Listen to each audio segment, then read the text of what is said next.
Is this the place? Am I too early? Is my frame rate too low? Gee. Hi!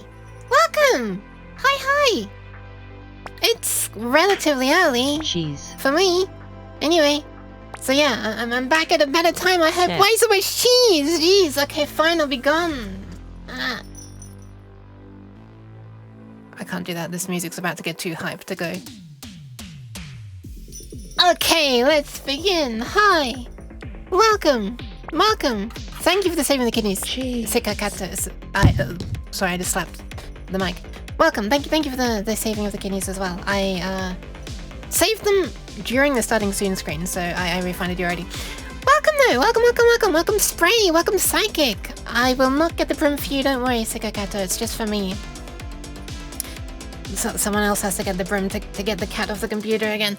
Anyway, I think that's what my most recent message email thingy was. I've had like literally 2 or 3 over the 3 years that I streamed only 2 or 3. They're pretty much the same thing, I think. Just varying degrees of desperation that the cat has got on the computer again. Anyway, welcome Cabbage as well, and Sicko, of course, Belgian, GD, Astatin, hi all of you, welcome, and Chaos, who's throwing cheese at me, and 3D123, who's throwing cheese at me, and Myriad, you got redeemed? Oh dang, I got, Cheese. I tried to redeem, save the kidneys. Wait, you got redeemed? Hang on. No, my hand's getting stuck in the air. What's going on with my tracking? It's only just started. It's too early for this to be being annoying. No, you used the redeem. Oh, jeez. And, I've already done it. So I refunded you.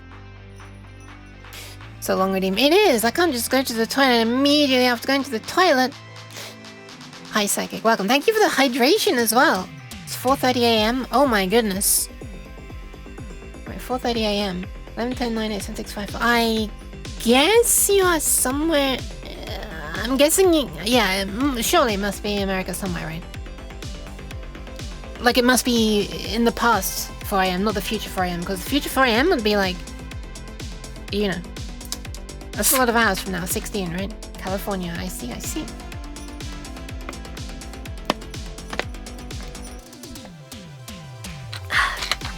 The most in the future that I'm used to people. Ow, shit. I need to remove this little bit of sharp plastic on the top of this bottle. Ow. The most in the future that I'm used to people being is like 9 or 10 hours. Boop. Okay, I'm back. I'm back in non-painful form, and the bottle is cheese. Hi, Homsy. Welcome. The bottle is slightly safer now. I removed it. Kitty just started stream, but I should go Bebs. Have a nice sleep. I'm just gonna lurkies. Have a nice lurk then. I'm sorry that the music happens to be just all like kind of hype bangers right now. This is possibly not conducive to sleep, but you know. Cheese. What can I say? I was headbanging too hard with the tracking and it completely ruined the entire effect I was going for. Never mind, all I ended up with was a headache and you saw nothing. Why cheese, Chaos? So music is your chill vibe? Oh, hell yeah. That's interesting. How hype is your music usually? I wish... why... Stop! That's not my hand! Fuck off! I'm gonna have to get out the piece of fan art that the cat drew for me. Of me saying, that's not my hand. Stop this. Where I was like fighting my hand. I need to find that fan art. I've been swearing way too much. I've barely been live for 10 minutes and I'm already swearing. Barely been on the screen for 5 minutes. Probably 3 minutes? 2 minutes? Any advance on 2 minutes? I got 1 minute. 1 minute, 30 seconds. Okay. That's my impression of an auctioneer. My music is either very hype or very chill. I see. Whose hand is it? It's the microphone, I'm assuming, is what it's tracking. I see. Hyper, very chill. Why cheese? Whose hand is it? It's not this right now. It's my hand. This is me touching the mic. But sometimes I'm not even touching the mic and it just starts going like I'm greeting somebody. Anyway. Hi. How are peeps? Hope everyone's doing all right. Welcome to a Saturday stream. Welcome to Saturday / welcome to a sleep at the end of Friday. Rick Bobby hands sometimes. Ricky Bobby. Who the... what? The microphone has hands. If you bump it, it's gonna bump you back. It literally has a hand, yeah. I see what you did there. And I approve. Which means I have to get close to the mic. Alright, let's do a thing. I think I should do a thing. Yesterday I waffled for so goddamn long about what I did the previous day. But thankfully, no more days have passed between yesterday and today. Wait, was it yesterday? Hang on, it was Thursday, wasn't it? Thursday I did that. Right? What happened yesterday? Oh, yesterday was real life shit. Yeah, sorry, I forgot about that. Yeah, no, Thursday I spoke about everything I did on Wednesday. Man, I'm losing track of time. Someone needs to slow down time a little bit.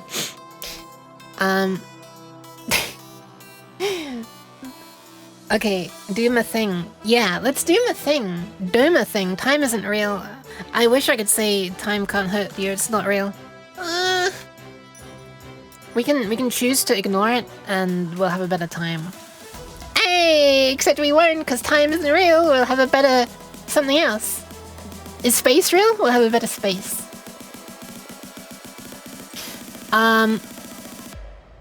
Yeah, so oh yeah, that's what happened. Last night I did some, I put the, ooh, that's a bit far away, sorry to stretch your arm. Thank you for the pat skills. Oh, I should also say, oh, never mind, you were the very first one to pat. I was about to say, wait, have I gone through all the other dreams? And all the other dreams were just cheese! And hydration, which I've done.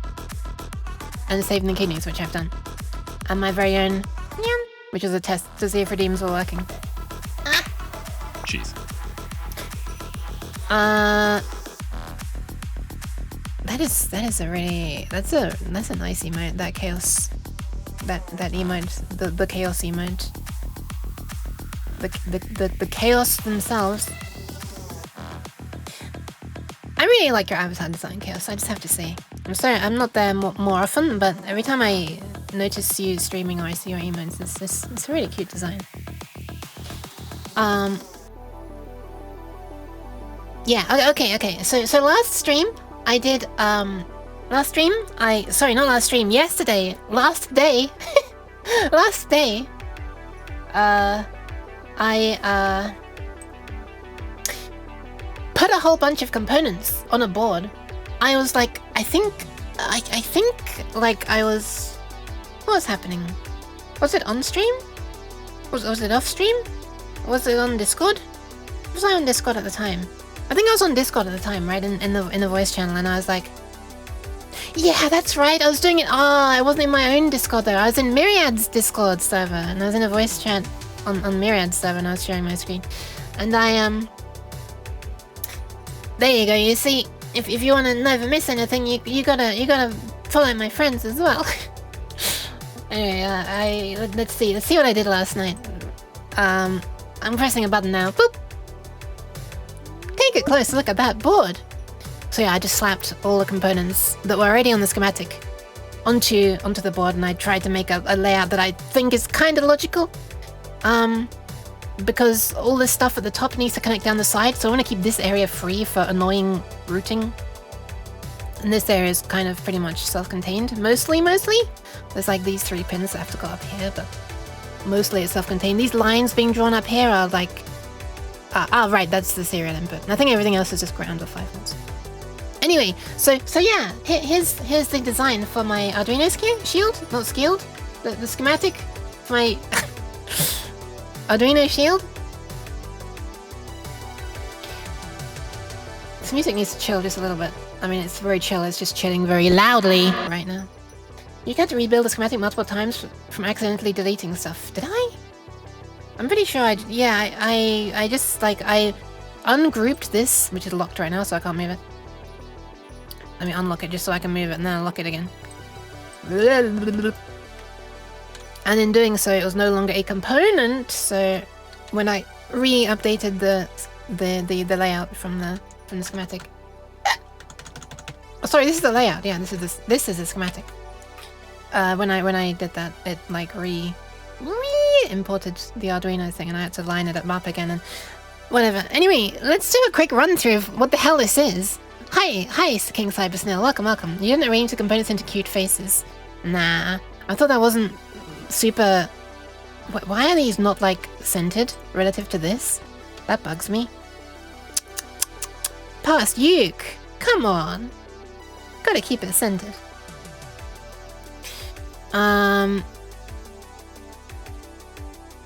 Yeah, I didn't think it was very intuitive, but here's what happens. You plug in a MIDI cable in here from below, right? This is a bird's eye view, so the cable comes in from this direction. It's like, give me a square here. This is our cable.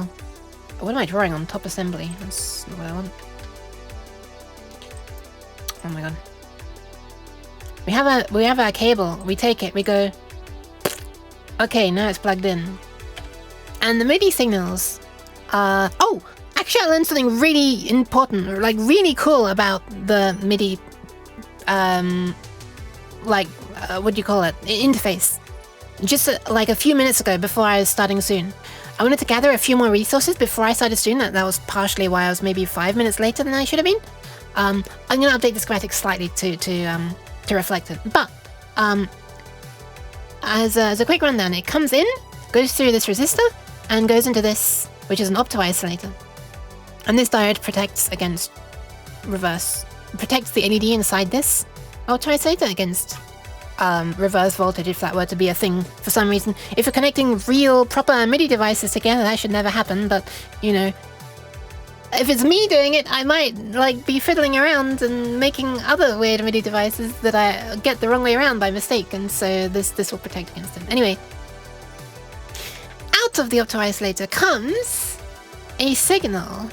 This one is used just for the opto-isolator. To 3cc. Out. Yeah, okay. And then there are these two resistors. Oh, firstly, it goes straight out to the Arduino, so the Arduino can see what the MIDI signal is, firstly. And then it goes through two resistors. And these are like sort of side by side in parallel. You can actually see they're joined, like, like this. They're joined. So on the other end of one of them, it goes to one thing. On the other end of the other one, it goes to something else. On the other end of the first one, it comes down here. And then this here switches essentially output to the MIDI through. So essentially it comes in, goes through auto-isolator, and then goes to output MIDI through. So you can chain to a MIDI device. But the other one goes through to here. And this is a timer chip that basically extends the tiny pulses of MIDI data to a longer pulse. These two things control the timing. I think it's these two. I think it's those two.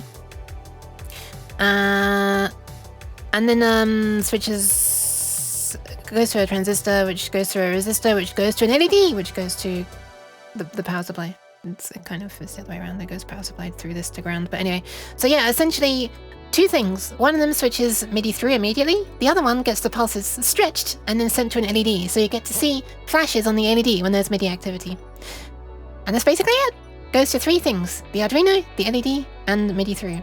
Ta-da! That's the entire MIDI shield. Not quite though, because at the top here, we have outputs from the Arduino to control the MIDI LED displays, which is like the main reason I'm making a shield.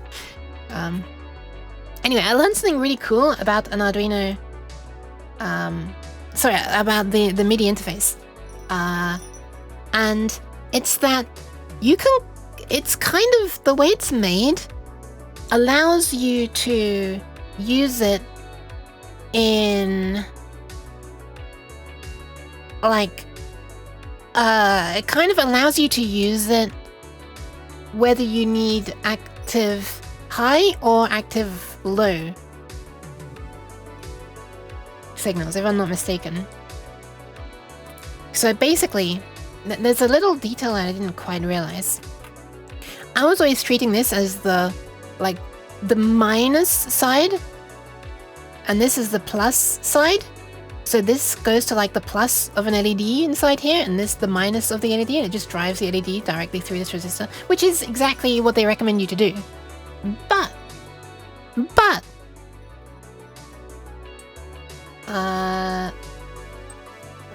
/me gets up images that I saved earlier and can't find. Yeah.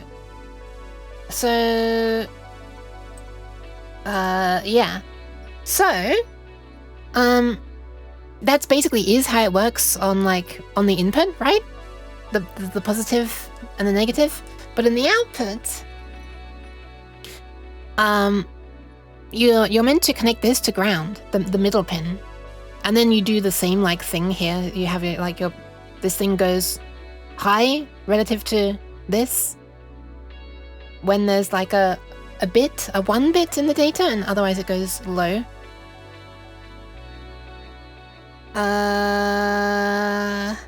Hold on a second. This is actually different to what this says. Is this the same way around? Hold on. Ah, no, this is turned around upside down. That's a bit annoying. It's rotated.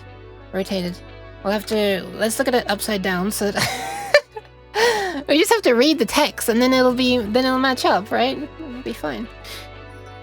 I guess I could just rotate this. That is also highly confusing though. Anyway, I've lost my image viewer immediately already. Ouch. I just elbowed my desk. Man. I need different music. Oh my god, it's all... There we are. Okay, this is very dramatic music. Sure, let's go with this. Hi Keys, welcome! I'm getting really hot already. I need to turn on a fan. Holy...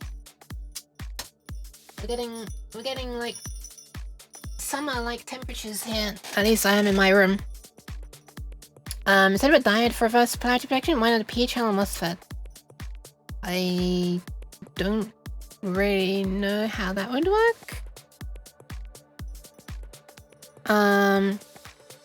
But yeah, so the output and through are basically the same.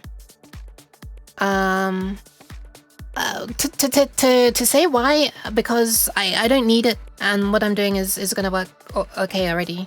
I just need to drop the voltage down to a not dangerous for the LED inside the auto, I said later, level, and the diode does that.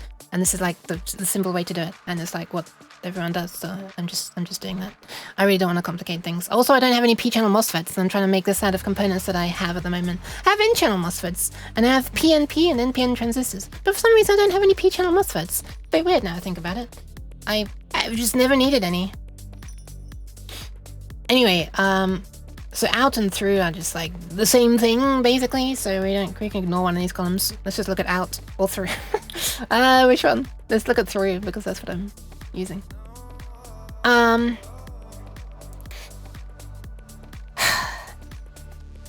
Okay. Wait, why is it named in when it's on an out? That's weird that it would be named that, but okay.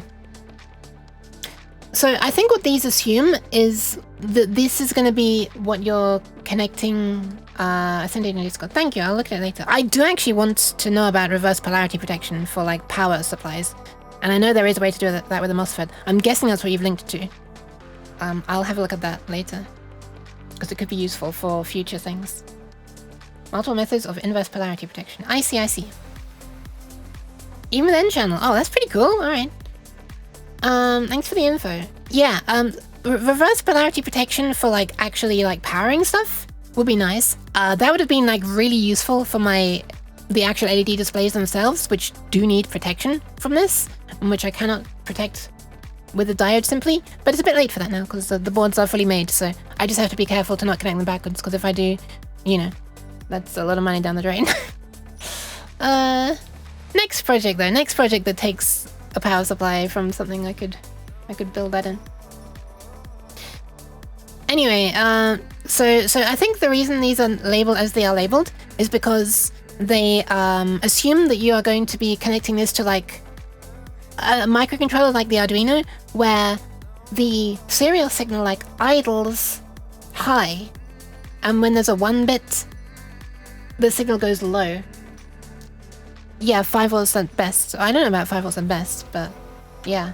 The one inside the auto isolator is 5 volts. That's the absolute maximum backwards, and I don't really want to be running anything at absolute maximum rated things. So that's why I'm using the diode to protect it. Additionally, which should,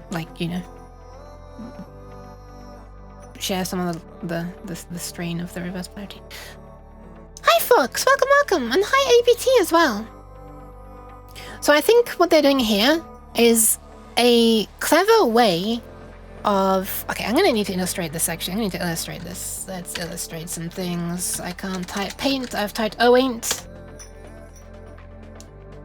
Alright, let's draw this out. I'm gonna draw it the way around it is on here. So we have a MIDI socket. This is the socket, so... Yeah, we've got a bup, bup, bup, bup, and boop. And if you measure between these two pins, this is like an output. Let's call it out. Well, no, it should be called in because this is a signal that's already been output by something else. So on the receiving end, you receive. Thankfully, there are no like crossing of wires in the cable. What you get on each socket is the same. I had to verify that. Although I could just verify with like, you know, a multimedia or something with my synthesizer. But anyway, Da Wolf? Ah, the Belgian wolf, yeah, true. Da Wolf. There are a few wolves here. There's Orkami as well. HR Orkami.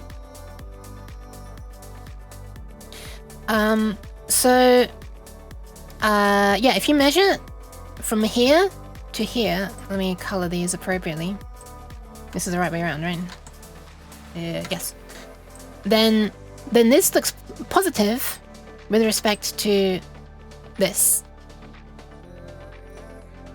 And what you'll see is that this, you'll see something that looks like this if you were to do this on an oscilloscope trace. Let's make this blue. If this is 0 volts and this is 5 volts, then most of the time there'll be nothing, and then when a bit comes in, it'll go high and then low like that. So, yeah. But what I discovered is that this middle one is actually ground. That's ground.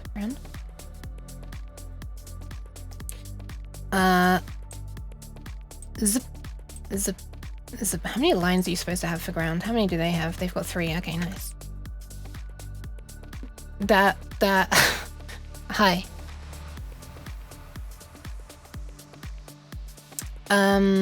Is this the correct way around? Is this the correct way around? Hang on. Let me double check something. I've lost the PDF. There it is. I'm also using as reference the service manual for my synthesizer, which is kind of fun.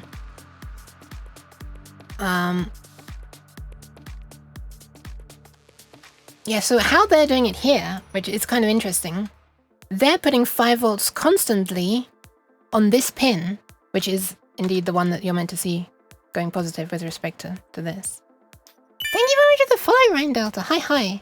Also, hi, Ricardo. Welcome in. So they're always putting 5 volts on here. It's going through like a couple of things that will only let the signal through if like it's not muted. I think, but it comes through and then like they're having 5 volts sit on this all the time. But they're switching the negative side. So I'm guessing that from the controller over here, this idles high, like the Arduino.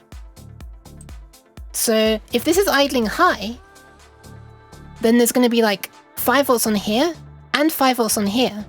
So if you measure between these two, you're going to get 0 volts. So this is like a way that you can flip the idle high versus idle low that I didn't even think about. Thank you for the hydration.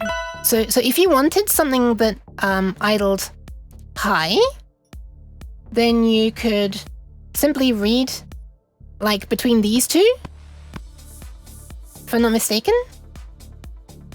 Yeah.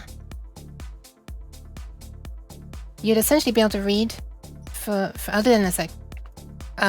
You'd be able to read between these two, and if you were to read between these two, then you'd get well, I can just use the same damn thing. You'd get something that looks like this, right? Then this will go down,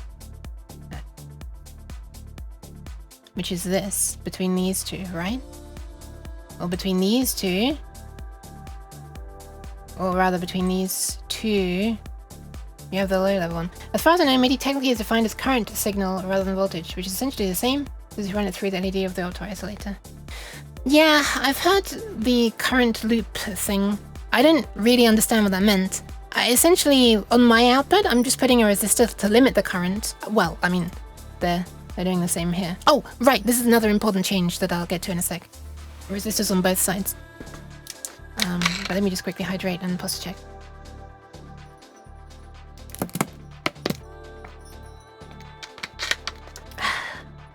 Thank you, Fox, for the hydration and the posture check.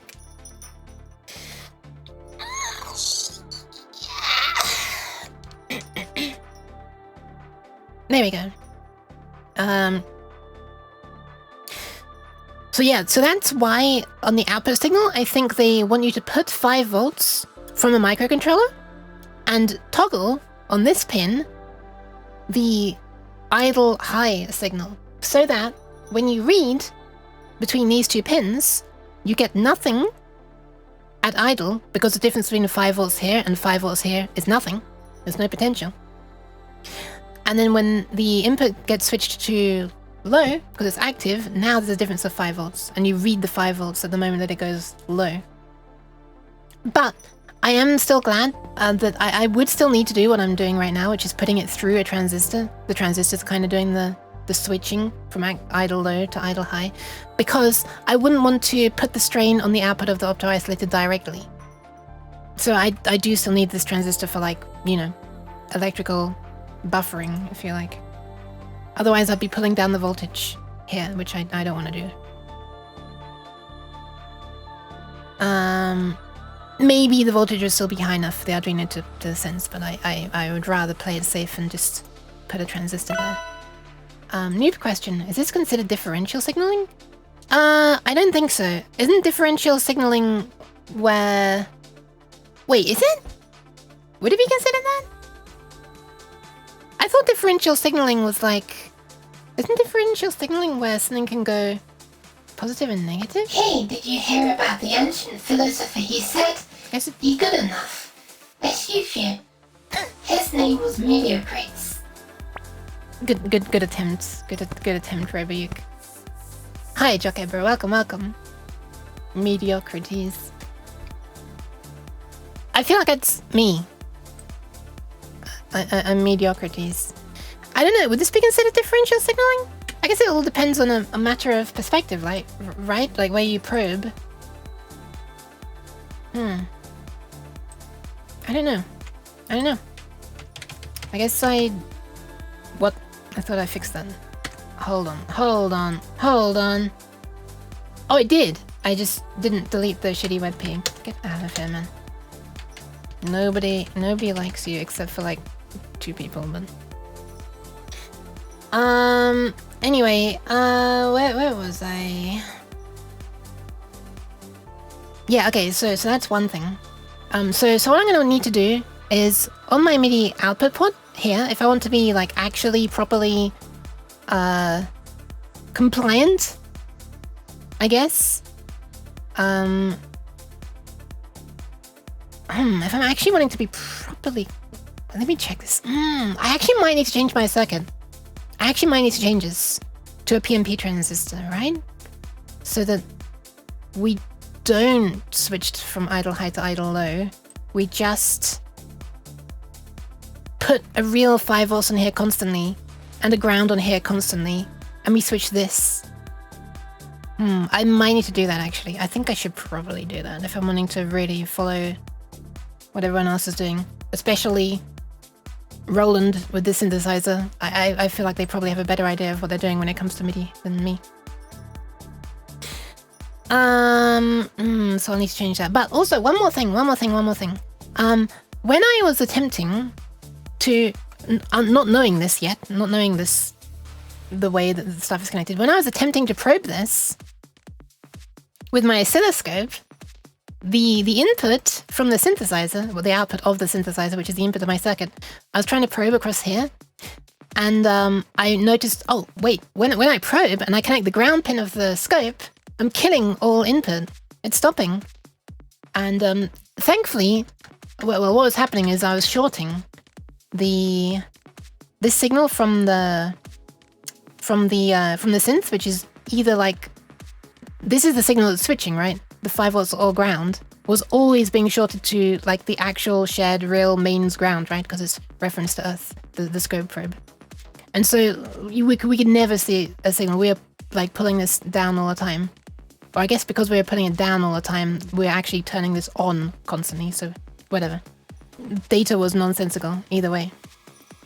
But thankfully it didn't damage the synthesizer because they've been clever enough to put a resistor on both sides of these pins. So it was just going through, we were just shorting via one of these resistors to ground. So we weren't really shorting the entire circuitry hard to ground, thankfully. But if I'd done the same thing, and if I'd made my circuit in the same way as this, but with only one resistor here, I would have actually been shorting the entire power supply. Like, you know, the big beefy power supply that's powering the LED displays and the Arduino to ground. That wouldn't have been good. Because I wouldn't have had an extra, you know, if this were actually 5 volts, and this were the switching 5 volts, well, it would have gone through this transistor actually, so this transistor probably would have burned up. That's probably what would have happened. This being a PNP transistor eventually, when I change it. So what I actually want to do is I do want to put a resistor here and a resistor here to limit that. That is a thing that I'd like to do. They've also put a resistor here on the input here and here. Only difference with using NPN would be the signal is not driven high, it would just float. Yes. The synth design has CMOS push-pull output. Does it? Wait, what does that actually mean? What does that mean? It's like staying 5 volts always on this pin. And this one here is either being... Oh, you mean because of this AND gate? Or NAND gate? Oh, sorry, Acetyn, I'm sorry! Because of the NAND gate? One sec. Because of the NAND gate? Here is like putting it down versus high. I don't see what the functional difference is. Like, I don't want to use one of these chips, therefore I will pull the voltage high. I don't get how that makes any difference. Thank you for the pats, Happy. Also, you know what, Acetyn? Pat. Pats for the Acetyn. And extra pats for the Acetyn. Right-handed pats. It's censoring my face. I'm censoring my face by mistake. There you go. You get double. I'm sorry. I didn't mean to cut you off. Maybe a small difference for speed. Ah, interesting. Hi, Hobgoblin. You got extra pats. You did! I'm sorry for neglecting you.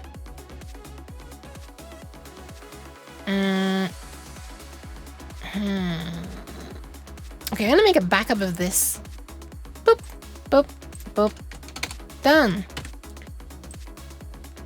And let's change this to pull. No, wait, let's change. Anyway, I'm gonna delete this and put the other slot in. 327, where are you? Own components, 327, 327. Zip, zip, zip. Zip. Okay, I need to remind myself how this works. So we need 5 volts here instead of ground. Now everything is backwards now. I don't like it. I'm not used to thinking this way. This feels like I'm writing a shader. Everything feels backwards.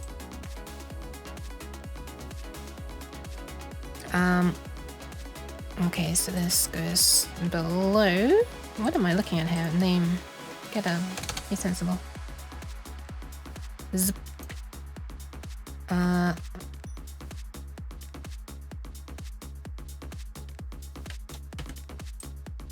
cannot move this to save my life. Okay, there we are.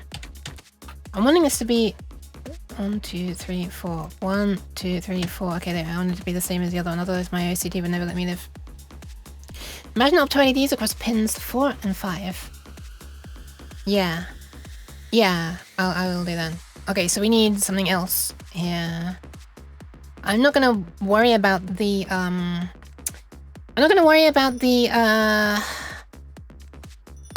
second resistor yet. But yeah, this is now gonna be... This needs to be high all the time now. And this is the one that gets switched. So...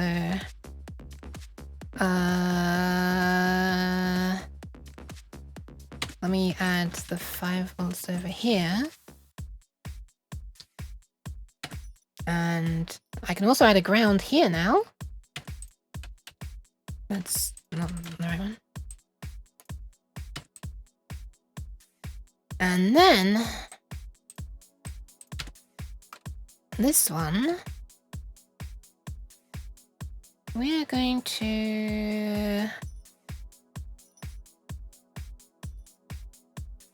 Okay, we do want it to go through a resistor still though, so is it just... Why is it being so silly with the positioning of text right now? What is going on? Because of custom, yeah, it is. Get out of here. Is that right? This way. 5 volts is gonna go in, and it's not gonna get connected to anything. Ah, wait, I need to pull low. I need to pull low, don't I? I need to pull low somewhere. Here, I think. Right? Somewhere I need to be pulling low. Well, the way they are doing it is... Wait, what is this doing? So this is allowing 5 volts to conduct through here, and it's also going to be allowing stuff to conduct through here. Wait, that's not right. Wait, why can I never get my head around this? Oh, it flows... Oh, wait. Okay, yes, it flows out this way. So 5 volts on this side and 5 volts on this side will make a difference of 0.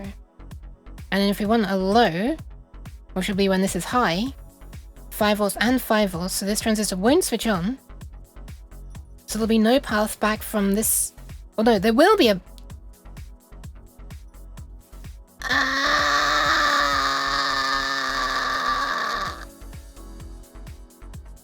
Is this not PNP? I mean, this is NPN, right? Right? Am I crazy? BC327.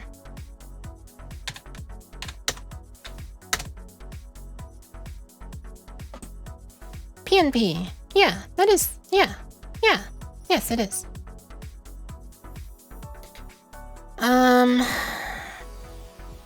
NPN is what I was using before. Maybe I can do it with an NPN. I just thought I would need to do something different, but maybe I don't, actually. No, I don't, do I? Wait, yes I do. Wait, do I?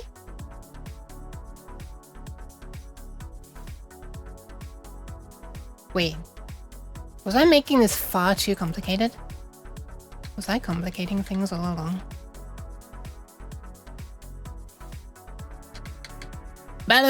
Okay, there we are. Sorry, that's the sound of me fast forwarding or fast rewinding, also just known as rewinding past the past actions. Why is it be so silly?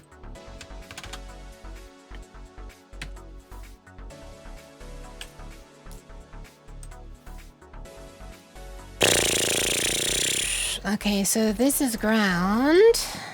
This is 5 volts. This is a straight line, except it's not even aligned to a grid line. What is this doing? Okay. Yeah, this makes way more sense. Okay, yeah. Yeah, it is literally just switching down to ground. Man. Thank you, Hobgoblin. Okay, so we do still need pulling high here as well. Actually, we do still need pulling high. Let's not remove that. So, yeah. Yeah, I've done it. I realized later. Ah! Okay. So this, what is this snapping doing? Why is it doing this? Why is it going whoa, allowing me to snap to, like, what is this nonsense? Dip trace, get your shit together, please. If I wanted to draw this in paint, I'll just use paint. Sheesh. So yeah, that's just the one to pull high. So that is not limiting the current at all to ground. This needs to be the pull-up resistor. So we need to limit the current now. So we're going to need a different... I might need to change the value of this resistor, I guess. Wait, no. Wait, yes. Wait, no. We don't... This doesn't need to be anywhere near as high anymore, does it? We just need to, like, let this float up. Because it's going to be fighting against nothing. When this transistor is turned off... So when this is low... Oh, wait, no! We do need that to be really high resistance, actually. Don't we? I mean, really high conductance. Because this is what's going to be allowing... Wait, no, it's not. I'm so fucking confused right now. 5 volts in. Okay. When this is turned on... When this is turned on... It's pulling this... down to ground. Well, this is wrong. Right? This is wrong. This is idling high, but we need this to be idling low. At the moment, this is just like a buffer for this signal. The same as this. But that's not what I want. I need this to be idling low now. So I need this transistor to turn on only when this is low. Not when it's high. That's why I put the PNP. Because this transistor will turn on when it's idling high right now, right? Hi Gulno. I do programming. You don't need to pull it high. Right now I'm not programming though. I don't need to pull it high.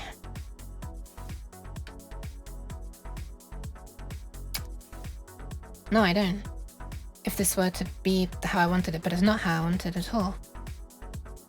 This does need to be PNP, right? Because we need to flip this back the other way. If I'm not crazy.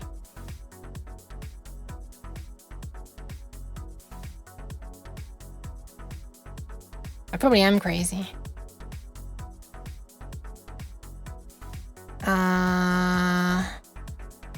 When I first learn, what did I learn first? Programming or hardware? That's a really hard question. I don't know. I mean, I guess I was learning about electronic components first from like books and stuff. Because we didn't have a computer. We had a computer that would ran DOS, and I didn't have any idea how to do any programming and stuff for it. And that was... Yeah, so I guess I was attempting to make silly things with electronics first, but like I never made anything serious. I didn't really learn anything properly. So the first real things I made were programming. Something like this. I'm sorry, it's been censored. Okay, let me go back to PNP and we'll see what I do. Because I thought I was onto something here, and then I got confused at one point and got scared and went back. Maybe I was onto something. Let her cook, as I believe they say. I might burn down the kitchen though. I don't know. Maybe it's not wise. Thank you very much for the follow. Oh, D. I wonder if that's the correct way to say it. Hi. Welcome. So this way, when it idles high, this transistor will turn off. This is electronics, yeah. I actually don't know the difference. What is electrical engineering even? I don't know what electrical engineering is. So I really don't like the term engineer. When I hear the word engineer, like everyone's just using the word engineer for everything nowadays. This isn't like calling you out or anything. This is literally what everyone does. But I don't know. When I hear engineer, I just imagine like physical jobs, you know, like actual, you know, plumbing and stuff. Or like I don't know, working on high voltage mains stuff, wearing like, you know, stuff. Electrical engineering is essentially learning about motors and stuff. Huh. Anyway, 5 volts. Okay, so right. So let's do this. We got 5 volts here. When it's idling high, there's 5 volts here, there's 5 volts here. So this transistor is not going to be on. So in the case that this transistor is off, what do we want? We want this to be off as well. We want this to be off. So we actually want this to be at 5 volts here, and for this to be at... Wait, fuck, is that what I want?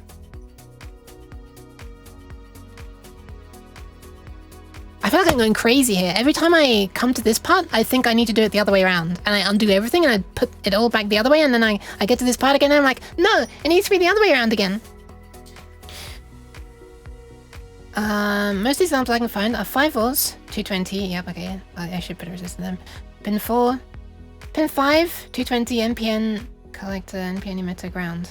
Wait, so, like, it was almost what I had before. Isn't that basically what this is doing? Not this, this.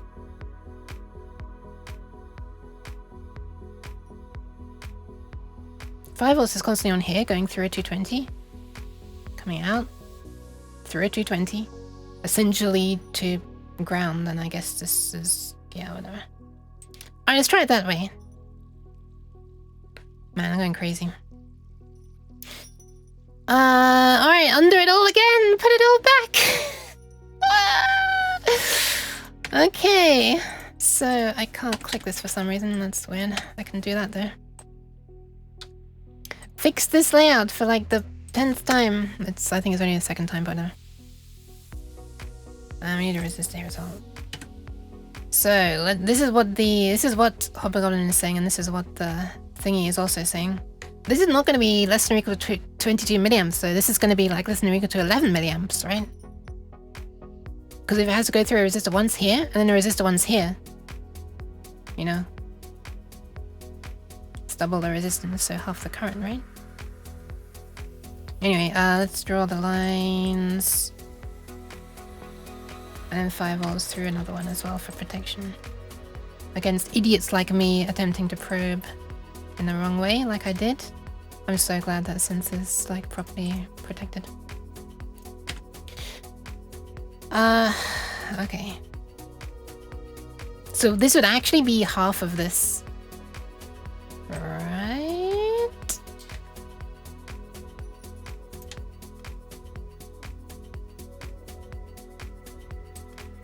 This looks very weird. I'm trying to make this look neat. Neat, neat, neat. There we are. I'm not sure that looks neat either, but who cares? Anyway, this does idle low now. So, well, let's just test, shall we? Let's test. Okay, we've got a signal idling high. We're idling high, so nothing is happening. So we want this to be low. So this is going to turn on, because 5 volts relative to ground. So now stuff can flow from here to here. So 5 volts is going to go through here to ground. Well, that's not good. But that's not good.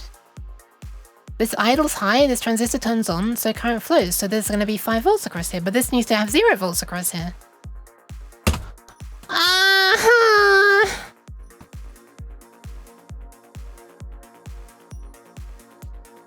And if this idles low, so there's actually a bit of data, then this is going to turn off. And we're going to get 5 volts here. And nothing floating here, which is gonna do like nothing. Should probably pull it down to ground though if I wanted to do that, but I don't want it to do that. Why the fuck is this ruining me? What the hell? Place NPN with PNP, keep everything the same. Okay, let's try that. Everything the same with emitter pointing to resistor. This messes me up because, in my opinion, the names of emitter and collector should change, but they like keep the same name. The emitter is the thing where things go in now, and the collector is where like what? Why? Okay, so emitter, so that's the side. This side pointing to resistor. So this way around. Oh well, I can just flip this actually. Hold on.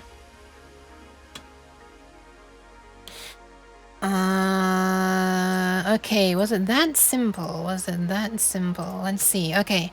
5 volts coming in. Alright, so this is the side I need to look at, isn't it? I think? This is yeah, okay. So 5 volts. We got 5 volts here, and there's 5 volts across here, of course. So when this is high, this will be off. So this 5 volts here will not flow through to ground. Nice, nice. When this is high, this will be off. When this goes low, we've got 5 volts and a load flowing down to here. Wait, is this okay to have the load on this side? Am I being silly? I guess it doesn't make a difference, does it?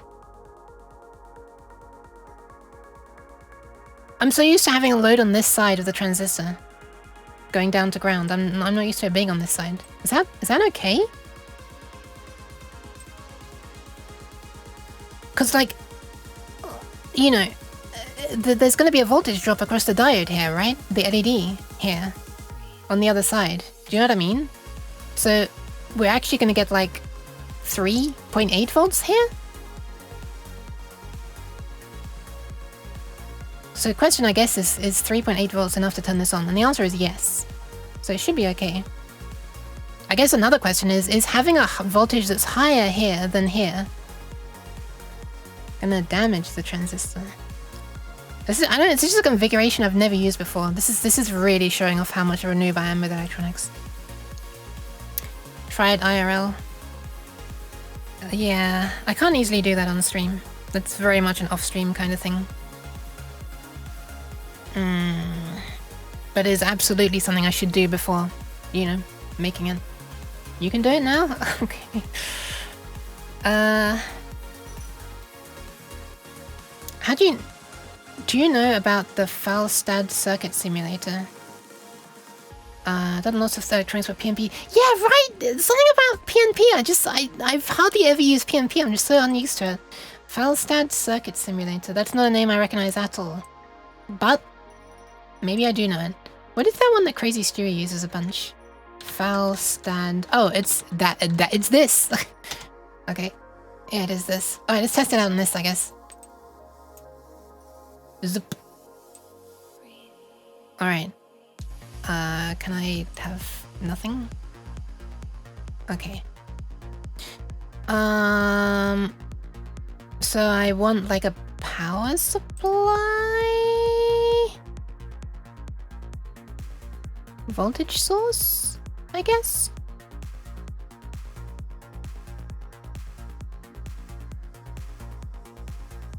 Positive is large, right? We want a transistor. Where will that be under? Passive components? It's not really passive, is it?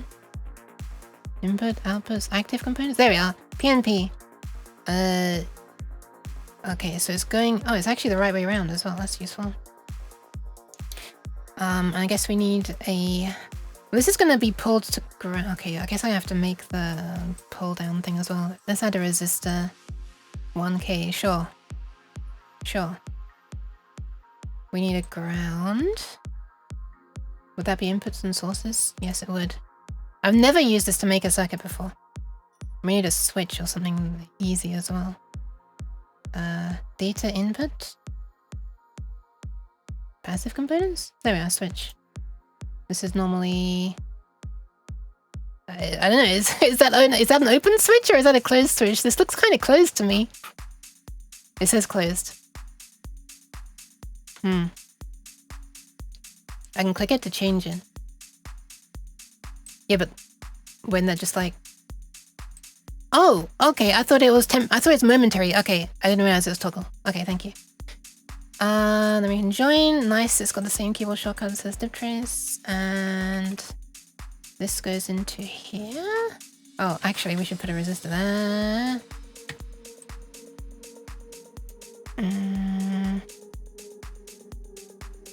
I think. How am I doing it here? How am I doing it here? I'm doing quite a strong pull down. Wait, it's not a pull down, it's a pull up. There is no... Oh, this is pulling it down, isn't it? This is pulling it down hard. I'm gonna change this to work the same way as this, so that this is actually pulled high instead. For minimum confusion. Our supply voltage then. So this... How does one rotate? Oh, okay. Okay. 1K, sure.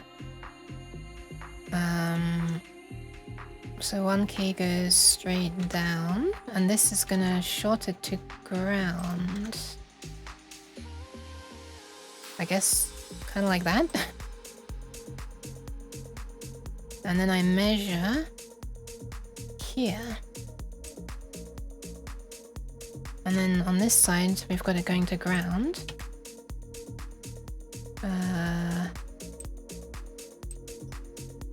I pressed a key I didn't mean to press. I'm assuming ground and negative are the same. I don't even know. Let's just connect them in case. And then, is this connected? Oh, I guess there isn't really a concept of being connected, is there? Are they like connected? No, they're connected.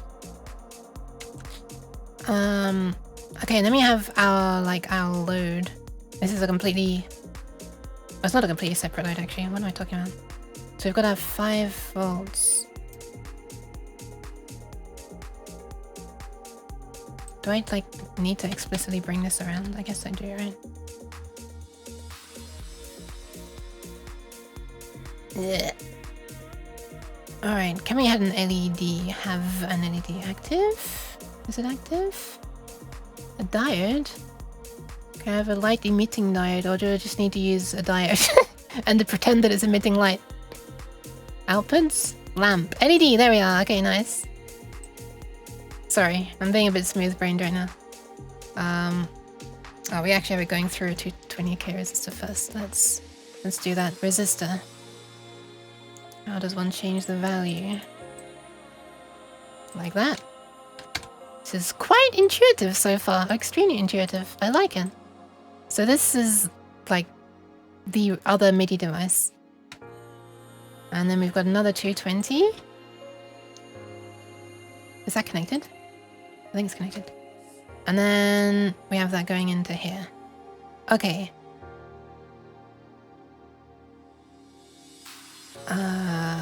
Is this right? So what's happening right now is I'm pulling this to ground, and this LED is turning on, which is... Wait, it's the wrong way around, right? Okay, the circuit is working, but it's... Wait, this is good! Wait, this is good! We've got high value going into here. Right? So the opto isolator is... Okay, how does this work again?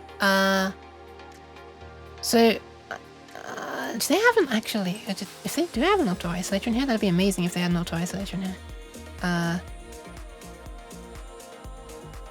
Maybe not. Building blocks. Optocoupler! Oh my fucking god, they have one. Oh, nice. Okay.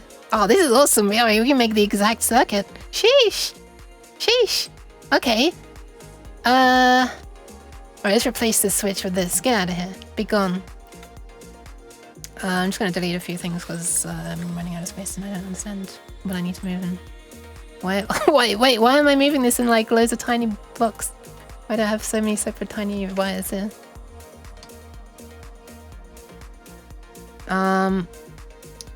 Okay, how are we doing this? Our voltage is gonna go into here instead. So this here is gonna be the transmitting MIDI device. So, this is fun! What the hell? Why have I not used this before? So, we've got our supply here. We need to put it through a 220. I don't know if we need to, but I'm going to put it through. I've lost the rest. Draw, add resistor 220. Okay. Let's make it so that we can just toggle this with a switch as well.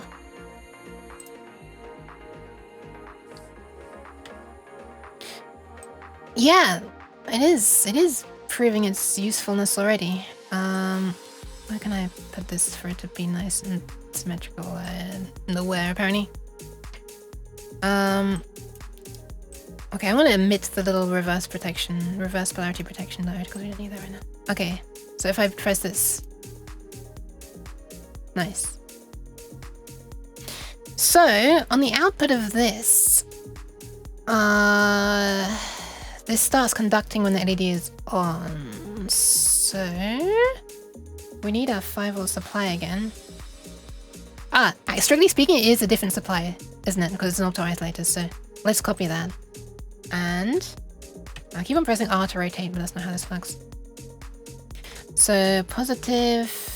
Okay, so presumably this just always has power, so we don't need to worry about connecting power to it. So, we have a thing being pulled up to 5V. Where can I put this? And this is going to pull us down to ground, essentially. Oh, I know the way I can do this. Hold on. Oh, apparently R adds a resistor. I just discovered by mistake. Nice. Oh, wait, you can shrink this? Oh, you can shrink it. I didn't know you could do that. I'm discovering things already. Okay. There we are. More compact. Boop, boop. Okay, so this is going to pull this to ground via a resistor. I'm not really doing this the right way, am I? We have a 5V supply. Hang on, I feel like I'm doing this in a different way. I'm not liking this. Let me just make it so that I don't need to be connecting to the negative side of the supply all the time. If I just connect this to that, then I can just use ground whenever I want. Okay, and this goes through a 470. This is power to this 470 to 5V. 470 to 5V. Copy, paste. Why do I have to I don't like the fact that I have to be mousing over it to press Control V to Control C. Anyway. This is 470. Let's make it an accurate representation of what I've done.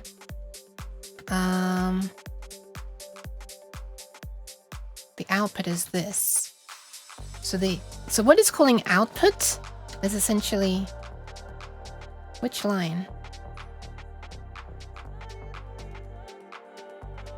This one?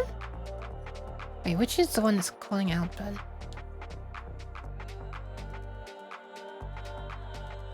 I think this is what it's calling, what this is calling output, right?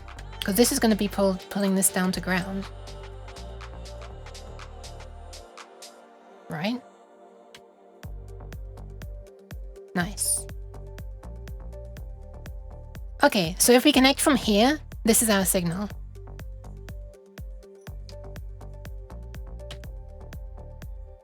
Nice. So that's the inverted signal that the opto-isolator is making. So when this switch is open, we've got something here, and when it's closed, we've got nothing there. Okay, nice. So this needs to be connected to 5V as well. Let me scooch that over there, as Nova Liminal would say. And then this is our positive. So now, look at that! It looks like it works. It looks like it'll work. Okay. You can also add 1 minus terminal voltage sources and grounds. Okay. Where is that? Ground? Voltage source. Oh! Oh, this one! Ah! Interesting. So they would share the same Okay, oh, that is nicer, actually, yeah. That is nicer. Okay, I'll remember that for the future. Alright, so I'm guessing that the amount of current that's going to be flowing through here is going to be somewhere around 10 milliamps? Oh. Right. There's a voltage drop. Apparently there's only 5 milliamps flowing through this.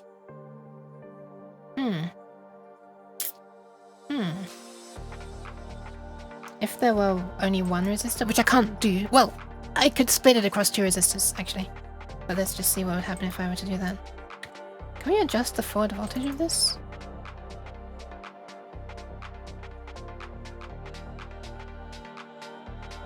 Doesn't look like it. Advanced model. Simple model? There's the forward voltage. I don't know about any of this stuff.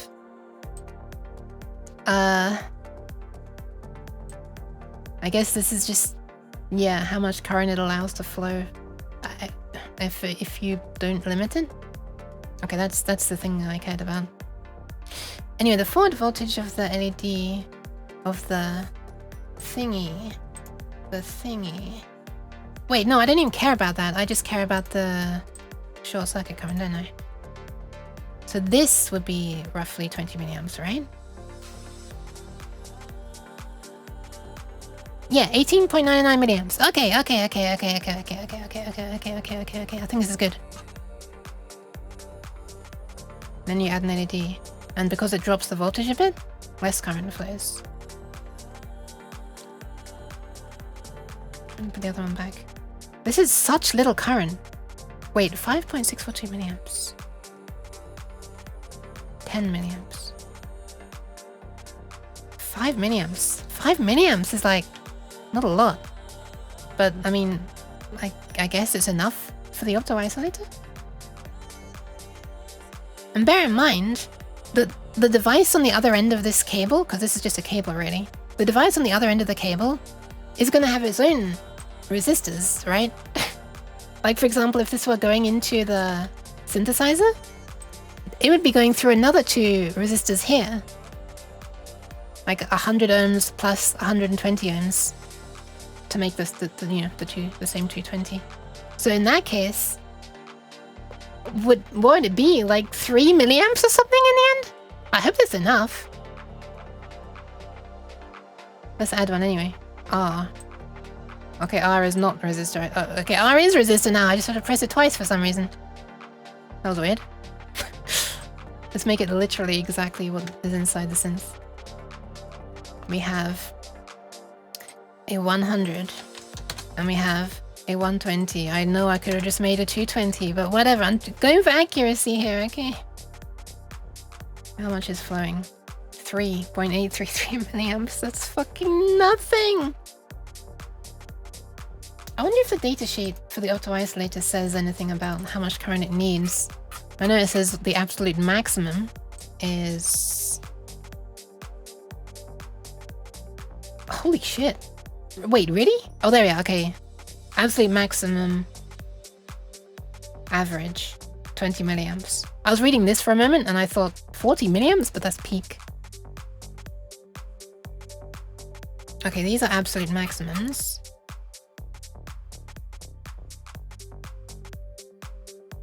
Temperature coefficient of forward voltage. What is this? No. Detector.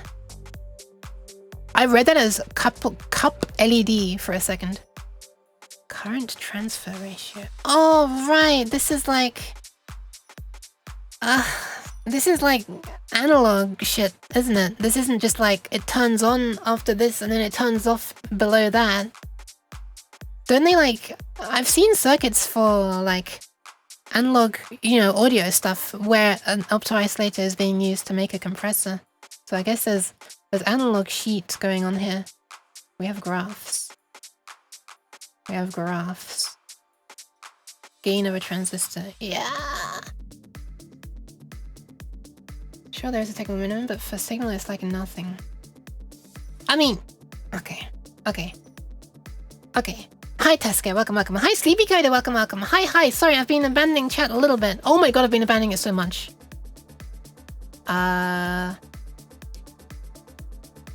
This one works well. It's got less options, probably. Wait, then which one? This one is Falstad.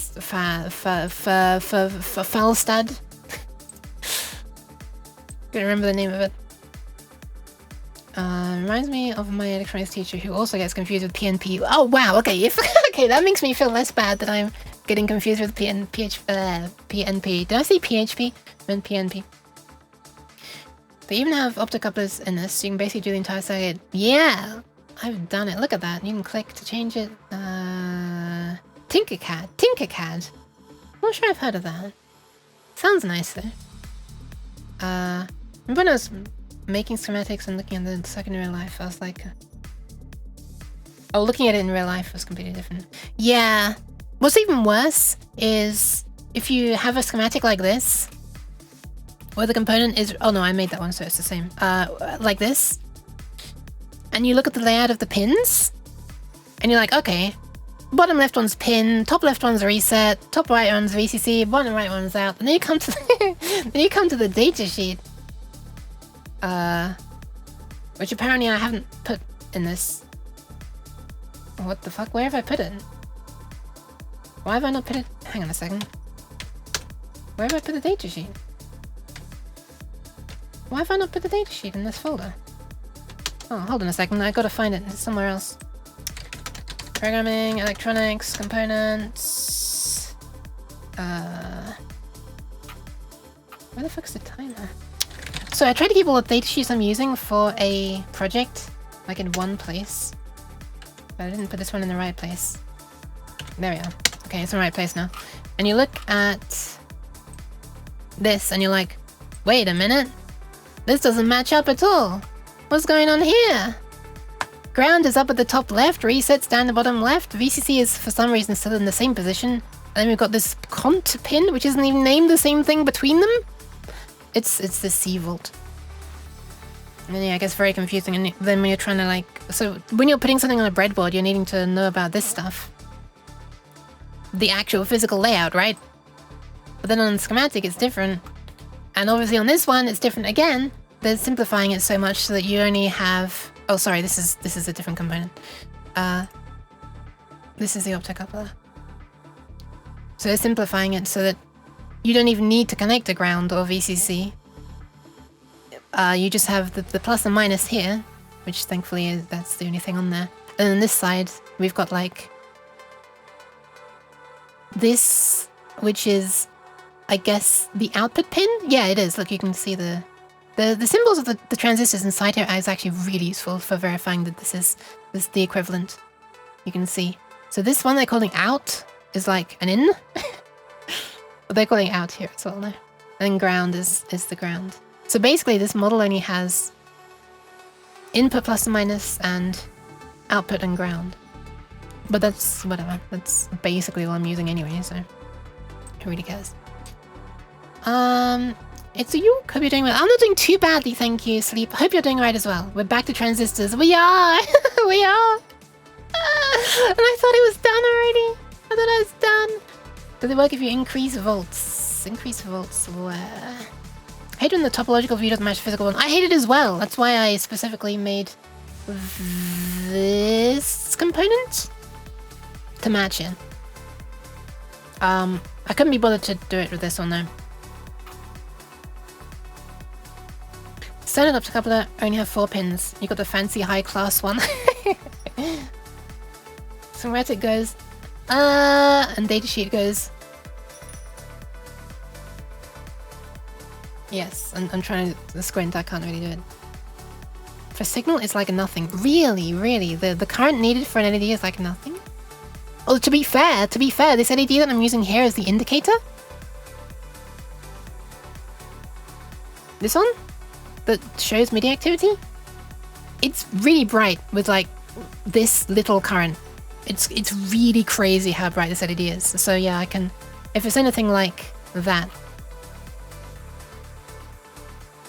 inside the optocoupler, then yeah, okay. Hi Robotoy, welcome.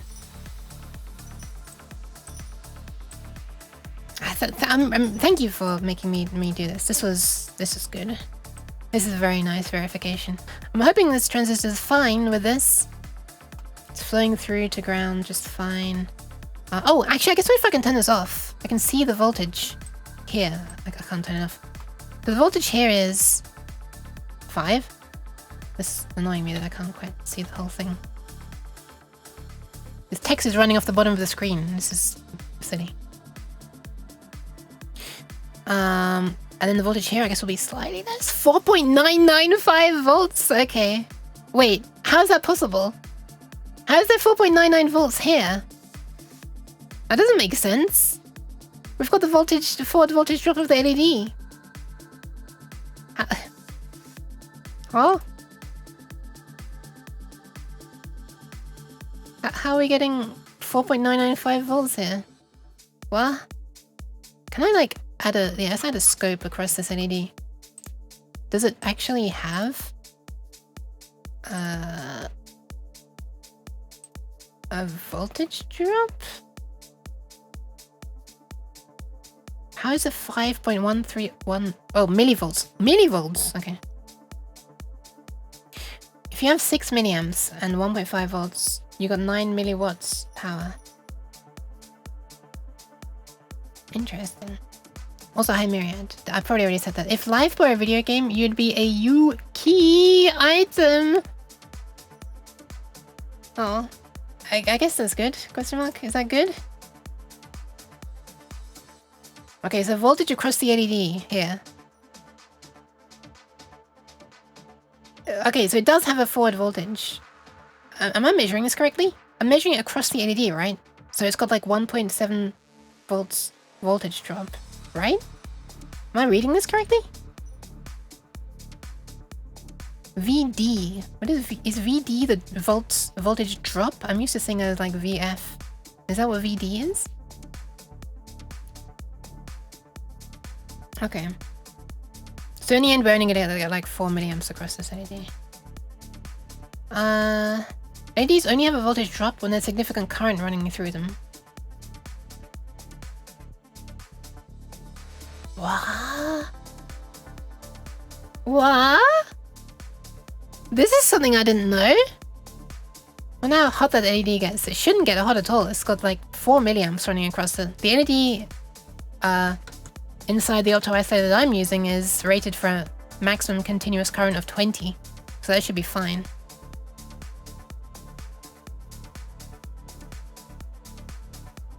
Wow, this is not a thing I knew at all. So if there's no current flowing through it, you get the full 5 volts there? This is why when the transistor is off, there's also barely any voltage drop. That's so weird. I completely believe you, but I just want to test this because I've never seen this phenomenon in real life. I'm kind of excited. I want to measure it. Hold on. I know I said I wouldn't want to test the more complicated circuit, but this is a simple circuit. I want to measure this. I want to measure this. I'm plugging in my Arduino, which is my 5 volt supply. my slightly overkill 5 volt supply. If you powder uke for 1 hour and then use the uke as a power source to light a light bulb, how long will the light bulb light? Hold on a second, I didn't take in a word of that.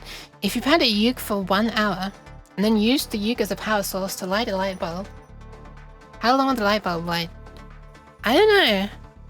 I don't know. How would I be? Would it be like I don't know. I'm wiggling back and forth, and that's like I'm moving a magnet through a coil, and that's how I'm making the power. So how more excited I am, the quicker I wiggle, the more I power it. I don't know. I don't know. Hold on. Let's just grab a random LED. Okay, we got a pink LED.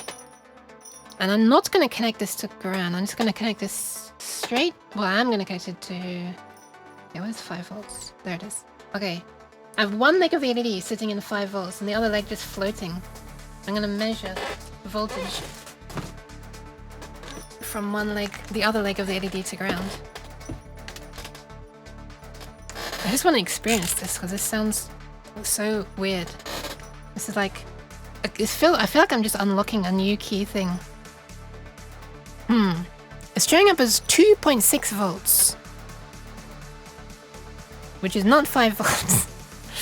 which is more what I would have expected. Measuring on the straight across the supply, I've got 4.8 volts.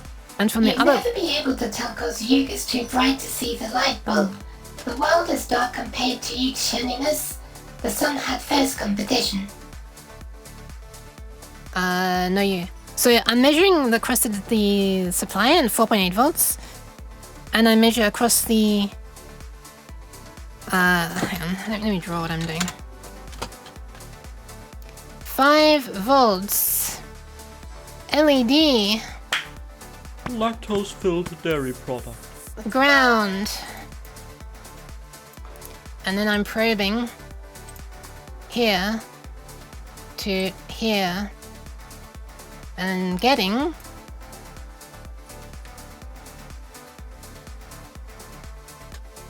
2.6 volts. I'm literally just using it in voltage measuring mode.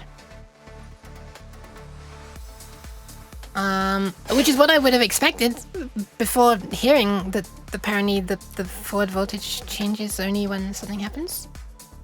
LED test mode and a multimeter puts on current through it. This is not LED test mode. This is just measuring voltage mode. The halfway volt. Okay, what has been going on? Thank you for the pats, Robo. And Fox said, ooh, spooky. I don't think Fox did say that. Fox said, you'd never be able to tell because Yuke is too bright to see the light bulb. Ah! No, you. Go for the classic and tape a jam sandwich to a cat. Don't do that! I'll get dizzy.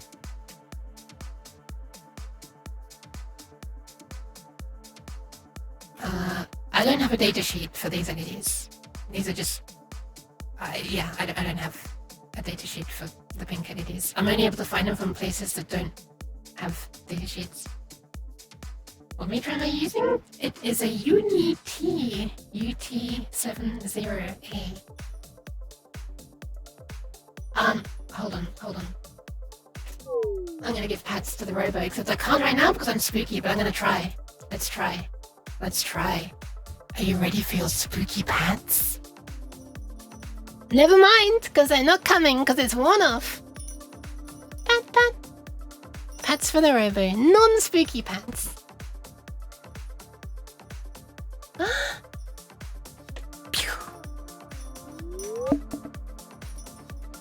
Suspicious image. I'm not sure about that one, Christoph. That was weird. No, you non-spooky. Okay, let's take another LED. Let's take maybe a more standard green something. I don't have a datasheet for any of these though. Oh, hang on. I do have a data. I do have one LED here that I do have a datasheet for. Let me get up the datasheet for it. It's the red LEDs. I have a spare red LED sitting here, and it's the one that's used on my message displays. And here it is.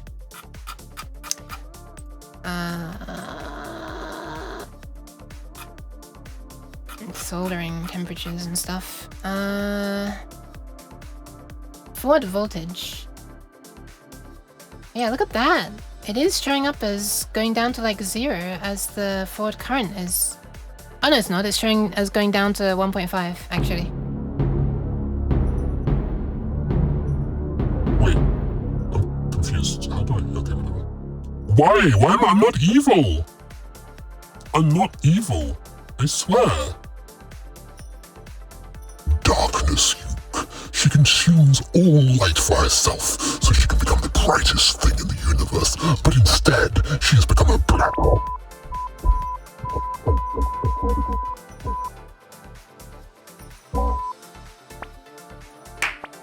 Cheese. I swear. Oh wow, look at my glowing green eyes. Cheese? Not you. Oh wow, look at the blocky hat. The blocky hair looks really cool. Alright, let's measure it with this one. The eyes are retro. They are!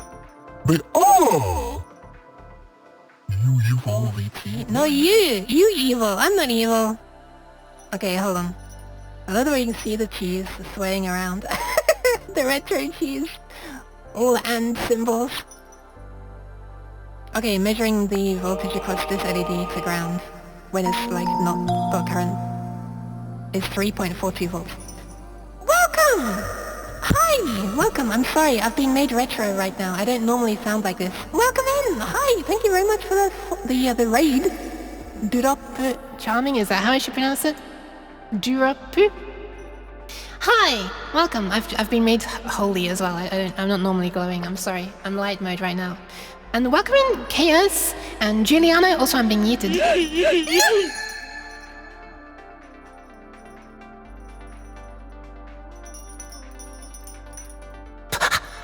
I'm back. Hi. Welcome, welcome. And this makes sense because the voltage drops down to 1.5, so it makes sense that I'm measuring like roughly 1.5 less than the supply. Anyway, so this doesn't make sense. Anyway, hi, welcome everybody. Sorry, hi. Let me. Sorry, I was continuing a conversation from before the raid. There. Hi, welcome 2D Teddy. Good evening, Yuki. Hi, thank you very much. That's correct. Hello, holy retro VTuber. I'm just a weird cat now. I'm sorry. Welcome, Amitalia. Hi. Ashido Asahi as well. Welcome. Not So Pixel. That's a fun name. Hi. Why are you so bright? Because someone used the holy Uke redeem. Anyway, hi. What are you up to? Welcome. I very much appreciate it. Let me shout you out. Let's see what you're up to. Do lo pu cha ming. Boop. Did I manage to spell that correctly? I think I did. Thank you for the follow. Diabetes. Wait, this is adorable. Hang on, I have to give head pats. I do have a thing for twin tails. Pat. First, eat power fruit with... Wait, this is yesterday. Hang on, that title's yesterday. That title's from yesterday. I think the Kingdom Hearts is correct, right? And the title's from yesterday's stream. This is what happens with my streaming setup. If the VOD isn't published by the time I do the shoutout. I understand. For some reason, when I do a stream, I can't publish the VOD either immediately after. Like, Twitch thinks I'm still streaming and I have to wait like 5 minutes before I can publish the VOD. It's very weird. Thank you for the follow, Giuliano. Also, thank you for the Pat Belgian as well. Hi. Hold on. Observe. Behold the twin tails. Oh my goodness. I had to show the twin tails as well. Thank you for the gifted sub, Teske. It's one of those categories that has multiple games. Oh, I see. Excuse me, did someone say my calling word? Oh no, the fox has been activated.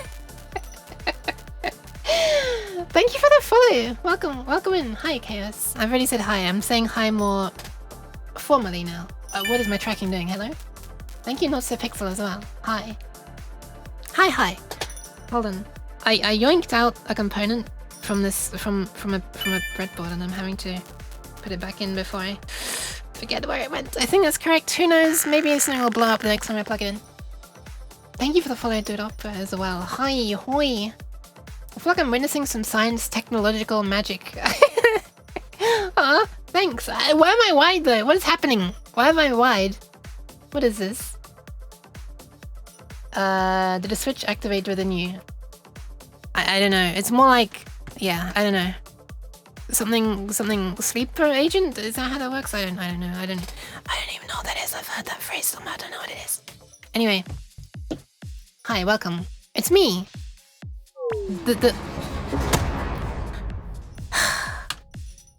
The jailed weird cat. I don't know why. The jail cell bars are extra wide as well, but unfortunately so am I, so I can't actually fit through the middle. Unfortunately, it doesn't work like that. Look, the closer I get to the camera, the wider I get.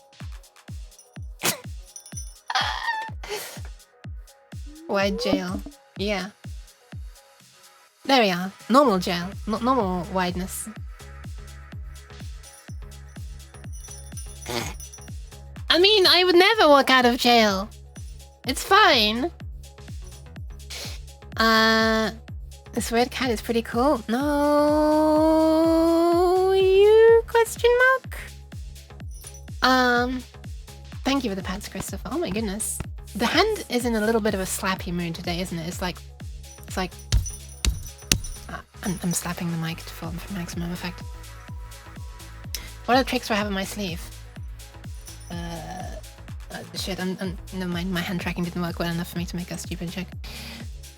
I don't know. There's probably some weird stuff hiding around that will be revealed at some point. Sleeper means someone who'd absolutely destroy it, but just decides to sleep on their power. Oh, I think that's something else, right? Or not? I don't know. I feel like sleeper means a bunch of things actually. Hi, Sea of Tranquility as well. Hi. So yeah, let me introduce myself. I'm a weird cat. They're done. I know. Sometimes I do like electronic stuff, like I am right now. Sometimes I do programming. Sometimes I just like go numing in games, particularly games where you num. So like Trackmania and stuff like that. I actually haven't played Trackmania that fast. I think because I'm impatient, I like games where you go fast. But not as fast as in Sonic. My brain is not fast enough for that. Censor the uke. Yeah, I was just censored just earlier. I got censored. I was explaining something. No, I wasn't explaining something actually. I was doing an evil monologue because someone used the evil redeem. And then I got censored mid-evil monologue. How degrading. I'm not evil anymore though, so it's fine. F-Zero? Star Wars Pod Racer. Interesting. They might be too fast for me. Maybe. Right now I'm working on the thing, which is, yeah, sorry. I really hope that you're streaming well. And please take care of yourself first. You know, hydrate, eat, toilet, stretch, you know how it goes. You know how it goes. It's easy to neglect these things when you're streaming. I have no clue what's happening, but it's such an interesting 10-minute introduction to a stream. Thanks! Hold on, and observe these beautiful art pieces I also drew to illustrate something that I was doing. I'm not saving that one. I'm not saving this one either. Okay, so what I'm trying to do... eat your stretched toilets. Yeah, you can bind them all together like that. What I'm trying to do is find where I put things. And I can do a super quick overview, which is maybe simultaneously not enough of an overview and not quick enough. Why? Yes, cheers.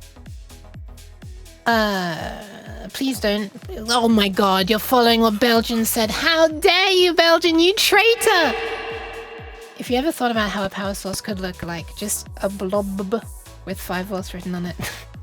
Look, that was an absolutely artistically drawn blob, okay? That took me a whopping, like, 2 seconds. So anyway, I designed this circuit board and then, like, had it made with all of these tiny things on the back, thankfully assembled by not me, because this is tiny. Stop! Cheese. Then I soldered all the stuff on this side. I still haven't straightened these LEDs. Anyway, stop! So it's an LED display. And, yeah. And there are 4 of these, by the way. This is just one of these boards. There are 4 that are going to be stacked vertically. I swear to God! Casseri. Anyway, yeah, there are 4 of these. And they're meant to, like, show you what's happening inside... Cheese! Inside cheese, you know? Like, maybe there's some holes in the cheese? Maybe there's a cat hiding under the cheese? Anyway, it's meant to show you what's happening inside MIDI music files as they play on each of the channels. Why am I being yeeted again? I've only just been yeeted!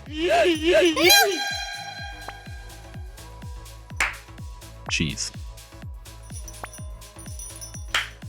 Jeez. I drew up on it first when I gasped. Also, did you call me evil earlier? Have I become the evil villain?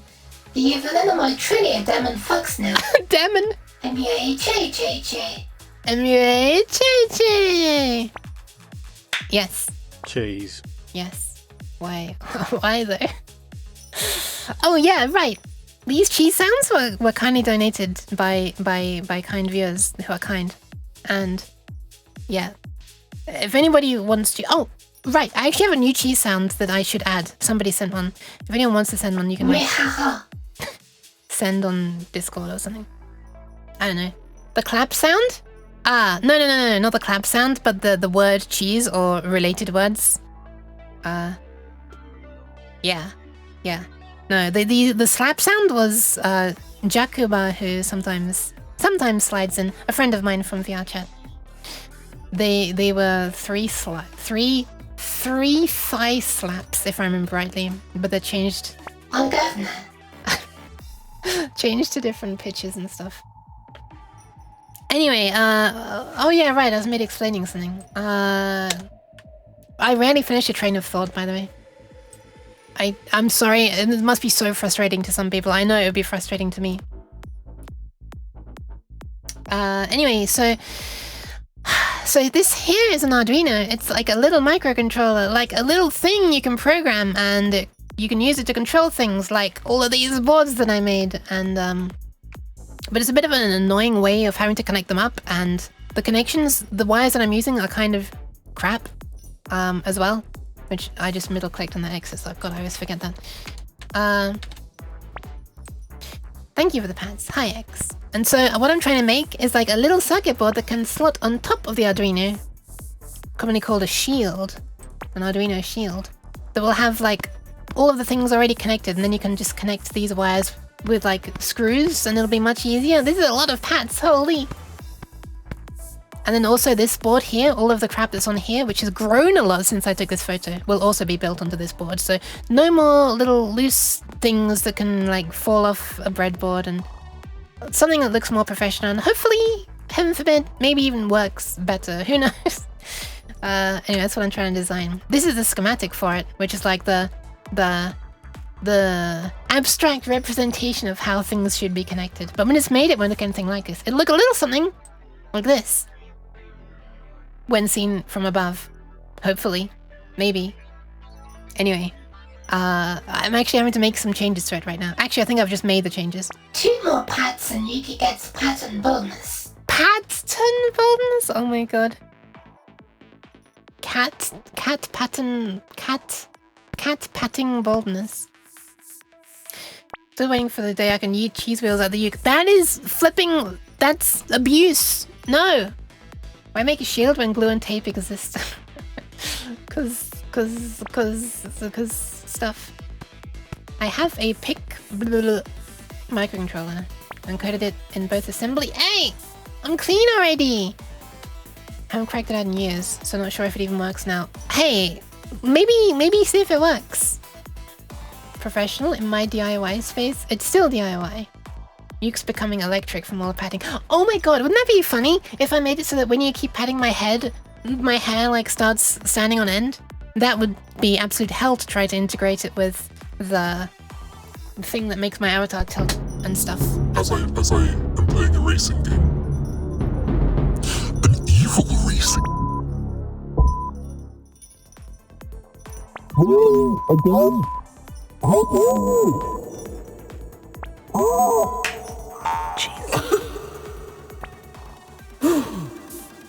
Well, okay, this is a little bit up close and personal now. This is a bit... Hi, it's me. 2 glowing red eyes on a stringy camera. Stop swearing. I'm not swearing! I swear. Wait, I just said I don't swear. Okay, fine.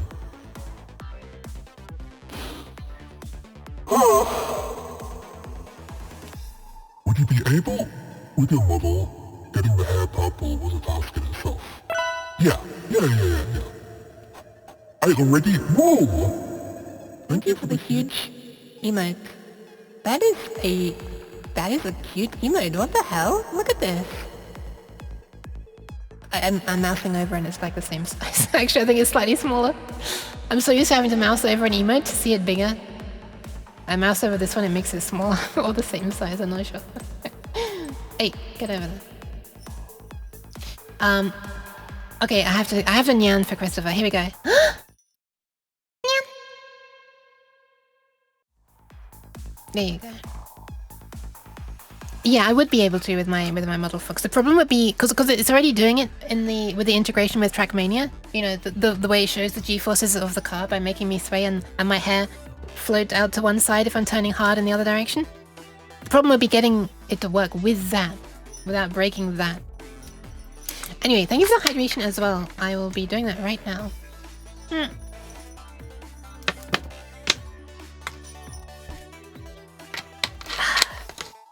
Retro eyes should be a summon. A redeem. I don't know how I'd make it just do my eyes. Yeah, I don't know how I'd do that. Unless I just like literally just change the texture to text, but then the text is like, you know, it's gonna move with me, it's not gonna be in the screen space. Yeah. What have we done? I don't know, Hidoto, what have you done? What did you do? What did you all do? I don't think you did anything, Hidoto, did you? I think you're innocent there. Were you? I'm scrolling. Yeah, I think you're innocent there. I don't know. It's me providing you with a capitalistic opportunity to sell them wheels for money in return for comedy. The cheese wheels? No, I don't need... I don't need the fangs. Really? Cease this tailless robotic behavior, Exia. Oh, I see. Is the Exia licking? Is the Exia licking?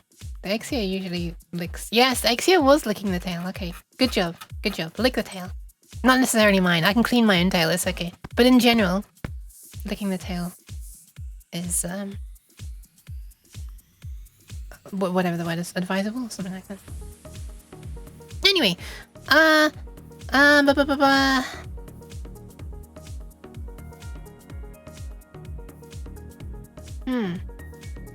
think that's all I needed to change, right? So I've changed a few things here. But I think that's all I needed to change. This output should be okay now. Oh, I guess I should go over this again. Okay, so what the hell is this? Here's the Arduino, and it outputs to the 16 LED displays, or there are 4 boards, like 16 rows on each. No, 4 rows on each, but 16 rows in total. There'll be some buttons on the front of the display eventually. By the display, I mean the combined everything all in one thingy. You connect a MIDI cable to get the MIDI signals in. This is like the representation of what notes should play and when and how and all that stuff. Goes through this to electrically isolate it, and stuff. Signals go to the Arduino. They also get passed through to like another thing, so you can daisy chain things together, and it also makes this LED flash so you can see when there are signals doing things. That's basically it. And now I'm gonna have to update the layout of the board because, well, I made changes to the schematic, so yeah.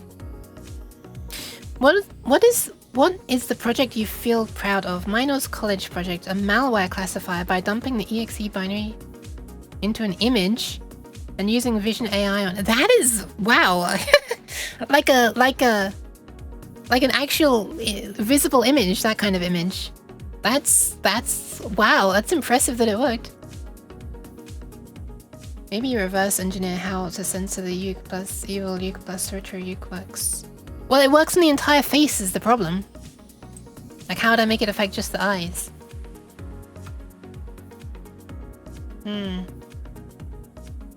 Guess I could use a special color which will only appear on my eyes, and then use that as a mask. So the eyes only appear there. The retro only appears there. I wonder. I've done some that I'm proud of. I can't say most of them because I doxed myself. I'm proud of this. Well, I'm kind of proud of this LED display one. I'll be more proud of it when it's like done, I guess. Anyway, I'm gonna press Ctrl Alt U and it's gonna update this with the schematic and new things are gonna appear and I'm gonna have to position them. 3, 2, 1. Yes. Okay. Wait, that's not much changed, is it? Wow. Okay. It's just... one thing's been replaced with this thing. Why was it before? It was up there. Okay. Let me do a thing. This is what I was expecting to do today, by the way. laying out of this. Well, not even laying out much. I've already done that, really. The wiring together of all of the things, aka routing. Value. So I wonder, what do I even want? This is behaving very weirdly, by the way, because this entire thing here, this big green thing that's flashing, is one component technically, and so I can't like make a box selection from there like I normally could, because I'm clicking on this. It's not moving because it's locked, which is, anyways, it's very annoying.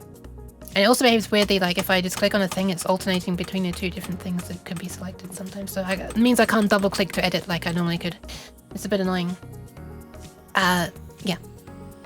I was about to say very annoying, but no, there are things that are more annoying about this program.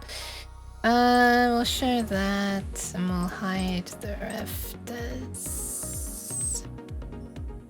And I'll position these, and then I'll start finally connecting things up, I think. Possibly. Maybe. Maybe even. That connects there.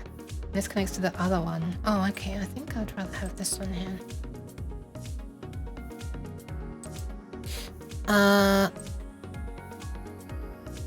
What is this? This way. Yes, this way.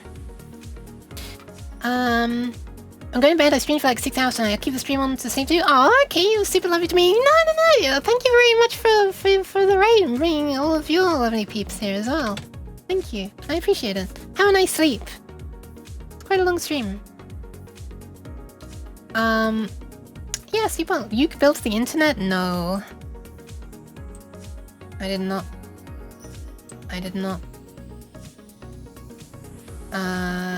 did not in fact do that. Those are false allegations. Could I? What the? Oh, I'm still in text editing mode. Could I, like, I could almost put it there. I don't think it'd be worth it. I don't think it would look good. I'm purely thinking about aesthetics at this moment, because there's an arrow that should be there. I guess I can move this up there, and then move this arrow down here. Maybe. Yeah, maybe? Then maybe I'll move this up a bit, and move this median label down here, so that we have all of the text sort of down close to the bottom. By the way, this can actually overlap this edge of the board. It doesn't have to be within this section.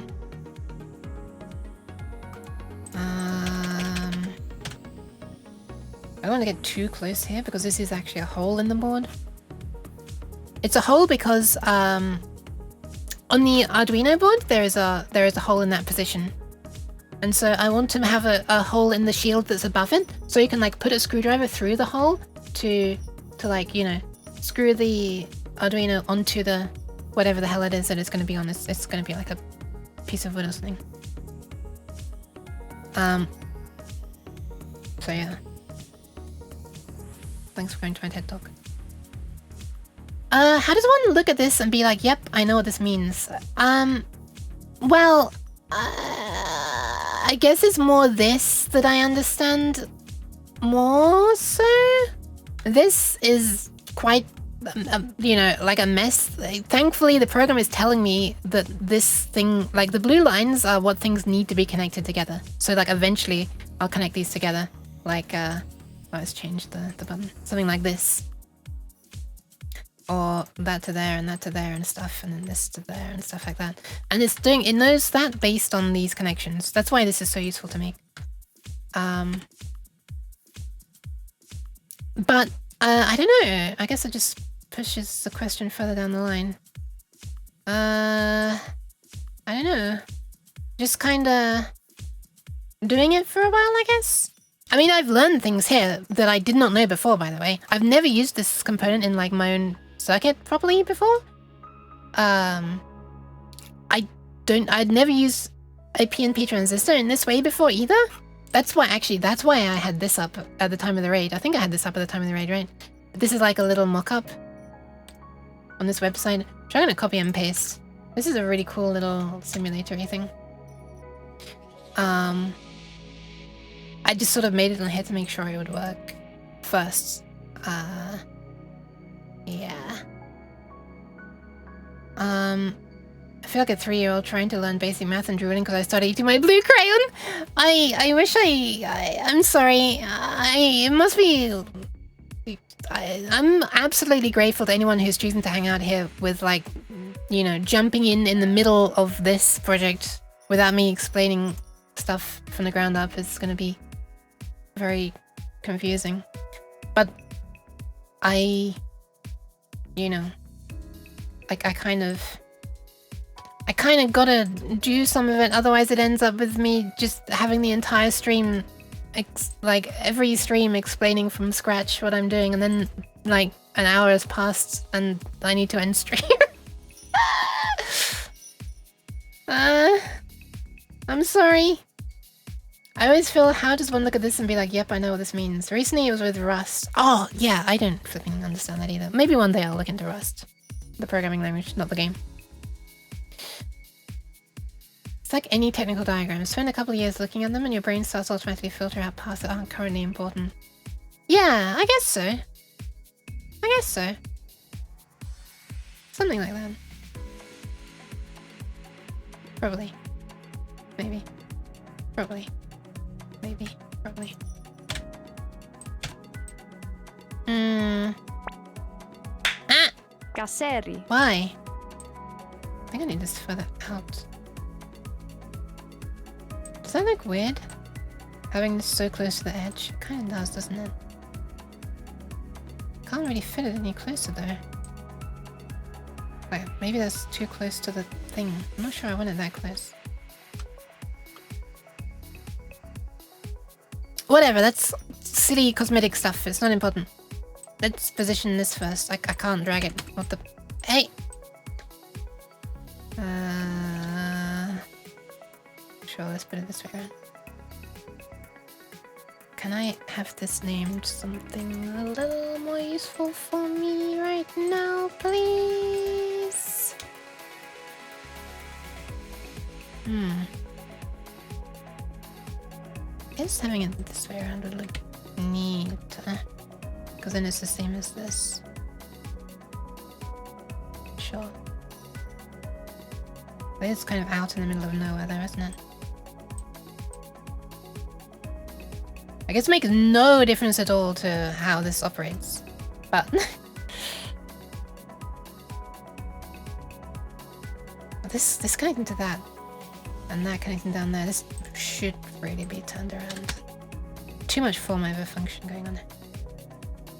Having just said it makes no difference to how it functions.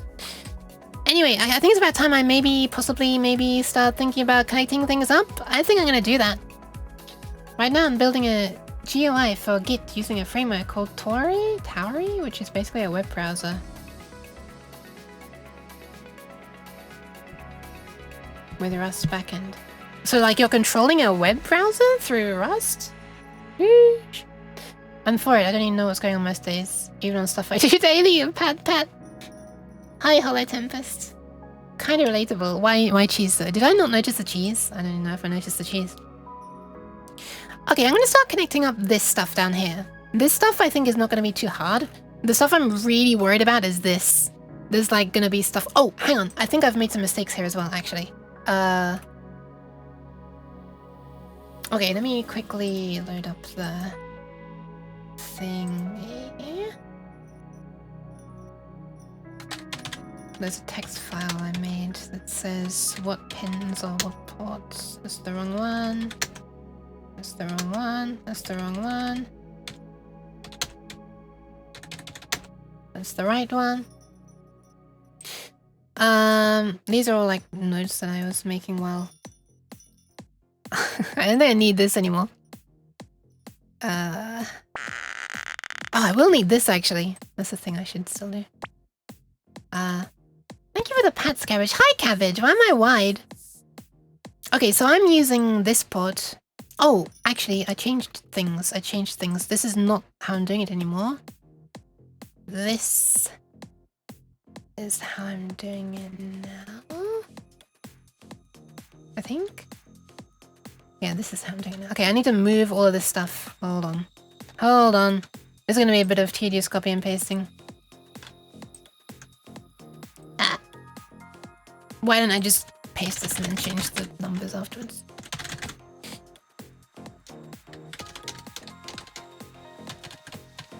Yuki. Kyovuk. Gobbledygook. Nyan. Gobbledygook? Vincent's. Yes, I think Asians so. I didn't even realize I said yesh. And then I was like, wait, why did she say it that way? And then I realized, okay, you actually wrote yesh. That was cute. What the hell? Yesh. Hi. It is I, key of the uke of the key. Yesh. Okay, so there's something a little annoying going on here. I need to connect these.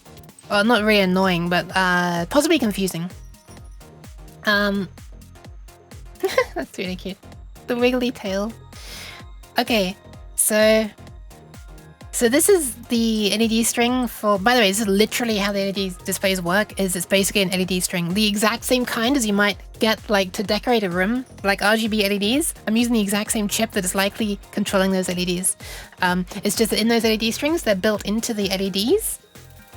One inside each LED. And to control the 3 channels of red, green, and blue. And on my LED displays, they're controlling 3 physically separate LEDs, but like, doesn't make a difference to how they work. I just find that kind of funny. So they're literally LED strings. And there are 16 of them. And we clock data out to all of them at the same time. Which I'm very proud of being able to do. What is that? Dumb Fox Ball. Nice. Hello, I'm back. Both my power and backup went out. Oh no! That doesn't sound good. Wait, so like you had backup power, but did it run out? Anyway, welcome back, welcome back. Hi. Why does that look so funny? Here.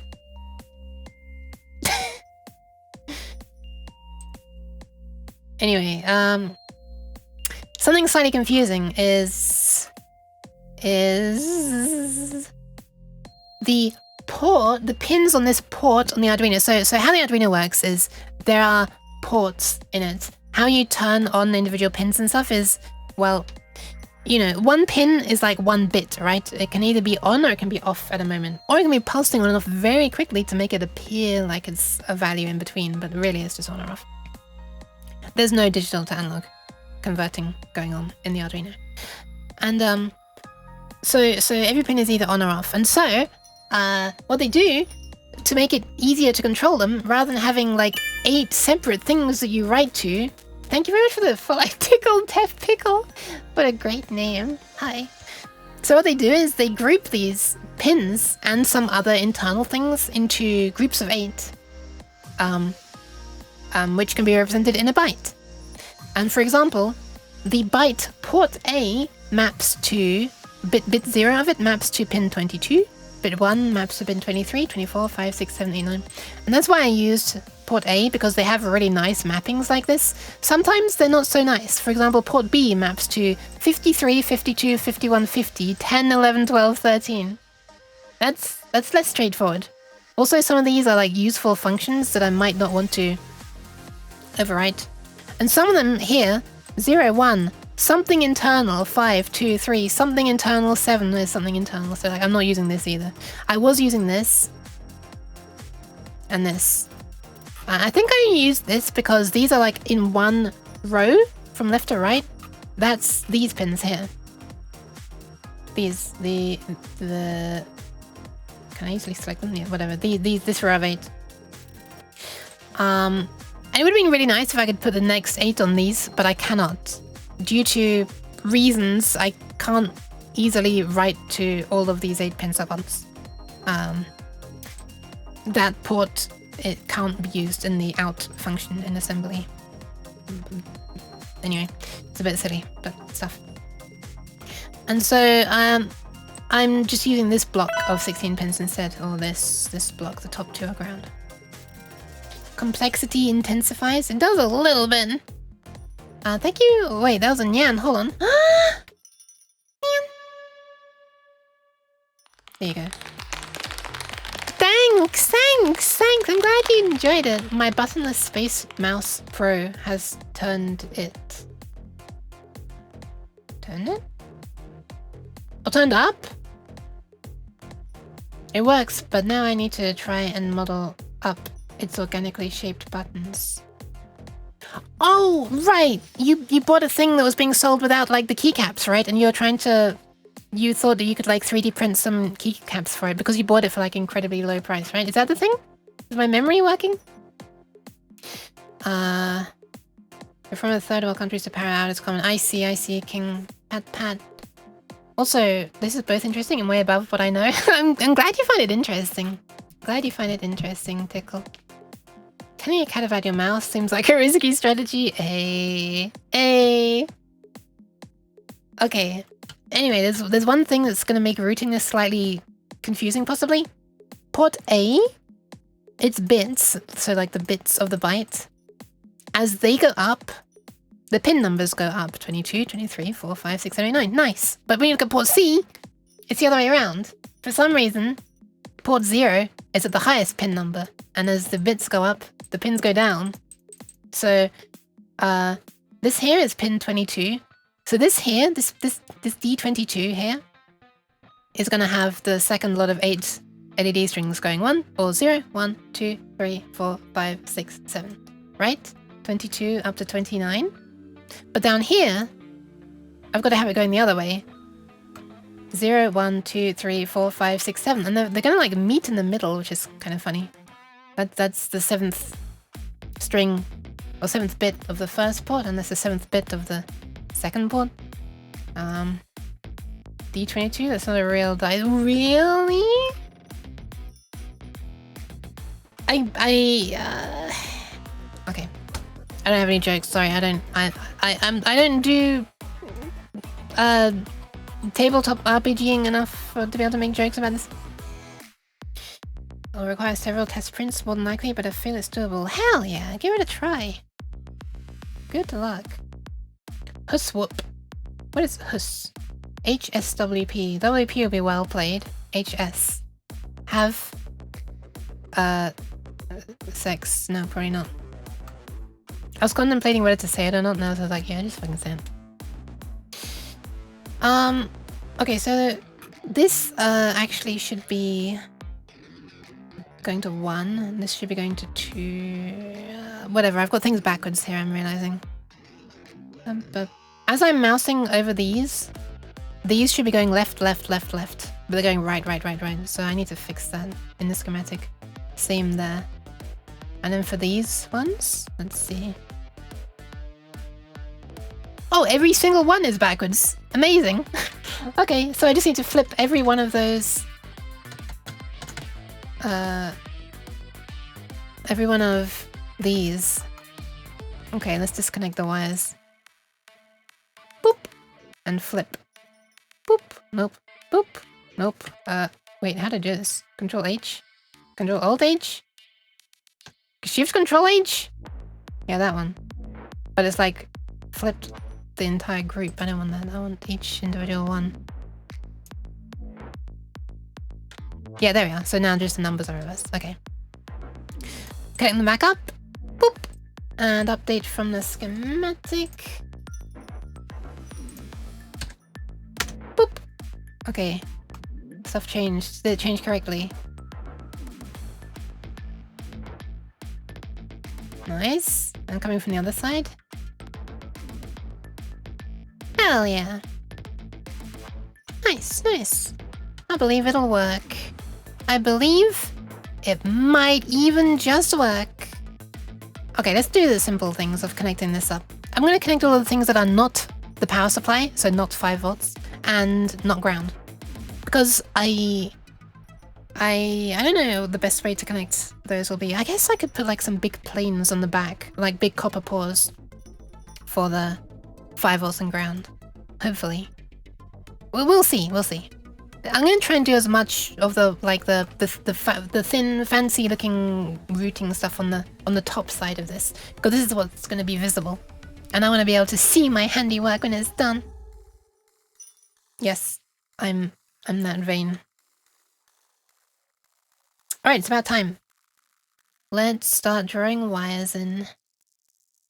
So this can come up like this. Is that running? That's running pretty close to that.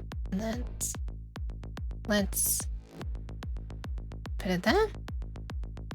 This can just come along like this. Not quite, because that's a hole that's going to be drilled there. So let's go that way.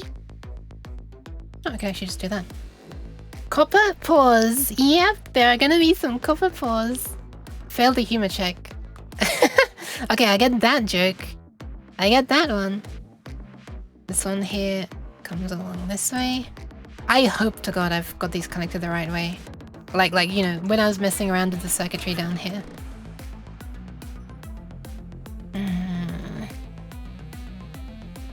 I would like to change the stuff that I've got in breadboard. Thank you, thank you for the follow. I chat when I'm drunk. Hope I'm not too drunk at the moment. Wait, that makes it sound like I don't want you to chat. Wait. That's not what I meant. Nyan. Oh, you know what? I can make this look nicer if I just do this. This is actually not going to be listening to 22 milliamps. It's going to be listening to 11 milliamps, but whatever. You can go there. You can go there.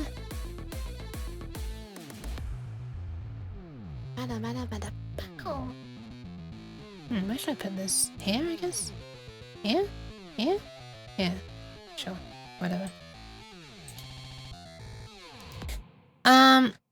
Yeah, I'm gonna want to update. So I already have this all on a breadboard. Here's a photo of not quite everything on a breadboard.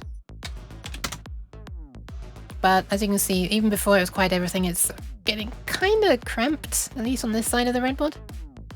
And the thing that I'm gonna have to change this from what it was before, which is this type of transistor, to this type of transistor. Obviously, I've had to change some of the rest of the circuitry as well, just around this area. The stuff that I need to change is located... just having a look at the real thing. Ah, it's this. This transistor here is the one that I need to change. So it's kind of right near the middle. Thankfully, I'd avoid this really busy area. It's like here and some stuff. Anyway, another resistor needs to be added as well for the newer circuitry. So hopefully I can fit it in there somewhere. And because I'd like to actually have this all tested up on this breadboard to make sure that it works before I have this circuit board made, which is, you know, going to be a little bit of a waste of money and a big waste of time because, like, I have to wait a long time for it to arrive. If it doesn't work. I mean, I have to wait a long time for it to arrive, even if it does work. Let's have this going between the MIDI and the in.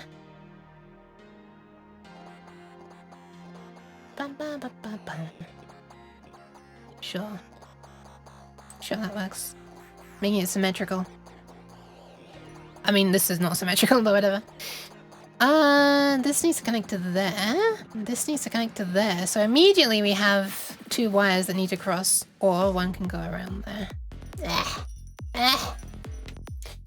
Maybe I should move this. Or this resistor could just be in a better place. Yeah, let's put this resistor somewhere else. Let's put this resistor up here, I think.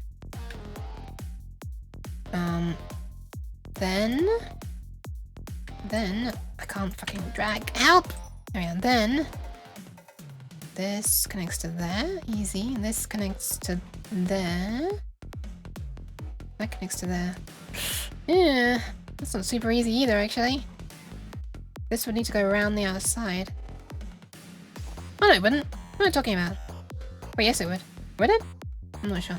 Did you end up keeping the generated layout, or did you manually redo the generated layout? No, that was nonsensical. I used the auto layout thing just as to show how ridiculous it is. Let's do it again. Oh, that means I'm gonna have to do the ungroup thing again. The object is locked. True. Unlocked.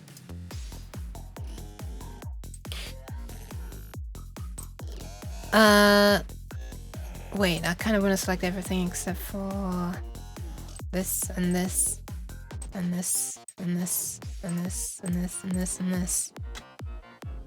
Wait, is it going to also place all of these pins? Just unselect them just in case.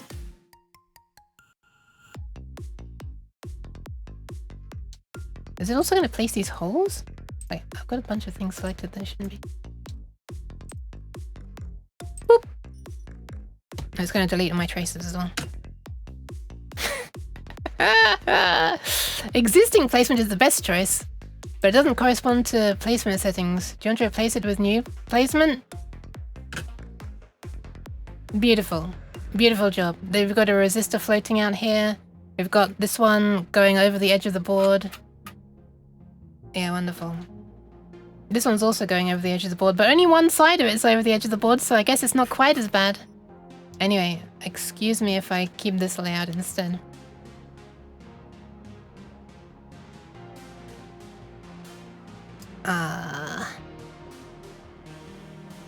Let's put that back.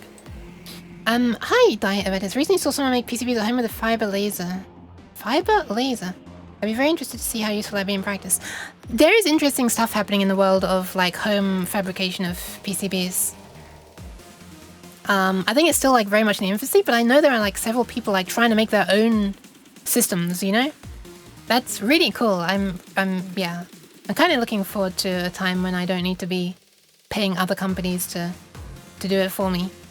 And like waiting a long time, because usually the price is not too bad, but the like having to wait 2 weeks or so just to get a board that might not work, you know, it'd be nice if I could do that at home. Yeah. Hi, Otley, and welcome. Thank you for the cats. Ah! Sick. How dare you? Daytime Uke. It's me, Daytime Uke. Daytime Uke can't hurt you. Daytime Uke at home, something. What the fuck is the meme? I don't know what the meme is. My cheese. It's ground, so that's fine. Don't worry about that. This goes up there.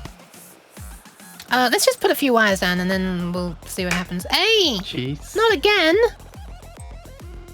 Why again? How dare you? This is ground, so I guess we won't be doing that yet. I'll just place these down. That's stupid. Let's make that neater. Okay, it's better. This needs to go over there. And that's not too bad. Wait, what is this? This is... Oh, it's VCC. Okay, we're not even worrying about VCC or ground yet. Okay. It's fine. That's VCC. That's ground. It'd be really nice if I could just hide VCC and ground things. Wait, I can! Oh, I can! Okay, let's just hide that one then. And hide this one. Do I right click to... Oh, okay, it's just a checkbox. Okay, so this is all the stuff that I need to read right now. Okay. Wow, this makes it easier. I've never used that option in my life before, but I kind of wish I had now.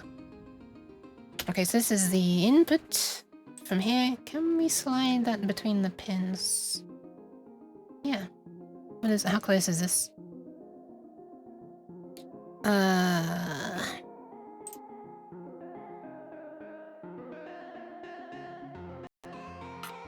0.364 millimeters. That is okay.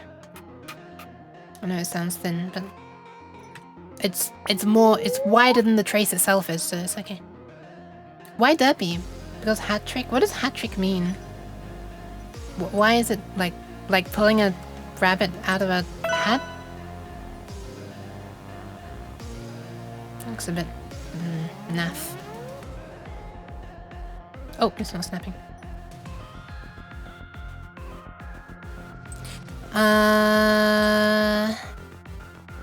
Sure, let's do that.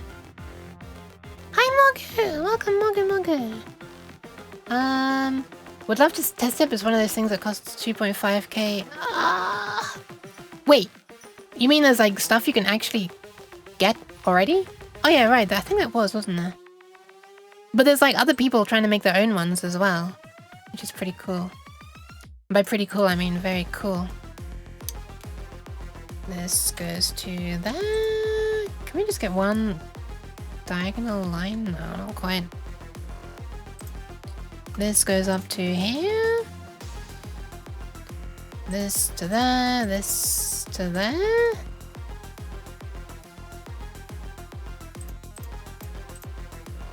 This is enjoyably easy currently. That just goes straight over to there. On the other side, this is 5. Yes. Yes. I think Asian so is Wellington. Wellington. Wait, hang on. How did she pronounce the end part? Fifth I need to replay it. I'll be quiet this time. Yes. I think Asian so's Wellington. I'm not even sure what she said. Oh, I don't even know what she said. Confusing. Okay, this somehow needs to make its way up to this pin. That's a minor concern. Are we going to need to use wires on this board? It would be really nice if we didn't have to use any wires. But, you know, if it turns out that it would be easier to, I'm not going to, like, make the entire layout of the board ridiculous just to accommodate that. Do I... Well, there. Thankfully, my finger muscle memory remembered the shortcut, even though I didn't consciously remember it. Okay, now we have another one coming up and around. This one goes down to here. Oh, it's a little bit crossing over, isn't it? Well, why don't we just rotate this?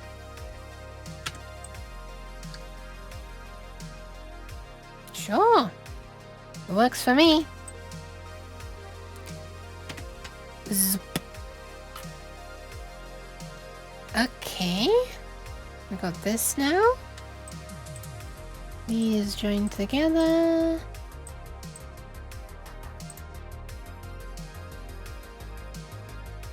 Okay. That's basically it. That's basically it. This needs to connect to this here. This is the serial input on the Arduino. And basically all that's left now is... these 4 wires here. Oh, that could be a bit annoying trying to get them up there, couldn't it? I'll worry about these ones later. These ones are not even technically used yet. These are ones that will allow me to add switches to the front panel. They're not, like, strictly necessary.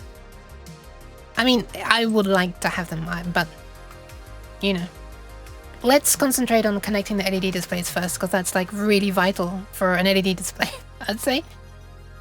7 AM here, so I'm going to hopefully snooze more than 3 hours. Oh, good luck, good luck, good luck! I know how hard it can be. Hat trick like 3 goals in ice hockey or football. Why is it called a hat trick? I'd like to know. This layout for connecting to these is awful.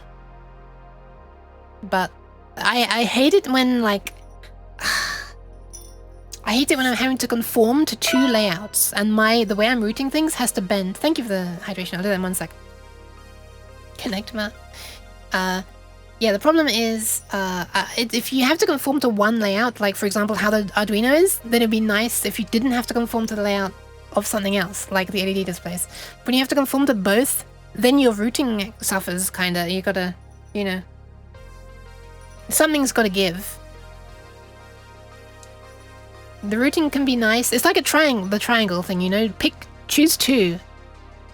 A fixed layout of one thing, a fixed layout of another thing, and neat routing. You can't have all 3. But yes, you both. Thank you for the hydration.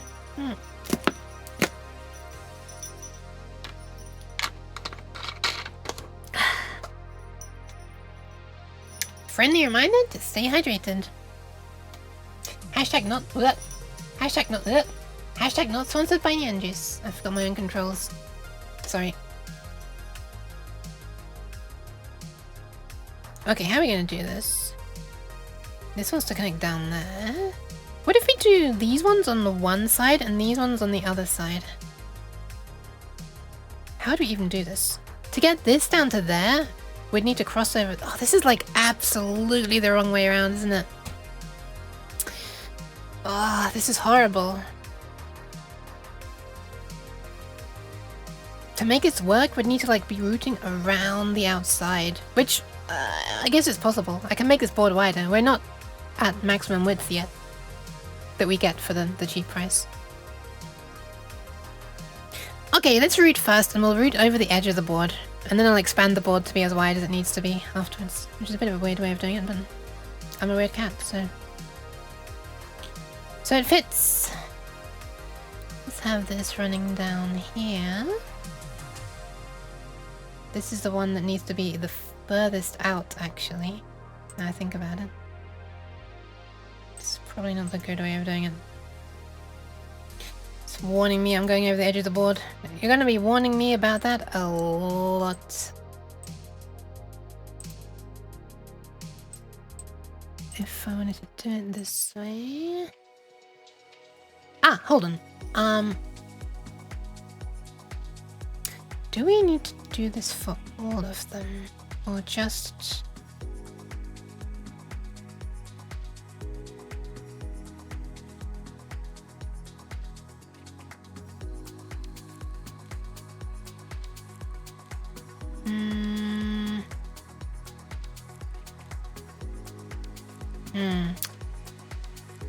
Let me keep going for now. These are very close. Hold on. Let me change the snapping distance.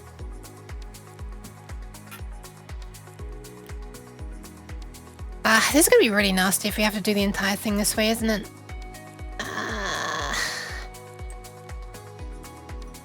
Let's just do this one.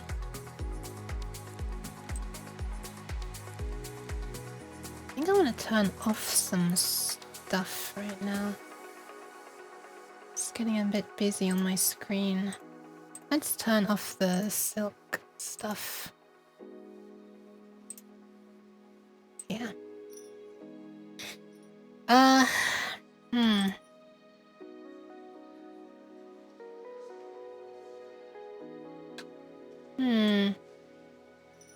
GLC makes you pay for 2 layers anyway, so why not use both?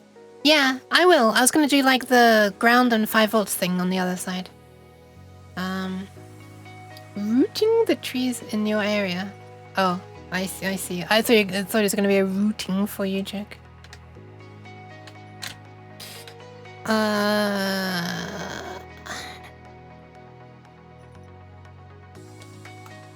For the other ones. Yeah, these ones should be easier, right? Yeah, these ones should be easier. Let me see. Oh, that's so cute. Okay, I'm gonna try and connect these up first, because I think these should be easy to do. Yeah, these can just come through. Yeah. Okay, this is working. Yeah, this side is nice and easy.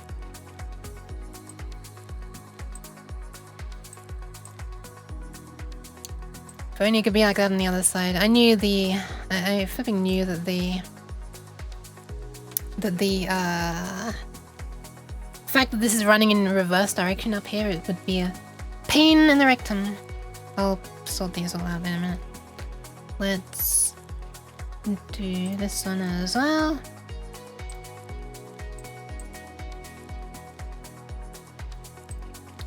Make it neat later.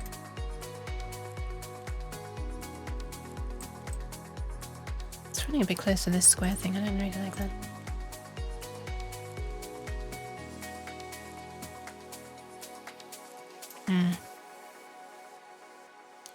Let's pull this through there as well. Ah, slightly too close. That's annoying. Yeah. Well,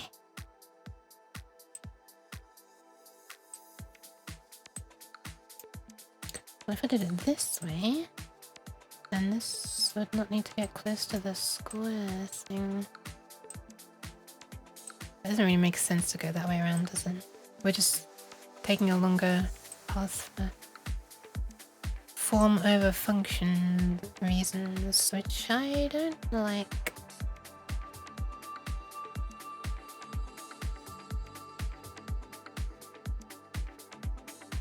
Sure, let's do it that way. Kinda don't like how close this is. How close is that?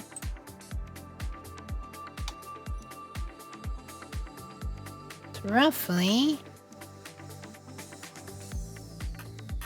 Oh, okay, that's actually not that bad. 0.661. Somehow it feels worse because it's like a spiky thing. That's much wider than the gap between here. It's probably fine. I still don't like it though.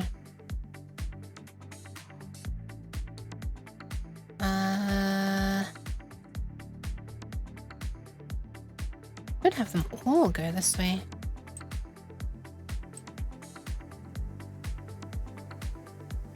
Although, not sure if that's necessary.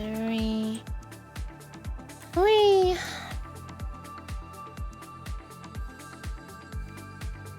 This is the part that's kind of like just brain off, just drawing lines, and it's kind of therapeutic.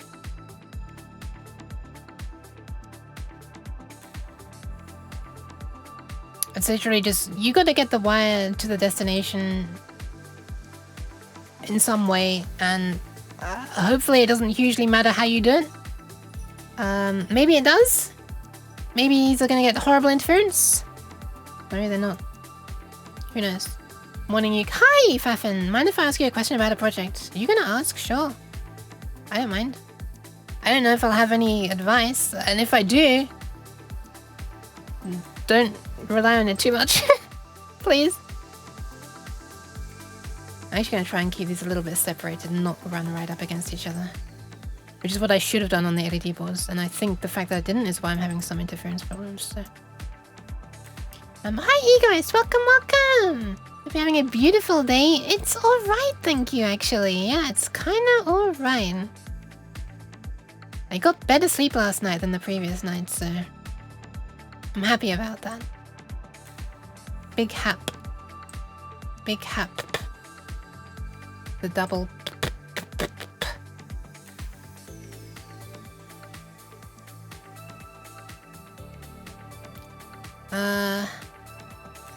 Good morning. Good morning. PCB layouting is like color by numbers for adults. I guess so. Or like dot to dot, kinda.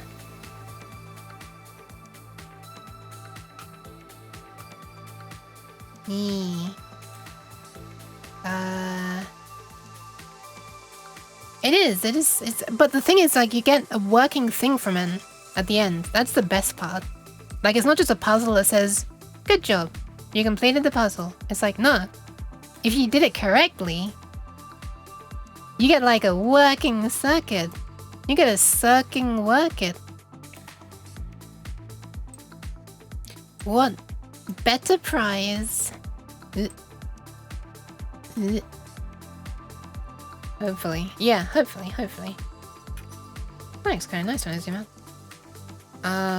You know, it doesn't look nice, this. Ew. If I were, like, rooting on the other side wouldn't really help either, would it? Like, you still gotta, the wires would still have to cross over each other. But could I do it in pairs? Could I just, like... Hang on, I've forgotten the button to... There we are. Well, no, they're all gonna have to go around this way now if these ones are connecting. It's kind of nasty, and we're gonna have to fit 4 wires through here as well. Actually, it's a lie, because we could put some around the outside this way. Not many, though. How tall is this? About 81. Oh, we could make this slightly taller if necessary. Or like have the board expand out a bit further. Or just like slide this all forward a bit. It's probably the best thing to do. Slide this all upwards a bit. I really don't like having to have all these wires going around here, but it's kind of horrible actually. If you do it wrong, you get a mostly working circuit and a new puzzle. I don't know, I made one mistake on my first version and then had to completely remake. I have a set of old Bose speakers that I would like to convert to Bluetooth. I'd like to create a single hub to connect them. But I don't know if I should use 5 Bluetooth point-to-point connectors or Bluetooth broadcast. I just gotta say, I really don't know much about Bluetooth, except that it's really, really frustrating every time I try to use it. I really hate Bluetooth. So I'm probably not the best person to be giving... I'm possibly the worst person to be giving advice about Bluetooth stuff. I would just try to avoid that like the plague. I don't enjoy it.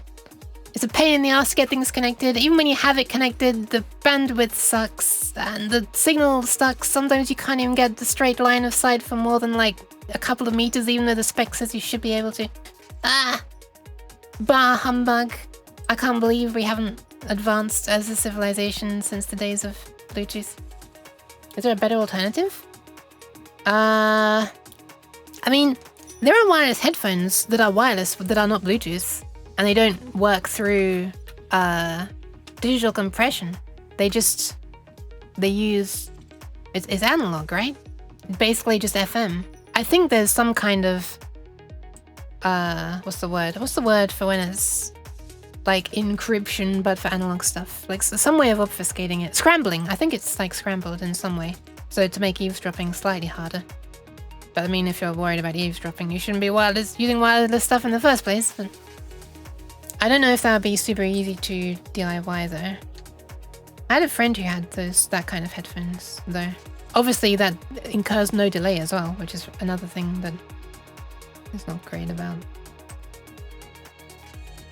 Bluetooth in general. I don't know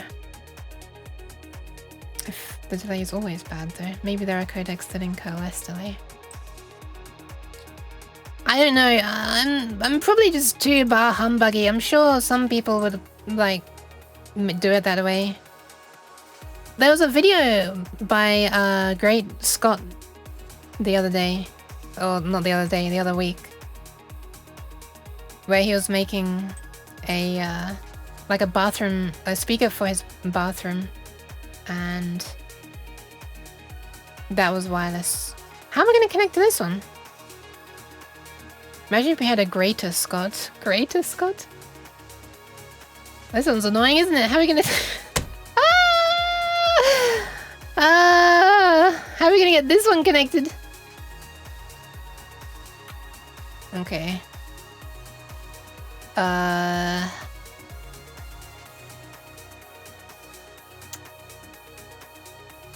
Solder a jumper? I need to flip all the ones above it? Yeah, that's what I'm thinking. But if this wants to go up here, then it would need to go up around the outside of this one. Right? Like this. Which is a bit silly. Or use a via. No, fuck that. If I'm gonna use vias, at least I'm gonna make it symmetrical for all of them. 16 vias or no vias? This is still so horrible. Oh my god. Can't get over this. Actually, how wide is this? How much space are we wasting here? I should make them further apart as well. Having them so close to each other is probably why they're not great with interference in the first place. But it's about 5 centimeters. Wanna take a look at Great Scott? That was just a single Bluetooth thing though. But yeah, he does show a Bluetooth module.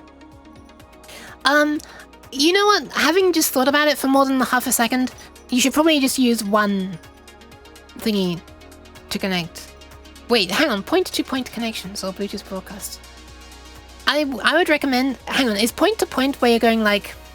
Send it to speaker A to speaker B to speaker C, etc.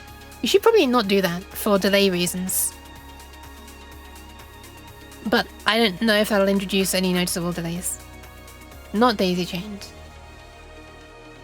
Single-sided PCB?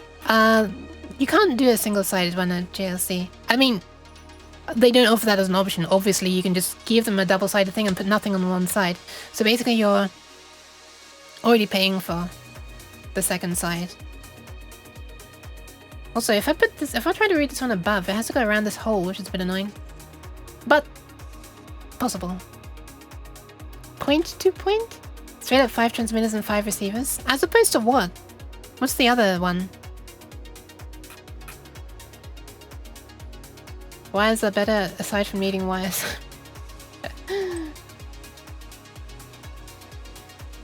What's the other way of doing it? I don't know the other way. 1 broadcast transmitter, 5 receivers. Oh, 5 transmitters! Oh. I would also say 1 then, right? Because then you're going to make sure they're all like properly in sync, right? And in phase and everything. But that said, obviously Bluetooth has limited bandwidth, and so if there's one thing transmitting 5 channels, maybe you'd have to use more compression? I don't know. This top one's a little annoying because it has to go around this hole. Means I'm gonna have to lose my you know, sameness that's everywhere. Or everywhere's just gonna have to have this silly little dip in it. Hoping that the broadcast would prevent interference. Ah, right, they wouldn't be fighting each other for, like, the airspace. That's actually a good point as well. Like I said, I'm not used to that. How far does JLC need there to be a gap around a hole, I wonder? Let's see. Let me see. JLC capabilities.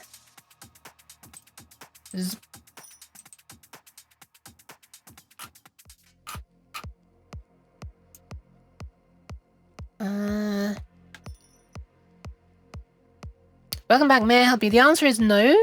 Please go away. I was about to say, but I can't get rid of you, but I actually can. I was gonna zap her with U-block. Anyway, where are we? Hold a hole? Traces?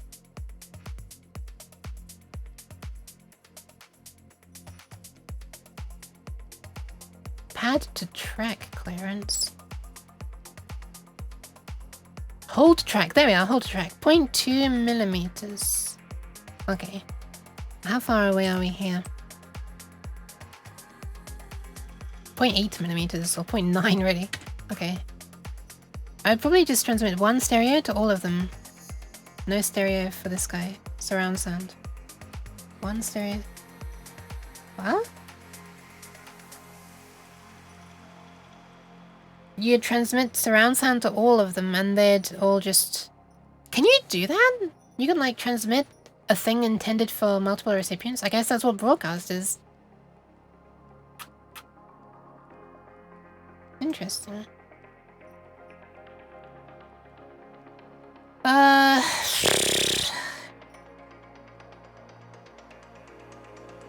Okay, let me get rid of all this.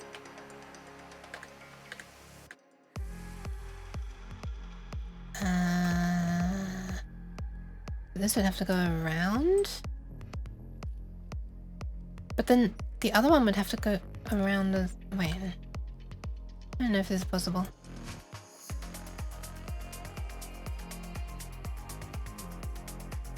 Now that I think about it, it would probably just be mono for all of them. Mono for each, yeah. If you're transmitting different things. Right?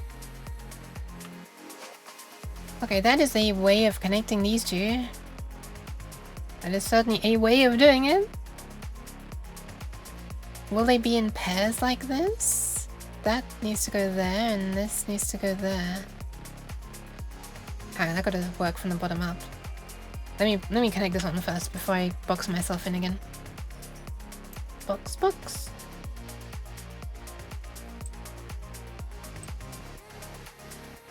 Boop.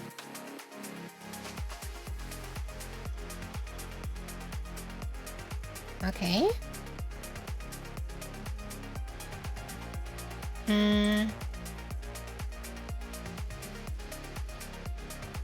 So this one? This flipping programs with its weird buggy shortcut thing has already changed the shortcut from hash to apostrophe.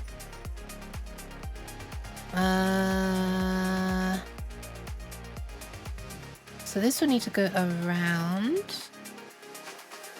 there. Something like that. Worry about neatness later. Neatness later. Wee, wee, wee. Zip. So then this one, what's next? This one. Ah, okay. It does just need to go in pairs, one above the other. Okay. Ah, this is not going to be too bad then. This is possible. Although I guess possible versus not too bad, you know. There's quite the world of space in between those two things. There are many things that are possible, but not great. I need to go and save the kidneys in a minute.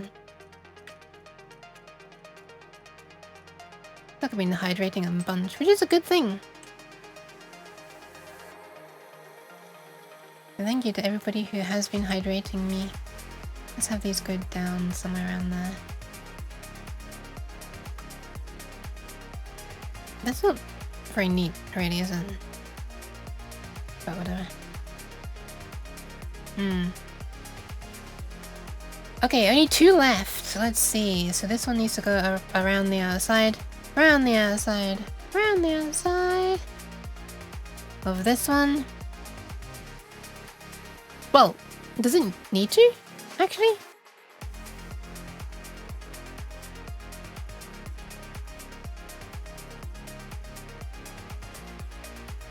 Whatever, we're doing this way now. Therefore the answer is yes! Boop! Wait, shit, that's the wrong way around. Oh! I was doing it the wrong way around anyway. Wait, was I? I was doing it the wrong way around. Wait. Am I bamboozling myself? I'm bamboozling myself. I'm bamboozling myself. Bamboozle myself. Okay, now the question is, how does this one come out? Ah! There's not much space to get this one out either. Well, there is more space than before though, so technically it's possible, but it's gonna be messy. Another route for this one would be over the top of that.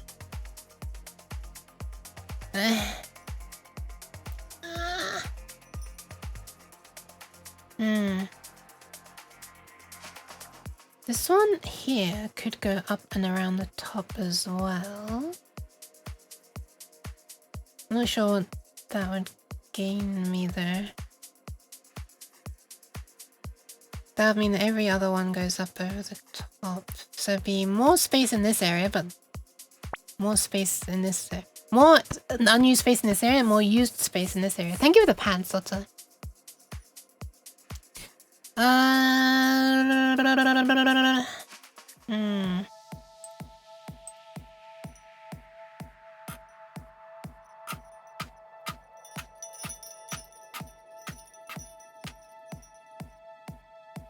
Then maybe coming around the Fromage. Why?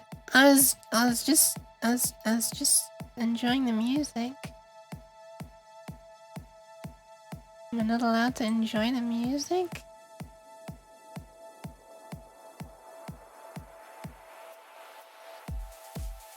And then that can be pulled back in.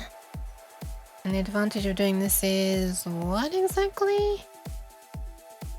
It would mean that I could push this up and this up, all of these up in fact, and then I could run this one up here. Yeah.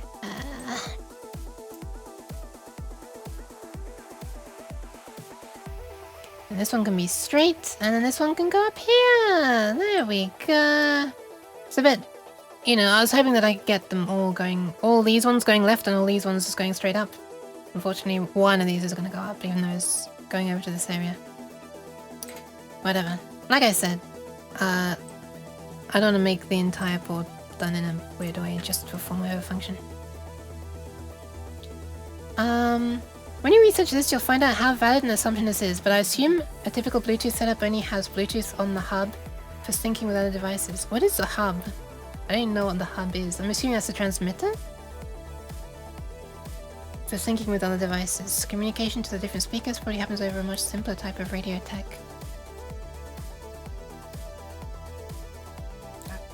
No idea. No idea.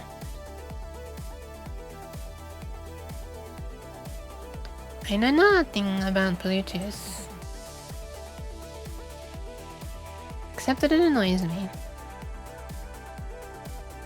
It's a thing I've noticed. This is silly. Let's just do that.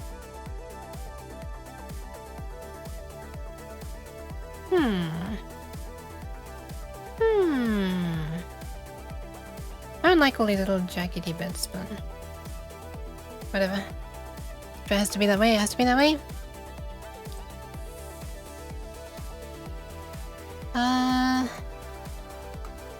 Maybe having this like there would look neater, so it's just curving around there.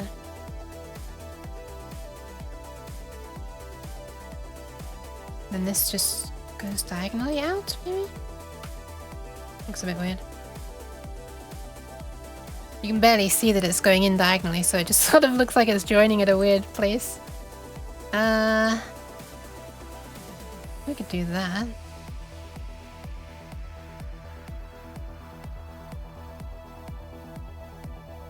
Then pull that down. But then it's no longer symmetrical with this. Whatever. I think it still looks...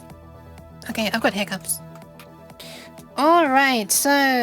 Well, we can pull this in more now. Which is kind of nice.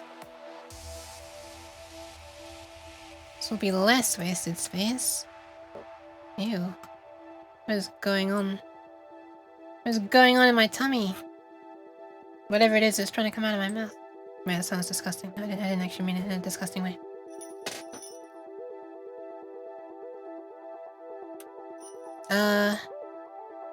Okay. That goes down there. We can pull this up there. That goes there. That goes there. Yeah. How's this?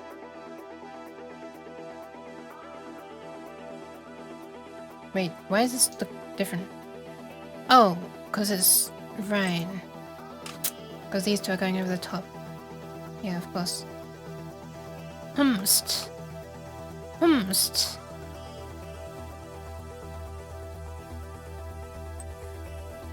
These the same distance? Something weird is going on with snapping here.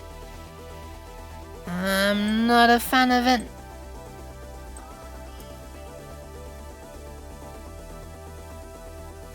Okay, there we are. So we'll need to expand the board in width, which is kind of annoying. However, all of this stuff is connected up, which is fucking amazing. Now we only need these 4 things to get up here, which are obviously I'm going to do on the other side. Can we get them, sneak them in anyway? Well, if I hadn't done this, we could have sneaked them in over the top of here. Or one of them we could have sneaked in. We might end up needing to use...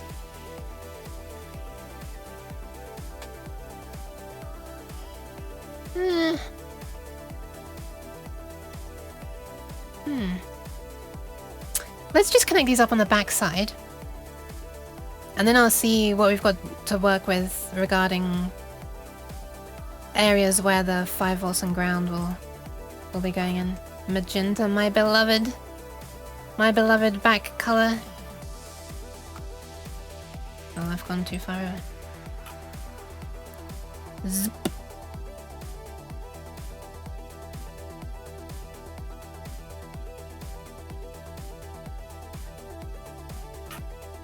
Okay. The pads for the thinking, the cheese because... Kessel. We don't even have a Kessel sound yet. I wouldn't be sure of that. Radio bounce, tightly controlled. That is very true.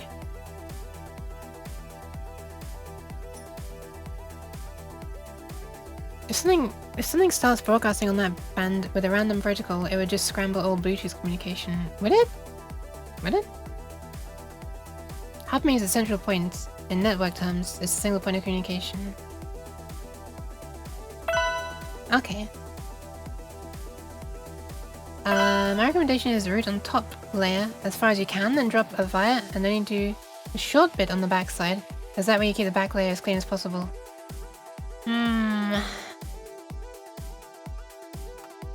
Yeah, so just basically have these lines here coming down, or these lines here coming down, and then route them on this side. That's also not super easy to do. They'd have to all go around this. I mean, so be it if they do. Yeah, otherwise we might have some long winding routes. Oh wait, hang on, wait, that doesn't actually matter. Hold on. That actually doesn't matter that much, because we already have 5 volts here and ground here from the Arduino. Which I assume are being brought there in a good way on the Arduino, right? Let's have a look at the back of the Arduino. I assume there are like some nice big planes bringing them through.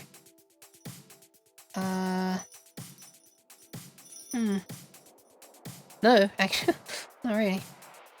5 volts. There is a thick trace, but then it just goes through one wire. What the fuck?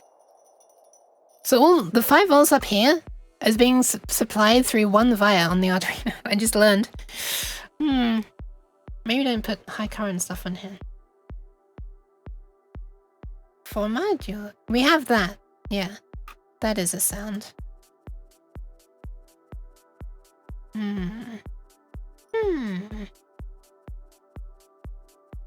I actually think this might be okay to do on this side.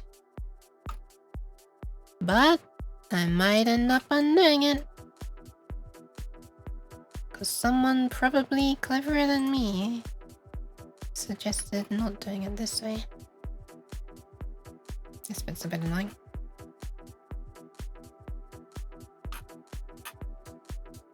Why can't I see the components? Oh.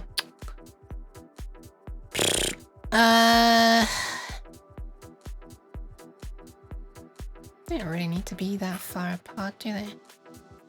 I could move them up. Boop. Boop. Actually, that's getting a bit close. I don't think I want them any closer than that. Is that close enough?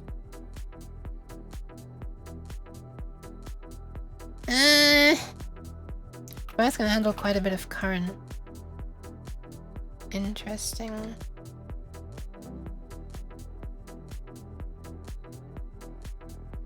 Yeah, I guess I never quite worked out how much they can carry. I know it's like because they're round, right, and the entire inner surface can be used, but it's such a thin surface.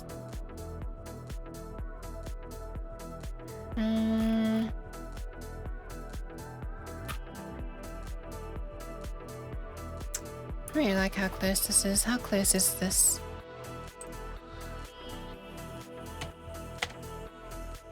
Boop. Wrong one. Boop. Boop.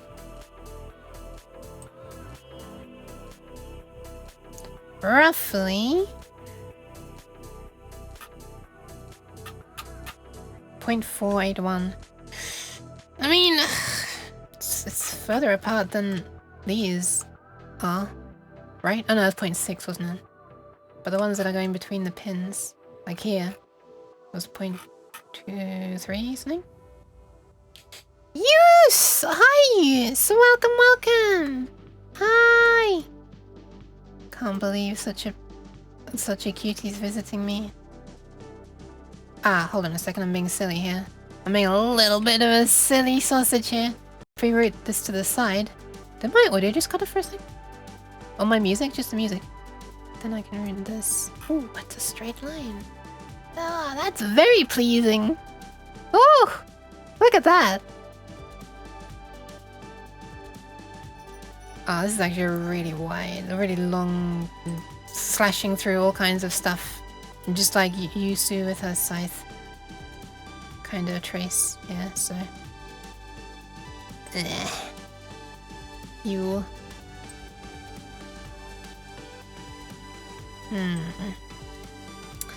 Yeah, it's kind of gross actually, isn't it? This is kind of gross.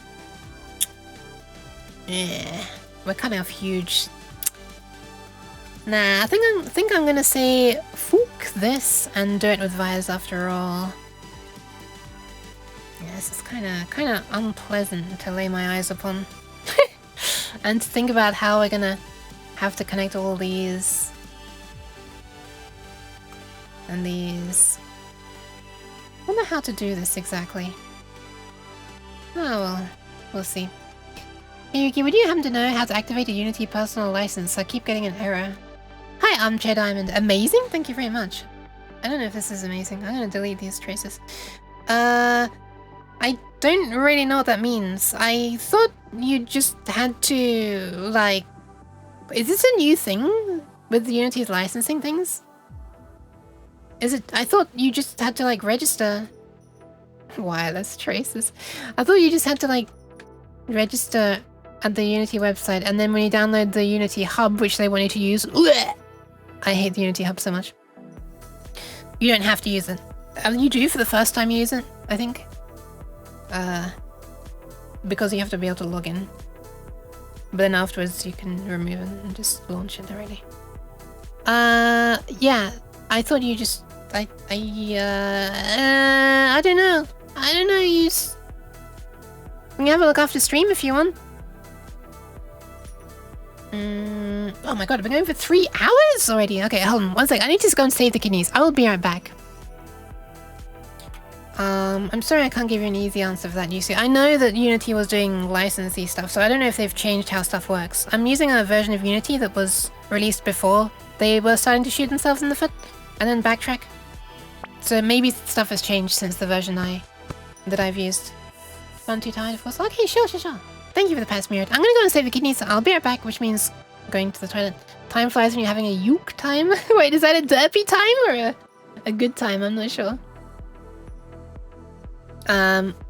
Okay, yeah, so I'll just do short runs down to here. Or however far down I need to go. Then on the other side, we'll... Oh, how the fuck am I gonna get this? Oh, okay, yeah, just straight up there, I guess. These ones will need to wrap around. There's enough space there. There's enough space. Also, why am I putting this resistor here? Why the fuck am I putting this resistor here? Oh. Oh, I guess this is actually the best place for it after all. I'll move it across a bit. Then like, you know, I don't have to divert these wires around so far. Also, this one can just come up from below. Why am I doing it this way? Why don't I just bring this up from below? I'm meant to be saving the kidneys, but what is going on? Why can't I not drag this? What the? Okay, there we are. That was weird. This program does weird things sometimes. Okay, there we go. Now we've got more space to root around. Is this aligned? It is. Okay, I'll be right back. Saving the kidneys. Everybody else, please go piss. I'm gonna do it. Go piss. Alright, I'm going. Fine. I'm going. Alright, everybody else, please take this opportunity to save the kidneys if you need to. Also, drink some water if you need to, and eat blah blah blah. You should put the resistor horizontally to get prettier.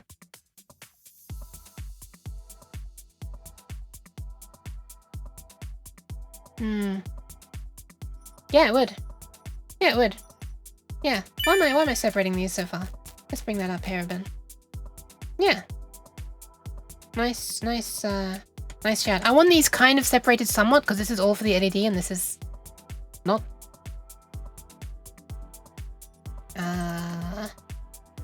Maybe something like that? I'll have to move this now. Alright, fine! Woman, please! Look! ADHD is real, alright? Except I've never been diagnosed with it, so I'm sure I don't have it. Alright, I'm gone. Bye! Cheese. Yes.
I'm returning. In the process of returning. Ah! Wait, I meant to be down. There we are. I'm back. You didn't see that. Hi. Good job, chat. Stop yapping. I'm just catching up. Oh my god. True. I double checked my antivirus and firewall. They aren't blocking it. Okay, good. There's another message I wanted to respond to. What OS do you use? This is Windows 10. Hi. Hi, Nix. Welcome, welcome. Why am I in jail? I did what I was supposed to do. What did I do wrong this time? What did I do?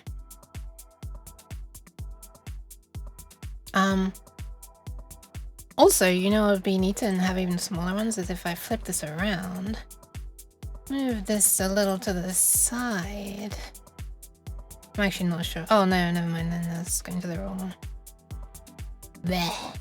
Bleh. Never mind. Ignore me. Boop, boop, boop. Back. Why does this look so nasty?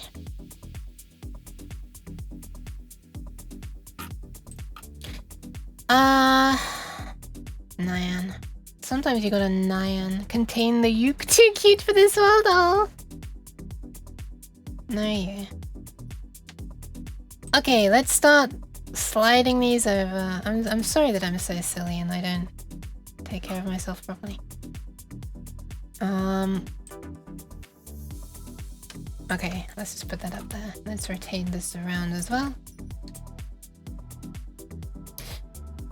The ADHD is extremely relatable and I've been diagnosed. I can't remember if I read that or not out loud. I read it in quiet. But yeah, I have not been. So the same kind of thing happens to you, does it? Like you know that you should like do a thing like for your own health, but like you know, it's more fun to slide things around on the screen.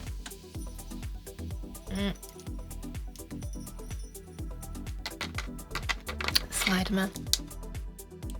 You sliding out? I should try to fix that looking broken on my streaming setup. I don't know why it is. I didn't think it was an optimized GIF. So I don't know why it looks so weird. Game Structure is just how it goes. It's just hard to, yeah, when you're doing a thing, it's like hard to stop.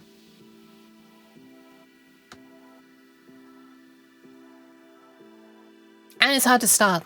There's basically huge inertia. Can we redraw from... No, we can't, because these are not actual things yet. These are not even equally spaced. Gross.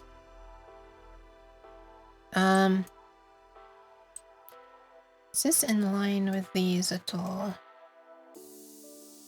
So we can just go straight up. Word up! Okay. That goes there. That's there. Nice. Not nice. Not nice. Not nice at all. Ah! Let's go slide this over a bit.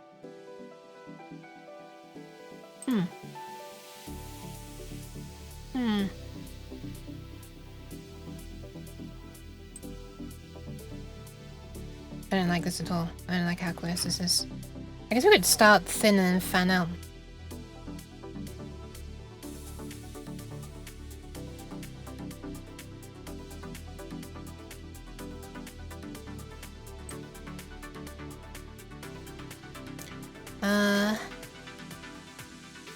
Yeah, a little something like that.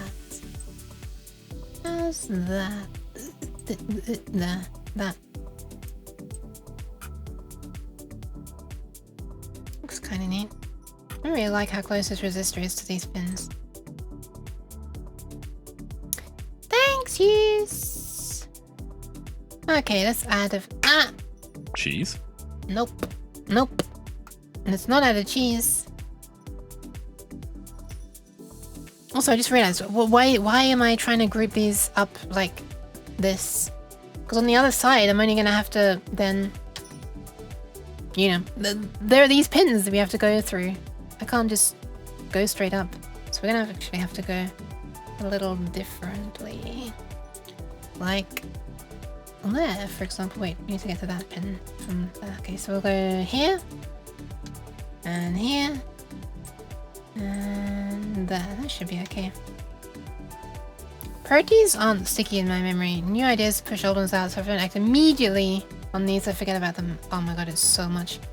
So much like that. Inertia is one way I describe difficulty in task switching too, which is a different aspect of executive function. I mean, that is a thing, like, that's like a known thing. I mean, like, companies exploit this.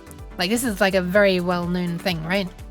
This is how companies are able to inshitify and people still use them. Because once people are using their shitty products which once weren't as bad, now you have the extra inertia of changing, so you're less likely to change. Especially if all your friends, like if it's a social thing, all your friends are using the same one. This is a bit different, but I just noticed a topic that I can rant on, so I decided to rant for a second. Okay, the rant's stopping now. Whoa, that's interesting. Interesting. I didn't know that was a thing it would do. If you accidentally run a route close to it and not connect, it's like, warning, these are two different things that are too close. So yeah, I guess I've not done that before on purpose. Also, holy yuck! I will bestow upon you great wisdom. Yui's cute. Wait, what am I doing drawing it on this edge, this side? Ah!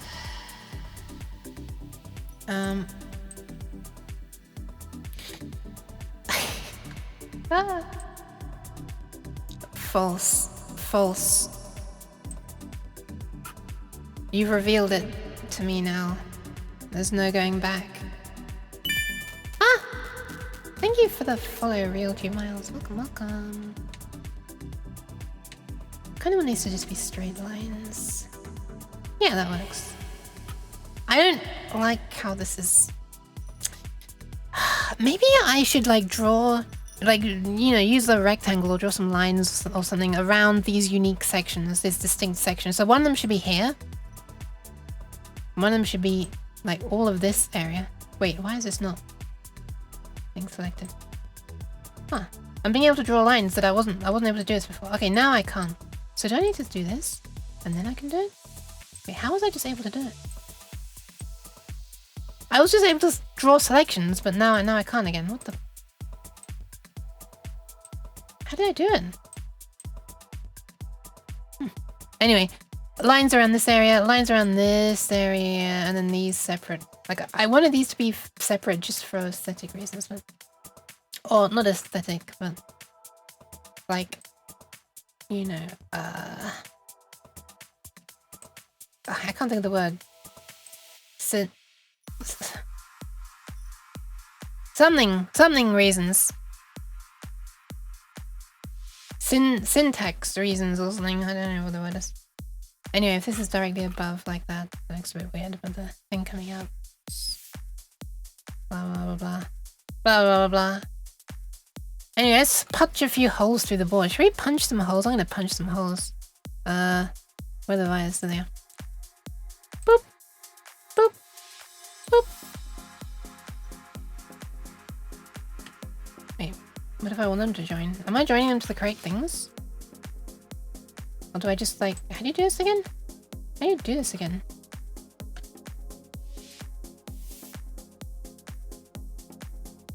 Huh?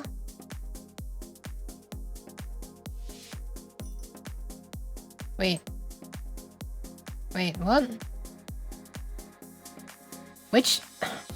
Wait, so they are connected. Wait, what's the problem? Oh, there's a minimum ring. Okay, it's just the fucking via size is too. I thought it was complaining that they were joining together. It's complaining about the minimum ring size. Okay. Let's make them 0.2 then. How do you do this again? Isn't there like a way to just modify all the wires together somehow? Wire properties. Defaults. Outer diameter 0.5, hole diameter 0.3. What did I do before? Let me see what I did on the other one. What the fuck? Semantic! That's the one, thank you. Semdantic. Hi Menno, welcome, welcome. Boop. These wires were 0.7 and 0.4. Well, that was for power delivery actually. For the signals, it was...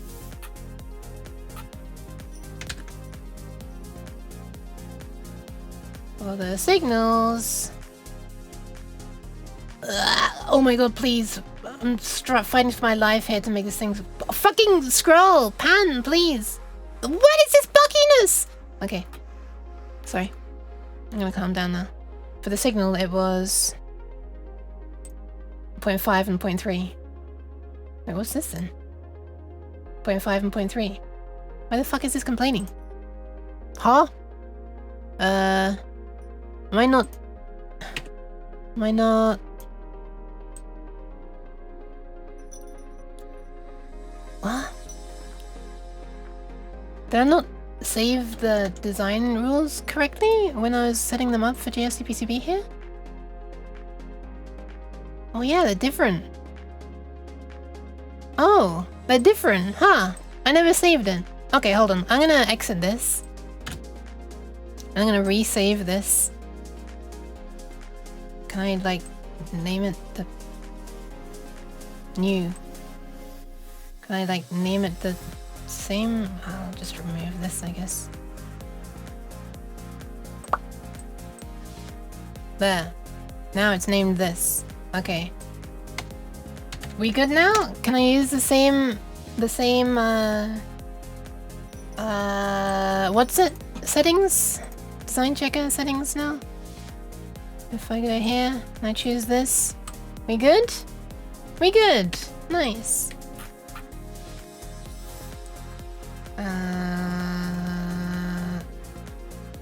Wait, what?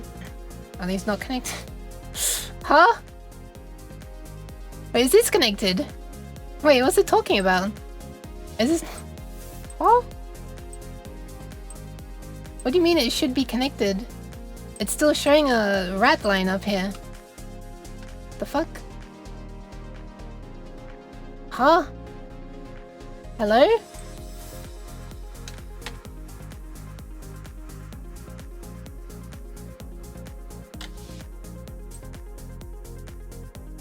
What?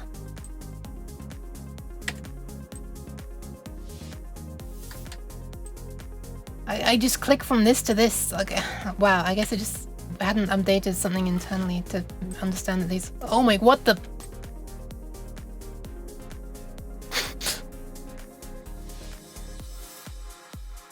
This... Like I said, this program is doing some weird shit and I'm not a great fan of it right now. What the hell? I don't like this at all. I'm not a fan. Not a fan. I'm a cat.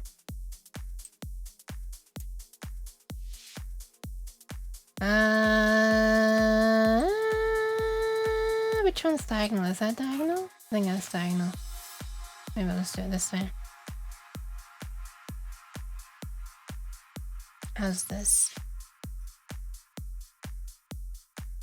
Let's just do that. Fan is not equal to cat. It's true, it's true. Let's draw another one coming down to there. We'll have them all next to each other for no good reason other than, you know, they're all in the same place, so yay. Is that a good reason? Maybe it is a good reason. If I really wanted, I could do this. Why does it sound like the same song as starting again? What's going on? Oh my god! Can we have a different sound? Okay. Wait, is my playlist scrambled? Shuffled?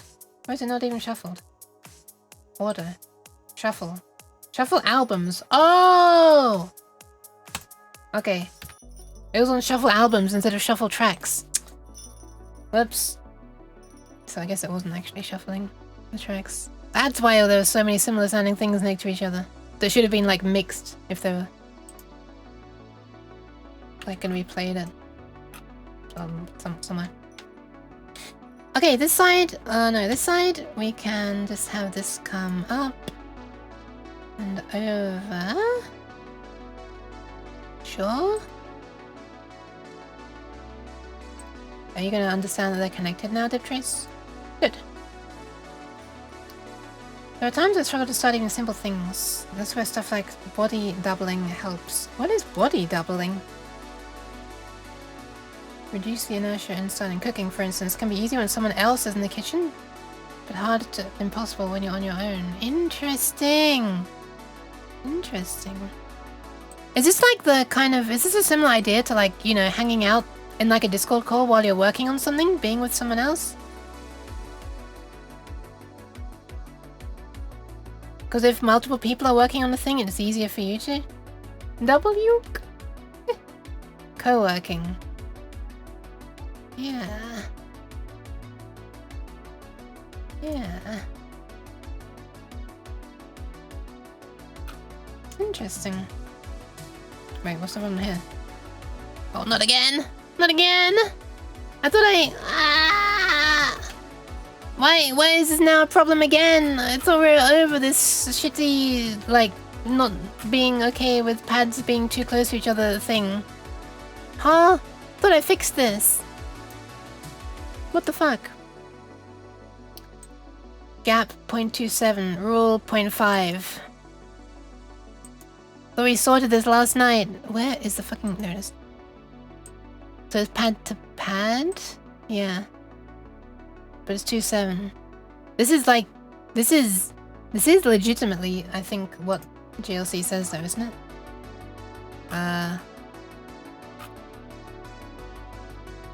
Where are we?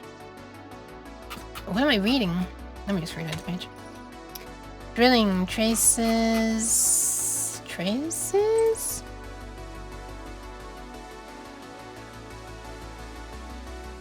Pad to pad. Pad to track? Via to hole PTH to track. Pad to track. Inner layer hole to copper same net track spacing, trace scores, VGA, PTH annular ring. Drilling? Hole to hole, pad hole to hole? Via hole to hole, minimum non-plated, min via blind, blah blah blah blah. What? I swear I found this yesterday, I can't find it again now though. What the hell? I'll pad your track. Oh my goodness. Drilling traces or traces of drilling? Solder mask legend outline. Legend, also known as myriad mines. Haha, haha. I could have sworn there was like bladed through hole. Okay, well this here says, oh, that's the hole though. Pad to track clearance is like 0.1. Wait, is the problem hole to hole? No, it's saying it's pad to pad is the problem.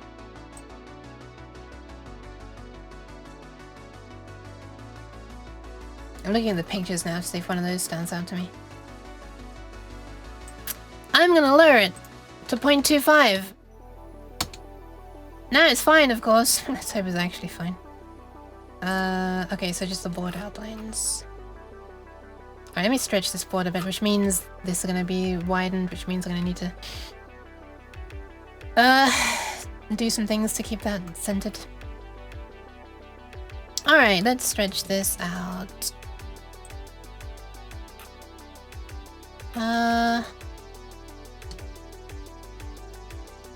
If I want this to look good...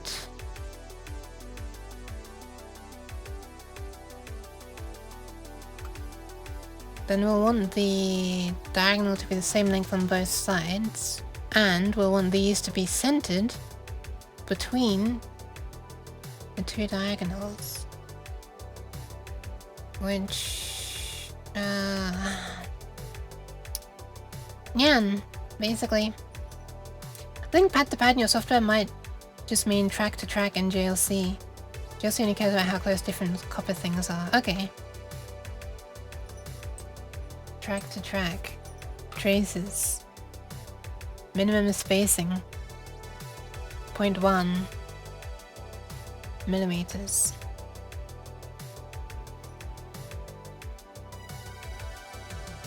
I guess. Pad to track is also 0.1. So yeah, it probably is just... It's 0.1 then, right? Let's make it 0.1. So pad to trace is actually 0.1.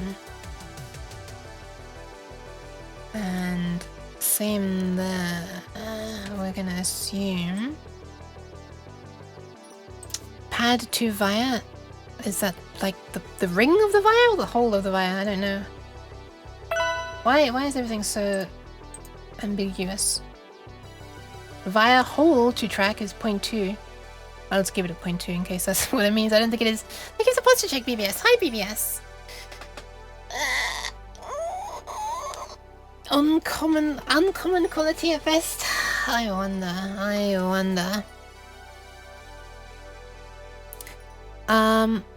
Let's add it and name it the same and then delete it. Is this the right way to do it? Apply current to selected position. Oh, that's probably what I should have done. I don't even know which one's the one anymore. Fuck. Save. Okay, there we go. That's what I should have done. Is it like actually... Okay, it is. Understanding the point on. Well, welcome BBS. How are you beebing? Are you a Bieber right now? 2.858. Let's delete one of these because it's a straight line. Okay, that's not what I wanted to do. The fuck? Oh, wait, do they not like complete the thing? I guess not. Didn't rejoin. Okay, delta x is 0. Nice.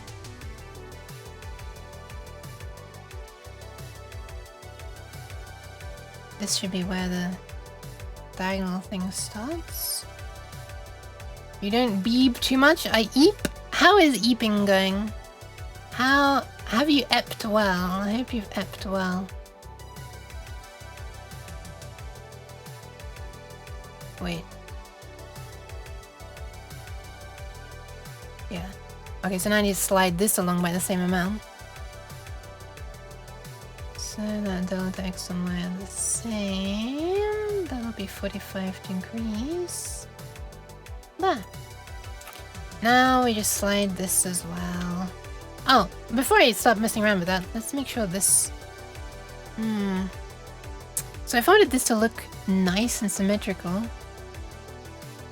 I would want the distance between here and here to be the same as the distance between here and here. So let's do a little slidey slide. Make Long Nuke proud. This is gonna mess up all the traces. Okay, whatever. Boop, boop, boop, boop, boop, boop, boop. Nice. Now they're the same. What the fuck's happened there? What the... Okay. What the...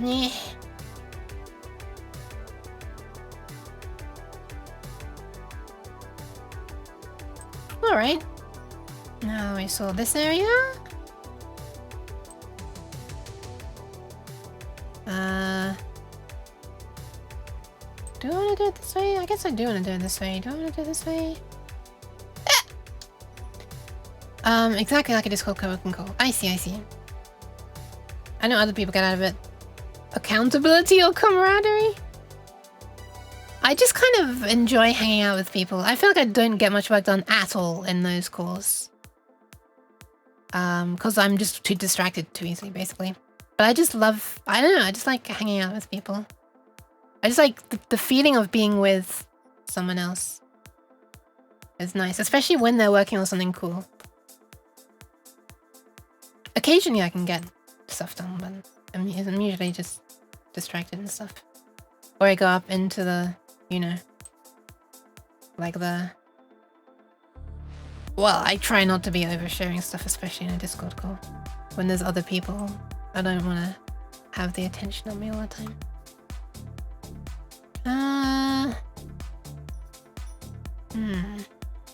Something like that works.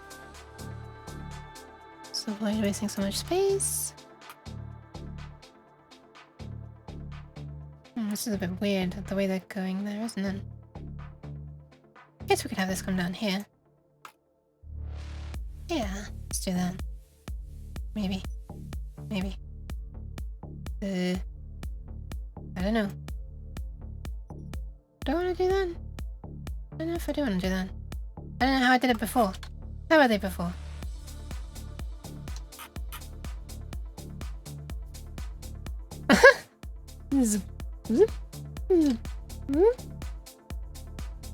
They were there, and then two, and then one, and then two, then one, then two. Ah, who cares? Let's put them back. Bix! Bix! Hi, Bix! It's the therapeutic sliding the lines around time. How's the Bix? How are the Bix? Are all the different Bix doing? Wait, where do I want this to be? Do I want this to be like that? I do want this to be like that, in fact.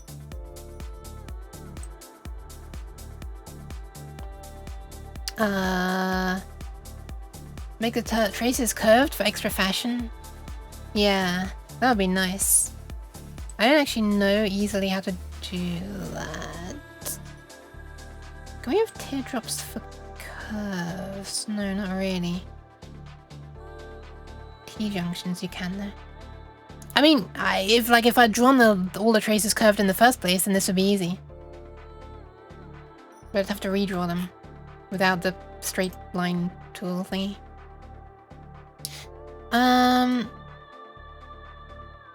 Good, just got done with some chores and for the annoying little furball. I'm not that annoying, am I? I meant to say nice here, but ended up some of the comment ended up even better. Wait, what did you say? Oh, feels like that. Oh, I see. Pat BBS. People talking in comms, I get nothing, next to nothing done, but a lot of correcting channels of chat only with some music or something. I see. I see.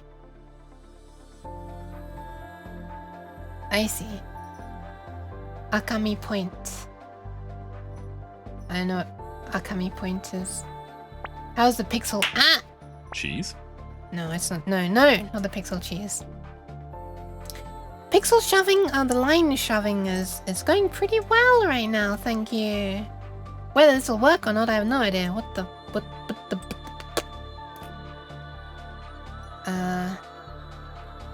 Well, I guess it would be like that, wouldn't it? That sounds horrible. It looks horrible! I don't like this little wiggle that it has to do. Yeah, hopefully stuff might actually work. Who knows? I might be asking a bit much of a weird cat to be able to make a thing that works. Watch me now not be able to center this arrow because I didn't move it. I moved it like an odd number of times or something.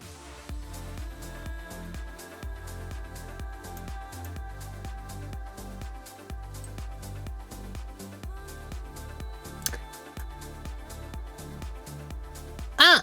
Okay, nice, I can. Doesn't even look properly centered. But it is technically, so yay. Holy. This trace is doing an interesting thing. At the risk of sounding like a noob, how does this work? You design the board and the factory makes your design to order? Yes! Exactly. How it works, like, more from the very beginning is... Well, still not quite the beginning, but anyway. You sort of make the schematic on here, and then that allows this software to know where everything should be connected. Like, for example, if I remove all of the traces that I've already done, boop, then it knows that, like, this needs to be connected to this, and this needs to be connected to that and stuff, and so then I just try to do it. Look at this mess that I had to work out. But yeah, you can, like, if it's a really simple board, we were actually talking about this earlier. Thank you for the pads. Hi, Hakun, welcome. But there are people who try to, there are companies like trying to make things like 3D printers that can like create a circuit board basically, like, so you can just do that at home. They're not super advanced yet. But it's really cool that there are people, companies and even just individuals trying to like, you know, come up with ways of being able to make these at home in like a kind of automated fashion. Because like it's already possible to kind of do it if you're okay working with, you know, if you print on special like transparent plastic thingy and like use ultraviolet lights and chemicals to, yeah, do stuff. But I don't want to do that. I'll probably damage something and get in trouble. So yeah, I use a company to do that. And they're super cheap for making the boards. This should be like probably less than $5 for 5 boards, which is a minimum order. But what they're gonna do is they're not gonna put any of these components on. So all they're gonna do is make basically everything you see here, all this green stuff is just literally gonna be printed ink on the board. They're not gonna put any of these components on. They will drill the holes and they will have these electrical connections between them. And then when it gets to me, I put the components in and I solder them together. For my LED displays, they did, I'm just getting the photos. They did do these tiny components. Surface mount stuff that doesn't go through the holes. So like they didn't put anything in these holes. I think you can pay them extra to do some through hole stuff. I'm not sure. It's not a standard thing though. You have to like mark it as an extra thing and give them instructions and stuff, but whatever. But they have like a proper procedure for soldering these tiny little surface mount stuff, which is really useful. Obviously, you pay them to source the components then as well, because they're not free, but these are like horribly fiddly to do by hand. Like there's no way I would have done all of these without making mistakes. So yeah, they can put some components on, but I'm not using any surface mount components in this design. I'm just using like these so-called through-hole components, the ones with legs that go through the holes, that I already have at home. So that's why this is hopefully going to be so cheap, because they just need to make the boards. And no assembly. Thanks for going to my TED Talk. Hope that answers your question. Let me read some messages. Gently squeezes the smart cat. Thank you! I'm scared of making the cat angry. Don't want to have the contents of computer mysteriously disappear. I can't do that. Voice chat is best for working on a shared project. Otherwise it's socializing. Wait. Voice chat is best for working on a shared... I guess so, if you're like actively doing things. And yeah, by the way, there are multiple companies that can do the making of these boards. There's kind of like a standardized file format, thankfully, for like describing these boards. And you can pretty much send them to like any one of dozens of different companies that will make them. Obviously, they have different prices and they're in different countries and you can wait different amounts of time for them. I think, I don't think the quality varies terribly between them. Some of them can do things that other ones can't do. They have like different limitations, like, you know, how small you can go and how close things can be and stuff. How close to the edges of the board you can get and stuff like that. That's what the thing I was setting up just a moment is for, these design rules. Because basically the software can like tell you if something is like bad, which is like really useful. Like if this gets too close to the edge, for example, it's gonna like draw these red circles where there's a problem. Because like I've set it up so that basically with as much as I can, I've tried to set it up with like what the company I'm going to be using is able to do. So like if I get two traces that are too close to each other, then it'll say, oh, these are too close. Then they're not going to be able to do that. And stuff like that. There's like holes too close to tracks and stuff as well, and there's like a limit to how small they can drill and stuff. And it's a bit of a pain trying to type in all this stuff. It's hard to even find it. This is the page of like the capabilities of GLC PCB, which is the company I'm going to be using. And they sort of tried to say like, you know, how close or blah blah blah. There's all kinds of shit. I'm sure I haven't like typed everything in, but I think I've typed the most important ones. Anyway.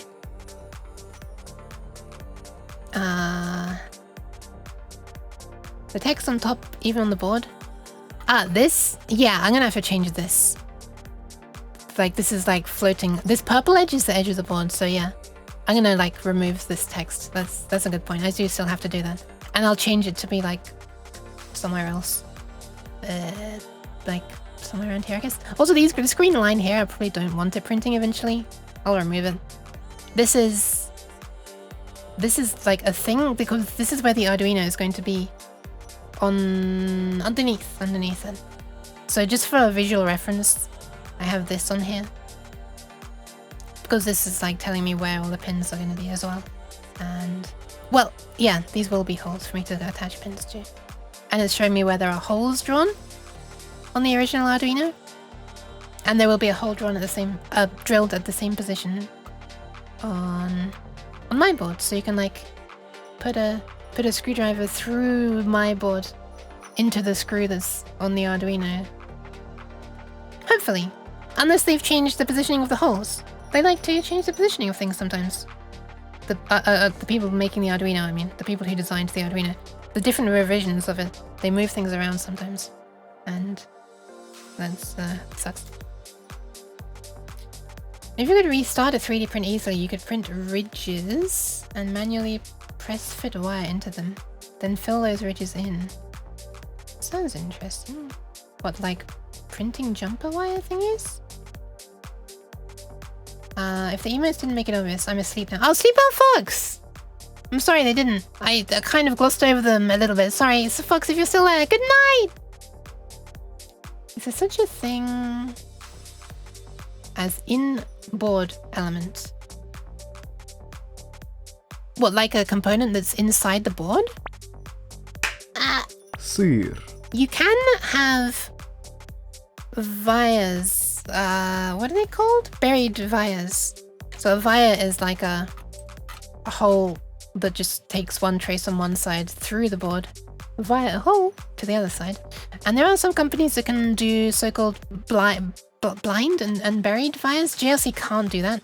At least not with its cheap option. I don't think it can at all, actually. I wonder if that's under the drilling section. Did they say that? Drilling? There we are. So it looked like this. Was about to shut my pee down, but I am still here, but good night. Good night!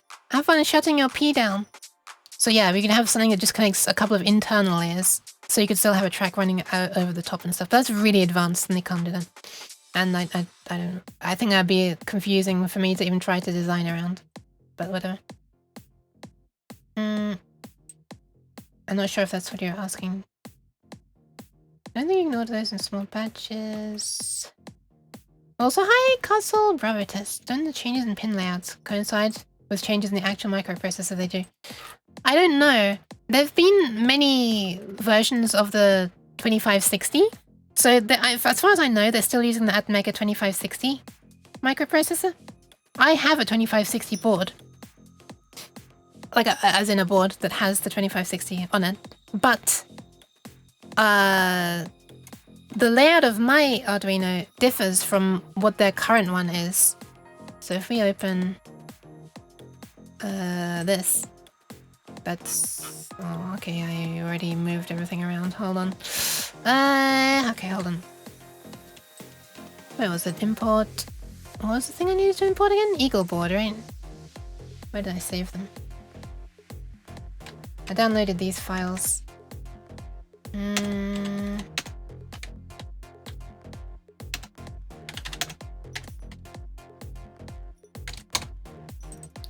Boop.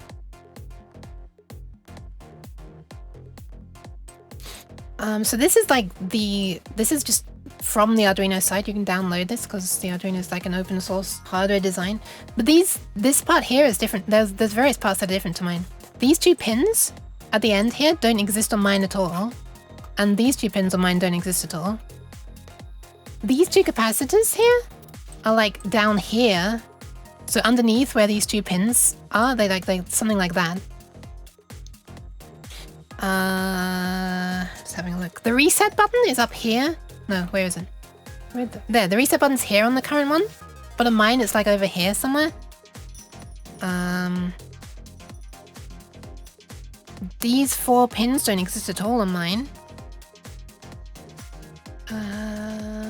This is like Spot the Difference I'm playing right now. I feel like there's a bunch more.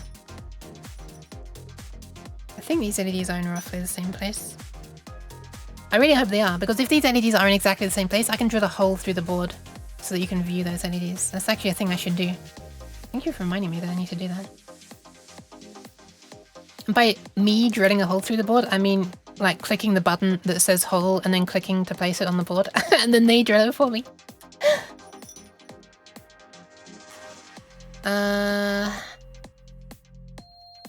Which particular Arduino do I have? It is, I don't know, it just says Arduino Mega 2560.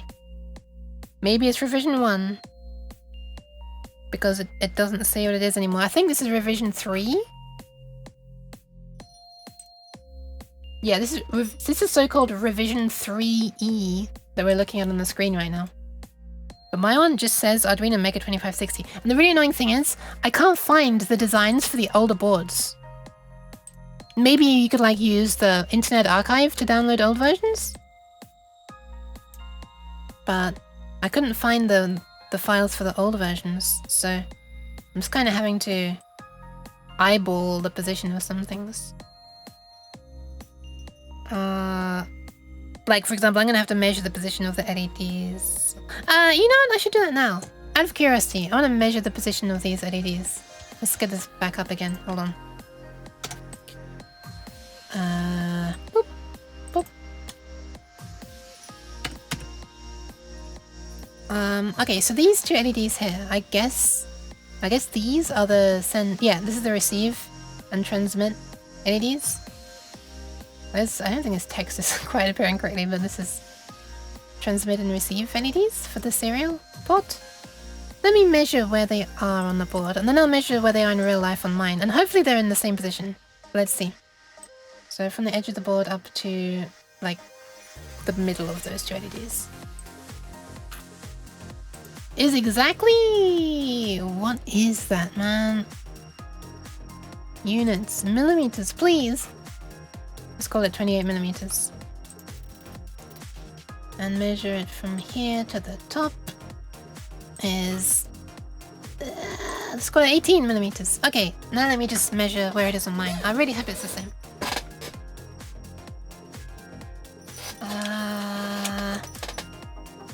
From the edge of the board. From the edge of the board. So it says 27 on the screen. And if I measure very awkwardly, it looks like 29? It's probably the same. It's probably about the same. And if I measure from the top of the board down, this is really tricky to do. Oh my goodness, how do I do this? 20, 19, 18, 17, 18? Yeah, that looks correct. They might have moved slightly sideways, but vertically they look exactly the same. Okay. That's fine. That's close enough. Okay, so I'll drill like a hole in the board so that for debugging purposes, I can see through my shield on the top and like see these LEDs. I think that'll be useful. Maybe I can even get like a roughly square hole cut out if I'm feeling particularly fancy. There's probably limitations to how small a square hole they can make. Oh, that's me! Help! Get out of here. There's too many nukes. We don't need that many nukes.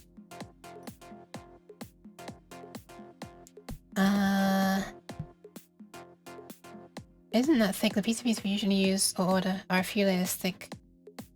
This one? This is only 2 layers. The Arduino is only 2 layers. I actually didn't realize that.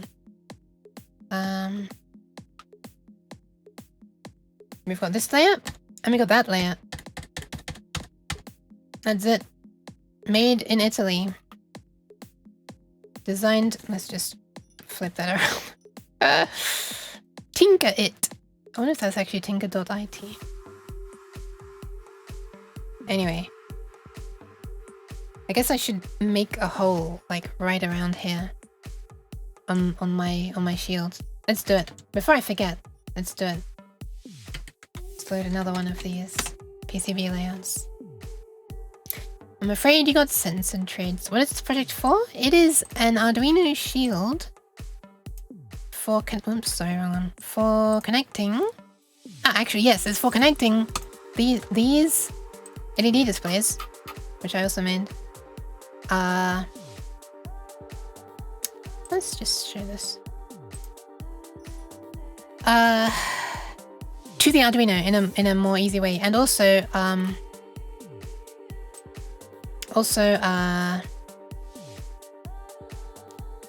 I trying to say? Also the MIDI input cable and MIDI output. So this is an LED display to show what's happening in a MIDI file as it plays. And there are actually 4 of these stacked vertically. And yeah. So it's a thing to help me connect that more easily and also have MIDI in and MIDI through MIDI cable connections. And the MIDI activity LED using a 555 timer to stretch the tiny little pulses, like super short, that arrive in the MIDI port into longer ones so you can actually see on an LED. Interesting project. Thank you! Hold on. I can show a little video of it working. No value resistors can just be long traces, which works well in multi-layer boards. That scares me. That makes me realize that, hopefully my traces aren't too long. Let me see if I can find a video. Was it in here? It was. I don't know which of these is the right video. This one. First one I tried, nice. Wait, I can't stop the music. Ta-da! I think there's a bug present in the code in some of this, but it looks a little something like this when it's working. Oh yeah, there are. This was an early version. Huh, I just realized, yeah, it's only showing things that have changed. Like the panning LEDs are not turning on at all for these ones in this video. Yeah, this is my starting soon music, which is actually I made it as a MIDI file as well, so you get to see the internals as it plays. Boop. Whoops, I almost just exited OBS instead of the media player. That was slightly scary.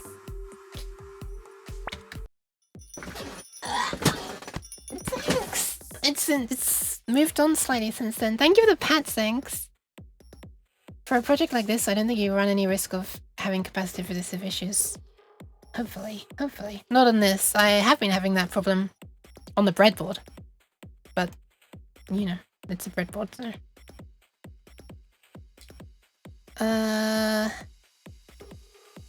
we don't need the arrow down at the bottom anymore. We can actually have this in line with this. Something like that. One notch down, I think. Yes. Very much yes.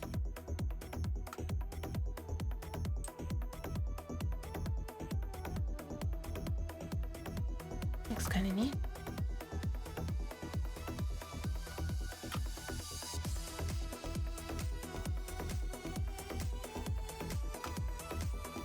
Yeah. Almost looks like it's like a stylishly underlining the word MIDI there. You could maybe do this. I mean, that would be absolute form over function, but I know, that's not it. Alright, where are these holes then? I just remembered that I was meant to be dreading.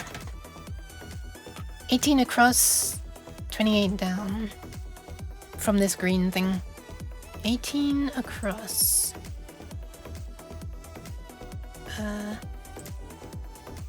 Somewhere around there, roughly? Not quite, but whatever. It's just...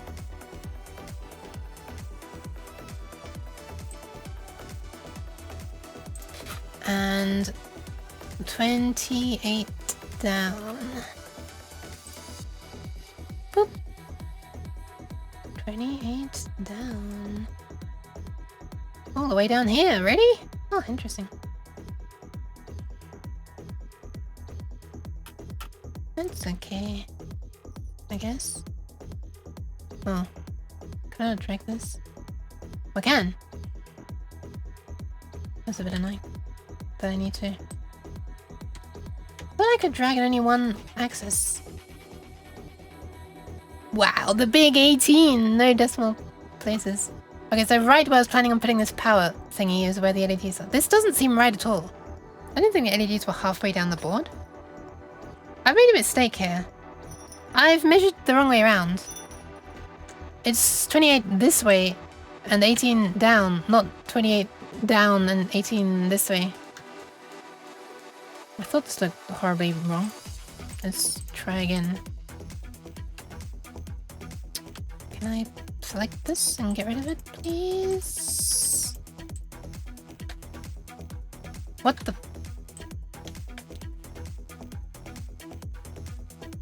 Drill my... Okay, so 18 down this time. I'll put it over here and then drag it all the way across. And then... And if I've done it again... No, I've done the correct way this time. And 28 across. Oh! 28 across. Okay, this is even more out of the way of stuff. That's nice.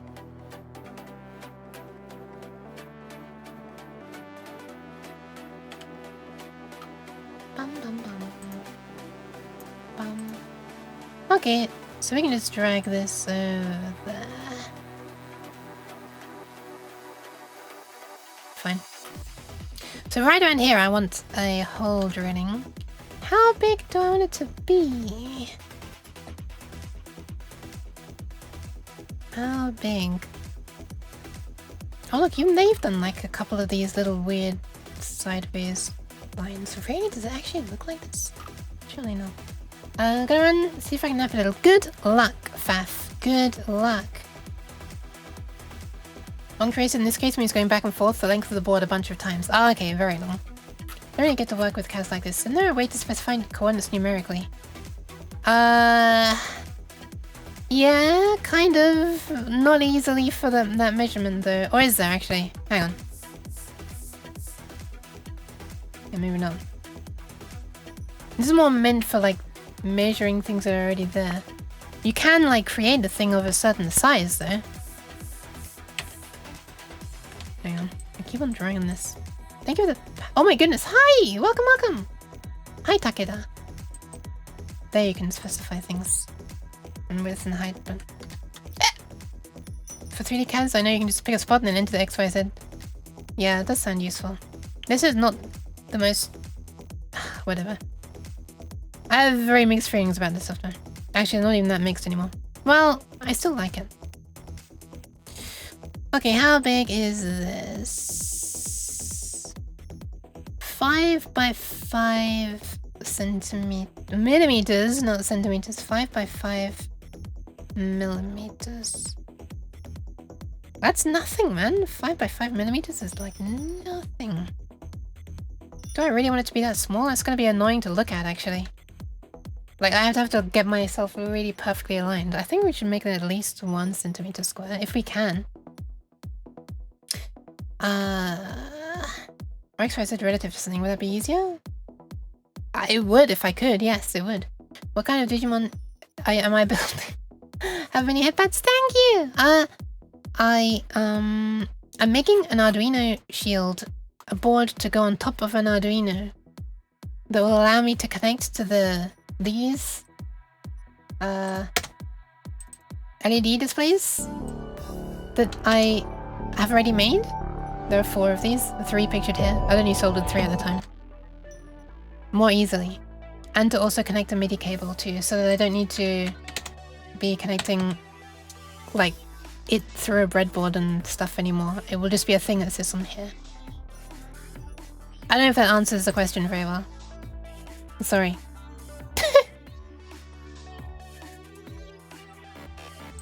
It's reaching the point where it's hard to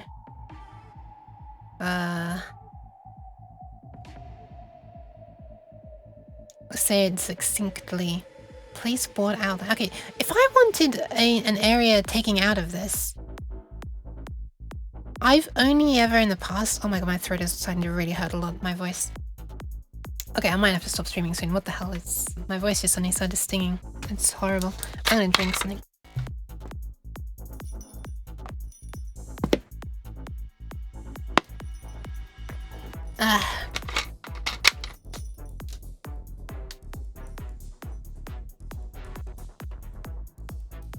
If I wanted like a square hole, do I just like place board outline like this? And they'll cut that into the board? Assuming it's not too ridiculous of a shape. Like, can you have a board outline within a board outline and this will be cut out of the board? Is that how it works? Okay. Maybe you just wanted a single hole. Mounting hole?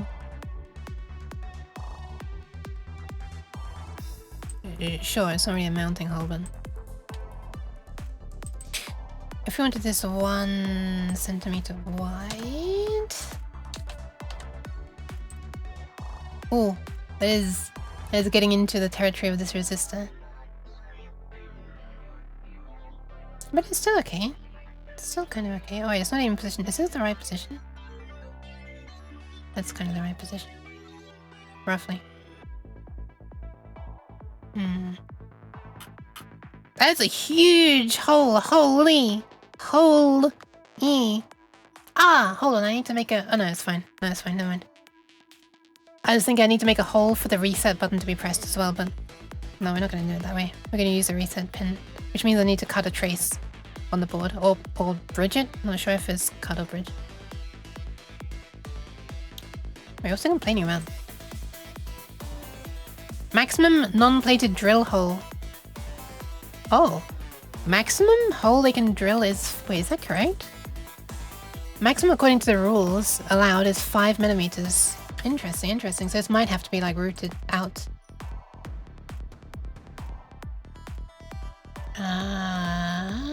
Drill diameter.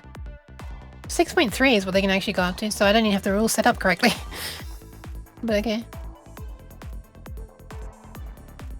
So yeah, they wouldn't be able to get that big. So I would need to cut a hole into the board then. Exciting, exciting. Alright, let's do it.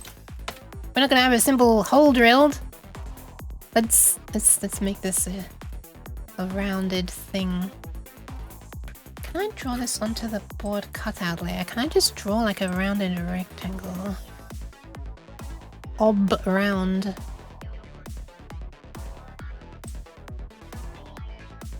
That's not quite what I want. Wait, is it? Actually, this might be what I want. If I can... Nope. Can you just round a normal rectangle? Could have sworn there was a way to make a thing with rounded corners.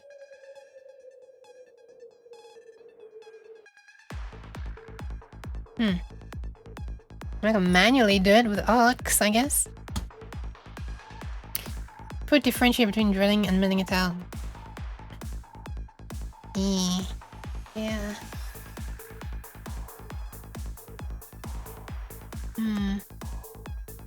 It is encroaching on this. There's not really a reason why I can't move this down a bit though. Why am I not selecting things? What's going on here? There we are. Boop, boop, boop, boop. It's getting a bit close for comfort there.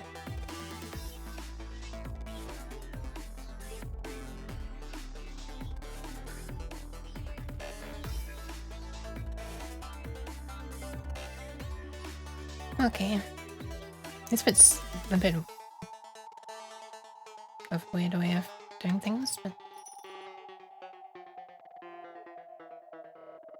I guess I could just have this branch out of here. Maybe that would be a less weird looking way of doing it.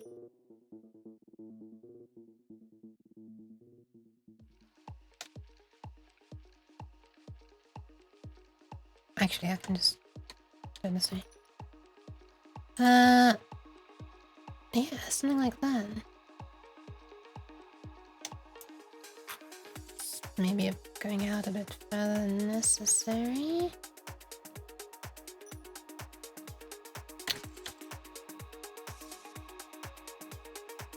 Wait, really? It won't let me do that?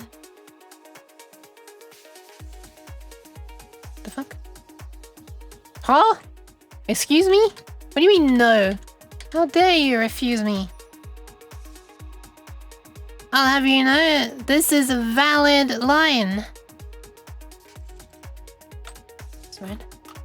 This looks ridiculous. Also, this is like a weird T-junction thing, which I don't think is a thing I should be doing. Should I like be having it go... Ah! What the fuck? Why can't I? Huh?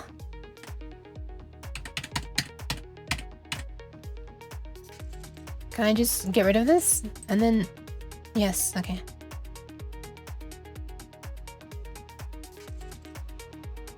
Maybe that's a better way of doing it. Except for this silly little thing. I am a silly little thing as well, though, so... Huh. Wait, let me go lower than that. The fuck? Okay, whatever, that works, I guess. That looks weird. If this would like... If this were in line with that... What, are you serious? I swear this program. And now it's not gonna let me do that, I guess. Oh, it is. Okay, nice. Can I delete that? Oh my god, this program is shit sometimes! Sorry. Minor outburst. Let's root it down here.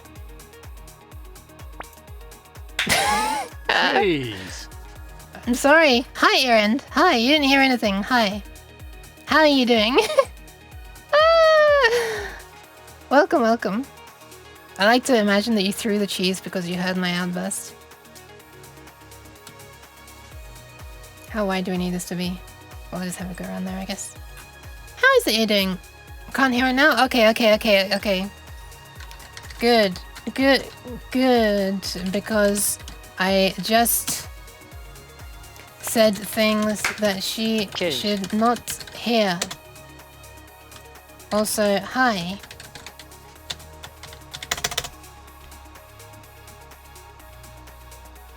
Okay. Oh yeah, the hole, right. I forgot I was doing. Drawing on this, drawing on the board. Cutout. It's literally called board cutout. So I'd assume that if you draw a thing on the cutout layer, it's gonna get cut out of the board, right? Right? Question is, should it be filled? Or not? Is it even gonna make a difference? Probably not. Oh, it actually doesn't even allow me to do a filled one. Okay, it doesn't even allow me to do a filled one on this layer. Okay. Nice.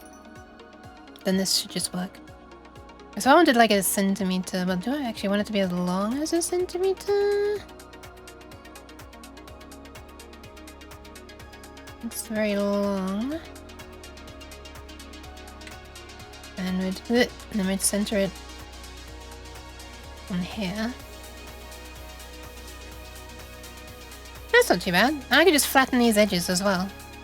If I just This is really annoying that I can't just press N. Because look, if you mouse over this and you press N, you insert a node there and you can move it around, right? But if you press N here, on this, it does nothing. However, you can still add a node. You just got to do it by... Oh, you can't actually. Wait, convert... Wait, hang on. Wait, convert to board outline?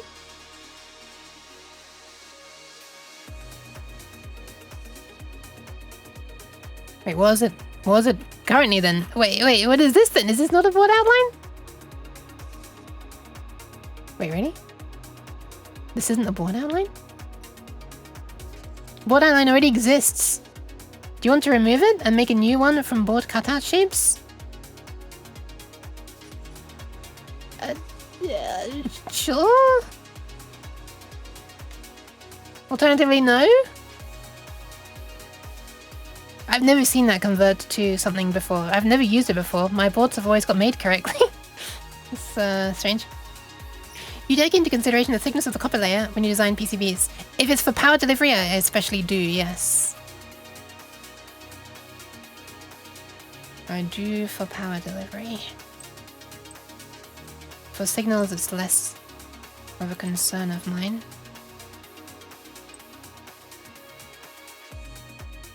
There's nothing here that's high power at all. I think the grand total of everything on here will be like...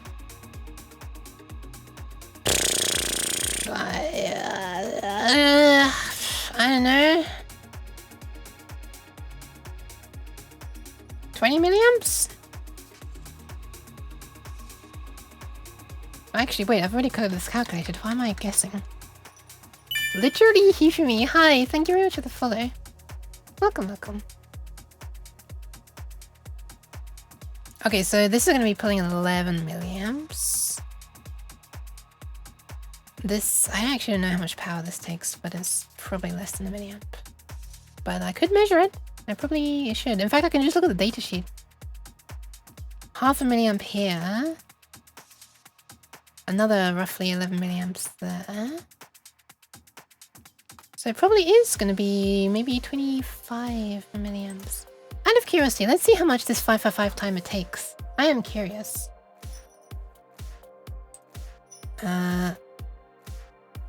Whoop. I won't need to change like the thicknesses of stuff. Output current. Holy crap! This thing can provide sink or source 225 milliamps?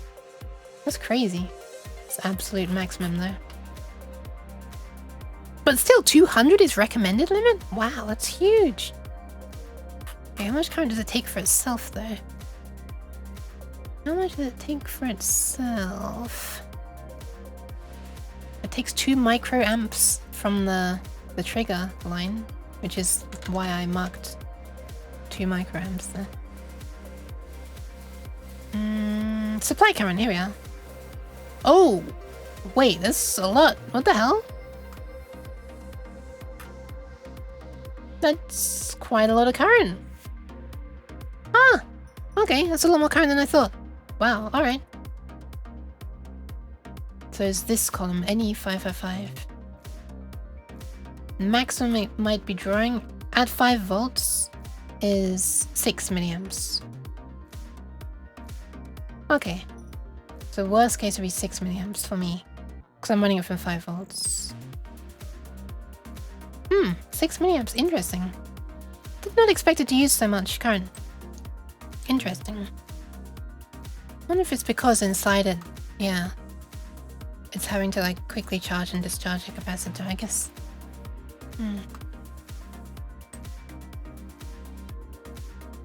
So actually the total current used by this board would be like 28 milliamps, I guess? Actually a bit more than I was expecting. But mostly this board is just for routing things from pins to screw terminals and stuff. And sockets to pins. It's kind of funny that for the LED, just for showing an activity LED is using that much current.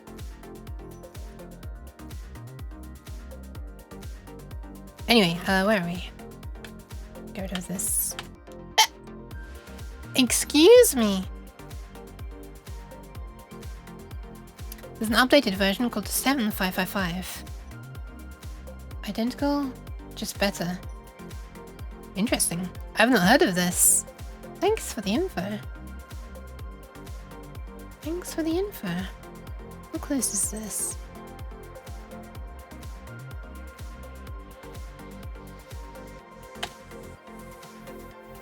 About a millimeter.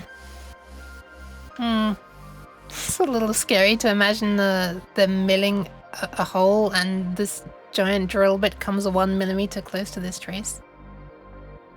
That's a little E, as Meisaka would say. Oh yeah, right, I was going to be smoothing this anyway. I was going to be rounding the corners. Not really rounding, but cutting into them, which I apparently can't do that way. Ugh. The original 555 is from the 70s. Yeah, I doubt that this is using the same stuff as from the 70s, right? But who knows? I don't know. Kinda cool if it was. Just because that would, you know, that much reliability would actually fill me with some confidence, but anyway, somewhere around there is center. That's center. I think it's center. Roughly center. Who knows? There's no center markings on here anymore that I can use for eyeballing it. Yeah. And yeah. So now what I was gonna do, now that I can complain about it, you press N to add a node here and then you can drag it and stuff. You can't do that here, I think. N. No, you have to right click and insert point. So you can add them, they just haven't added the keyboard shortcut for it. 1, 2, 3, 4, 5. What the? 1, 2, 3, 4, 5. Boop. Huh? Wait, cut corner? Wait, what is this option? Hold on. Oh shit! I didn't even need to do it this way. It has like a built-in thing for doing exactly this. That's funny. Oddly specific, but I think it's what I need. I can just do it to all of them? Well, I'll be damned. That's kind of nice. I guess you could just recursively do that as well. Oh, you actually can't do it anymore. What the hell? Wait, why? Because it's not 90 degrees? Okay, this is so oddly specific. What the? Why? Why can you only do it if they're perfectly right angles? Why? Like, any angle can be divided by 2. Right? Right? Anyway, that leaves. Doesn't do round. I know. But I should probably just use a fucking arc and draw them. Wait, I've forgotten how this works. Pretty sure I can choose, actually.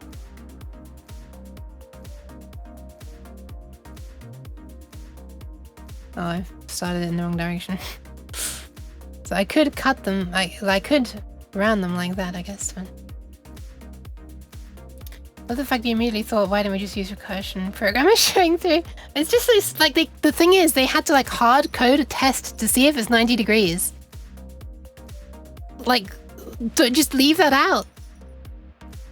Just don't hard code 90 and 45. Just look at whatever the angle currently is and divide it by 2. And like, if I were to drag this up here, does it allow me to... Okay, then it does allow me to cut the corner. So they are doing a test to see if it's 45 degrees. Like, I can't do it now. But now I can. Amazing. Why? Anyway. So the LEDs are somewhere around there. Let's stop ranting for 1 second.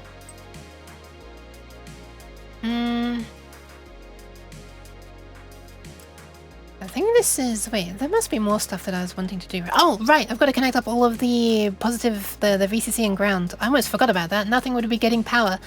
Slightly important. Let's show the red lines for this and the red lines for this. So I was wanting to do this with some like big copper paws. Just waiting for Myriad to say copper PAWS. Again.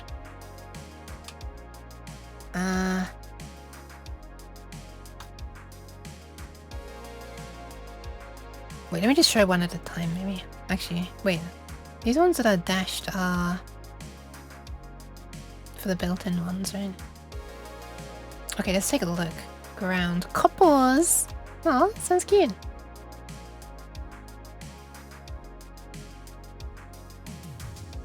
Hold on. Wait. Oh, it goes through there to ground. Yeah, okay. I was like, wait, wasn't this meant to be VCC? It is, but it's going through a resistor for safety. Okay. Okay. So somehow we need to get 5 volts down to there. That's really fucking annoying. It's like it couldn't be much more annoying. Ground?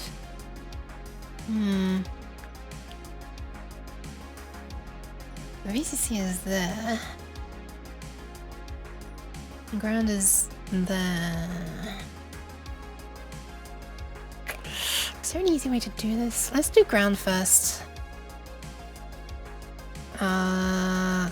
Copper paw on the bottom. The bottom? Something. Bottom, yes. Is that gonna work?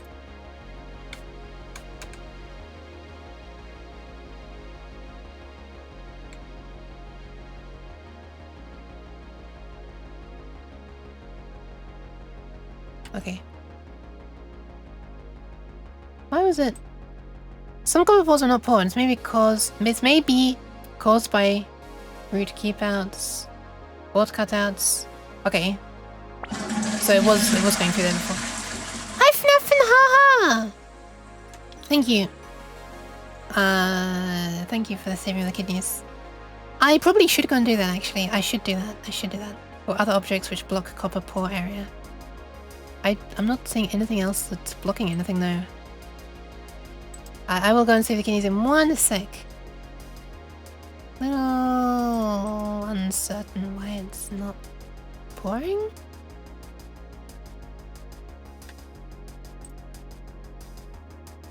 Am I being stupid? It's on the correct layer, right? Yeah.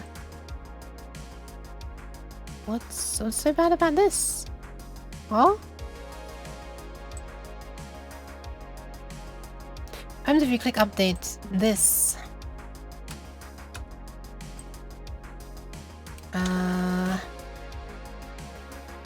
Is it like not understanding that one of these?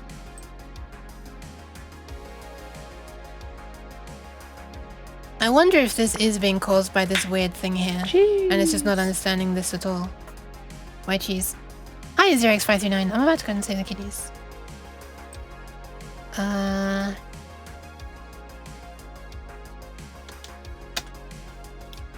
Okay. But if I do Why this... did the animal detective cross the road? To get to the other side. Oh my god. Wait, otter side? Spelled that way makes it sound like a thing to kill otters. Don't do that.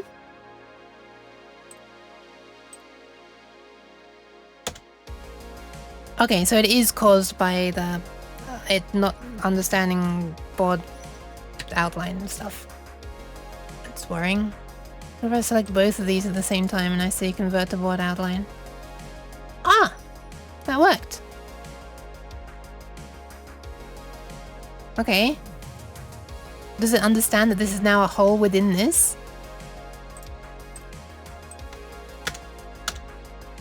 It doesn't look like it, does it?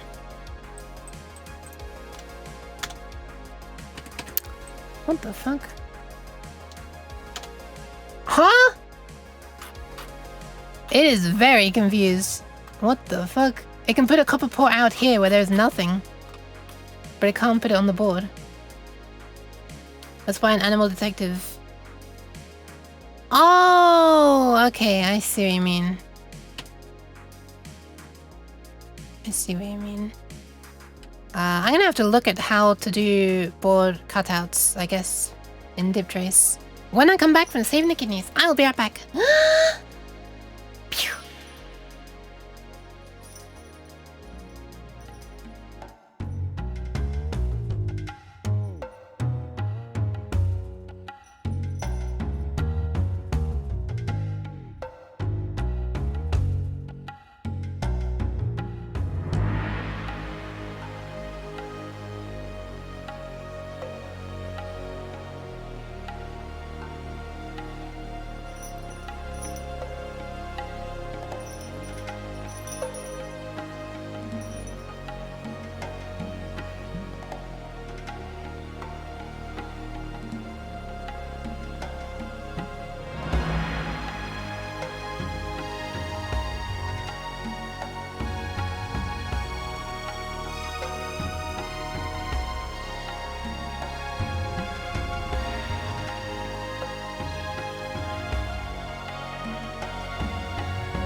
Yeah? There's a cute dancey emote, anima.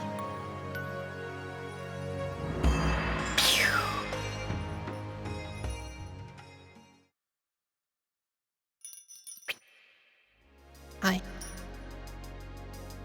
I turned off my entire mic instead of reverb. This is very cute. I like it a lot.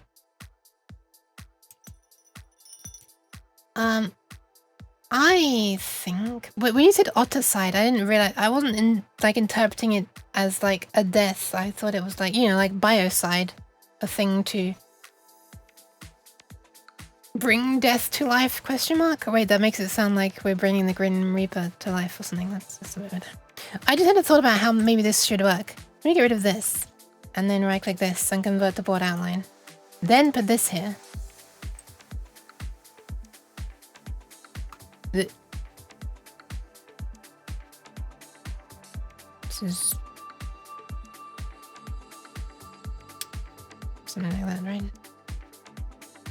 I think something exactly like that. Okay, does it at least now understand that this is where the board is? Yes, okay. Does it understand that it can't go over this? Yes! Okay, it works now, nice. Okay. So you had to say that the main board outline was the main board outline, and then anything else you draw in here is not a board outline. Okay, nice. I just thought about that while I was saving the kidneys, of course. What better time to think about it? Can you like make these go outside now and it'll just... It's kind of funny. It will avoid this cutout, but it will go over the edge of the board. I guess it's better to be warned about it. Okay, let's do the ground, connecting of ground stuff first. Let's... How close are we allowed to get a copper trace to the edge of the board, I wonder? I think that was a limitation that I wrote down in a text file somewhere.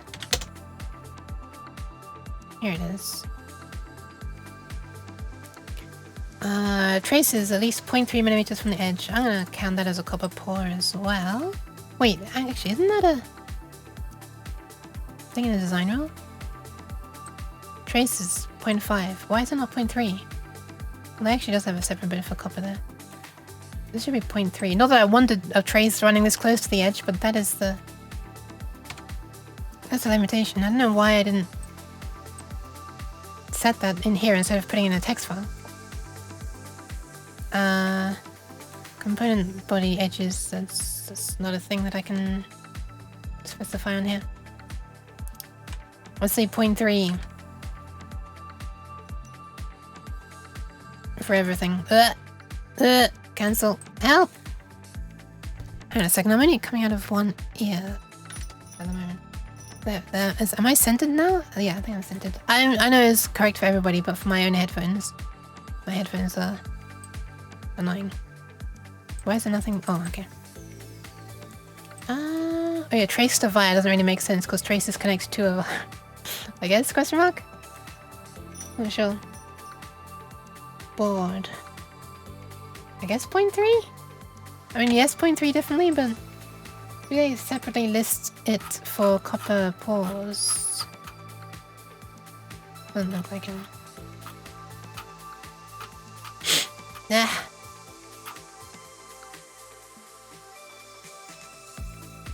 Inner layer via hole to copper clearance. To copper clearance. 0.2 millimeters. Copper to drill, right? Oh, 0.2. I've already typed that one correctly. Okay, good. Plated through hole to track. Okay, whatever. That's for inner layers, so... Yeah. True.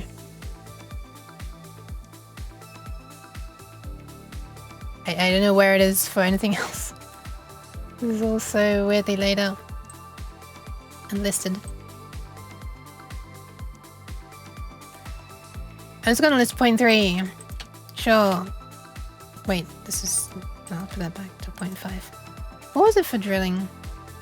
Oh, drill to board edge. Oh, that's gotta... Okay, that's gotta be quite a significant one.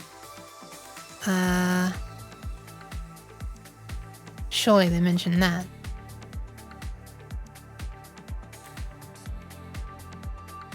I guess not. I guess maybe on another page, like where they mentioned the trace to board edge. That was also on another page, I think. How small is 0.5 millimeters?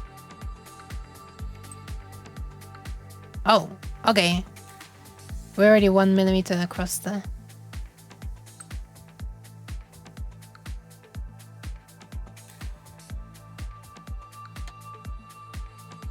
I think that's fine. I'll just take it to 0.5 millimeter, I guess. Or whatever I can easily do.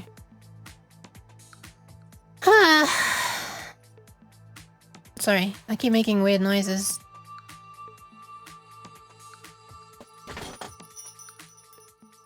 Why is my hand stuck in the air again? Stop.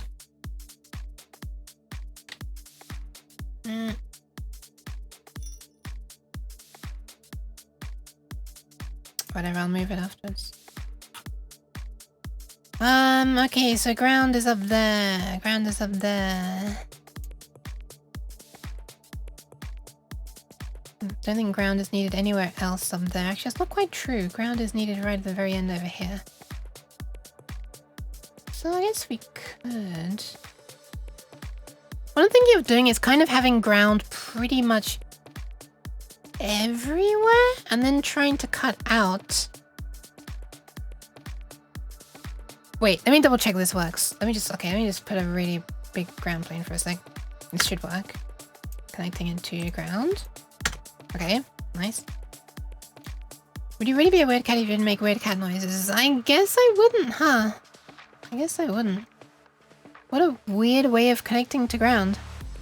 I mean, it works. I'm guessing it's because it's set to 45. Yeah, it's set to the 45 degree thing. So, well, I think you can override it on a per thingy basis. Yeah, you could just go like that. And nothing would happen, apparently. Why?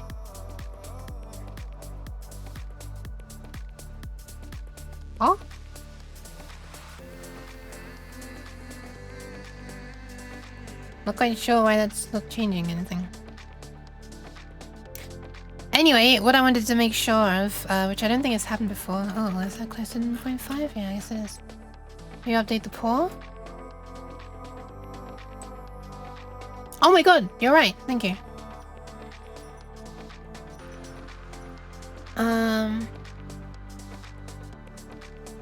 So if I were to put a smaller pour in here to connect this 5-volt area here.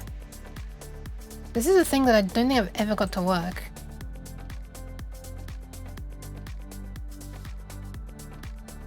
It does not enjoy it when they're overlapping. Even if I say different priorities, like I try and connect this one to VCC.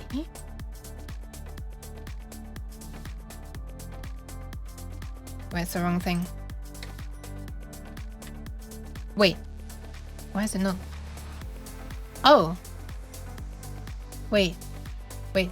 wait. This kind of has worked though. But it just hasn't. Oh, I see the problem. It's not continuing through any of these holes because they're too thin.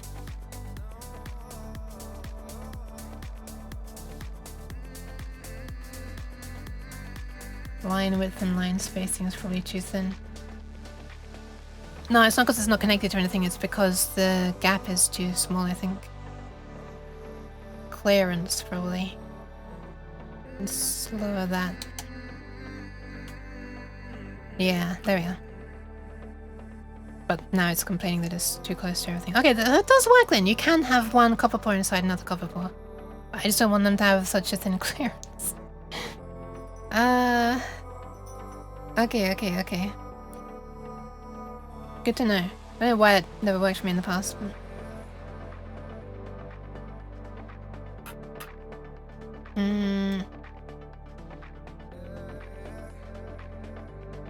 Okay, let's try and get this pretty much in the correct place.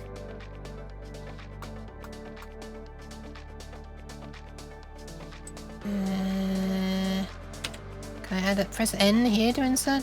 I cannot. Oh, yeah, right. This song is kind of a vibe. I don't know why I'm acting surprised there. I just want this to go everywhere and then I'll just cut into it with the 5-volts is what I'm thinking. I don't know how it's gonna go. It's just... Well, we'll see how it goes. To be honest. Hi, Artisans! Welcome! Hi. Oops. Oh, come on. How goes the artist? Just need one more of these. And that's it. And this can be our ground. That looks weird, but it's probably fine.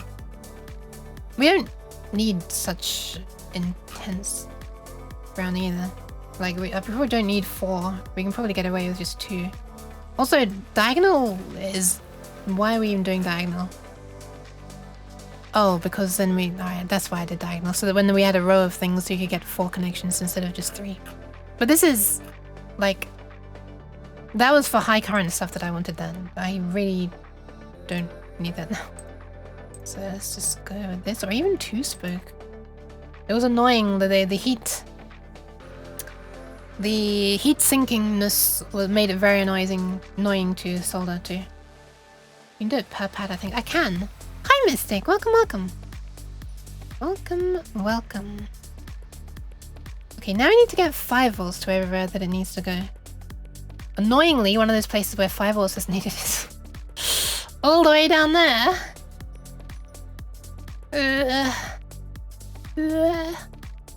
But there is 5-volts available up here. I could just do a little yoink.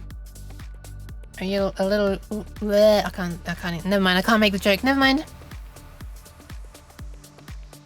A little yoinky sploinky is what I was trying to say.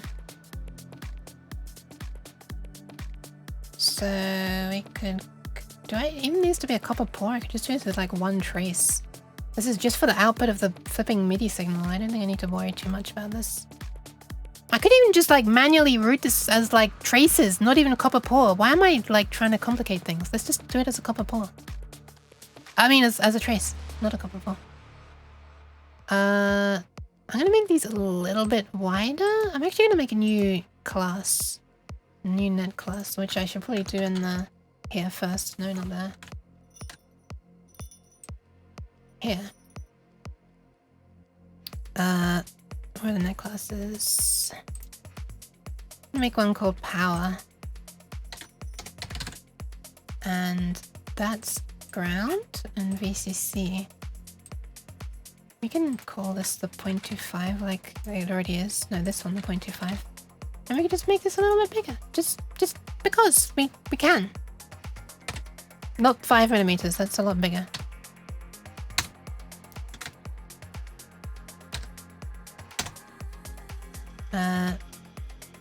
Necklaces and those are different. What things should we use? The schematic ones, please. Wait, yeah, right? Is that right? Wait, can I select both? PCB layout classes default. Power. These ones. I think? Schematic? I think? Question mark? That has indeed made those wider. The ground things just got wider. I can't undo it, interestingly. But I saw them get wider. Let me make sure they actually are. Like, I don't care. Like, they don't need to be that wide. I just want to make sure that they're actually updated. Yeah. Oh, wait, no, it's 0.5. What the? Huh? I could have sworn I saw it update. What the?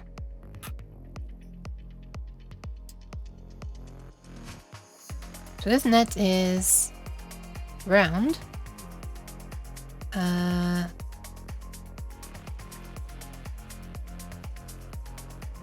Okay, so it is correct. Do I just need to redo the thing?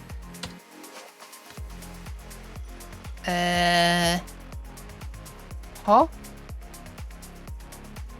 Oh, I guess it's different because it's a copper. Never mind, the settings are different because it's a copper pour, isn't it?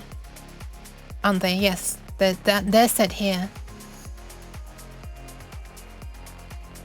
Okay, so this is only going to affect lines that I draw myself, I guess. Let's find out. See if this changes to power when I click this. Hey! Okay, it works. Cheese What time. the? What the? Cheese. Why? Cheese. Stop! How do you do that so much? Yeah, that is really thick.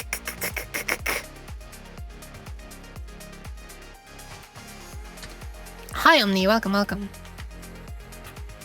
I want to remove these unconnected areas as well. Is that what that cancels? It is not. Huh? Why is it still drawing that? I thought that would disconnect things. I mean, remove it if I had that set.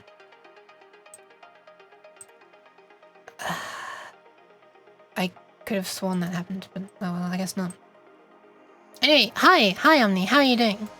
How did your stream go, Omni? I know you're streaming today. Okay, this needs to connect to there as well.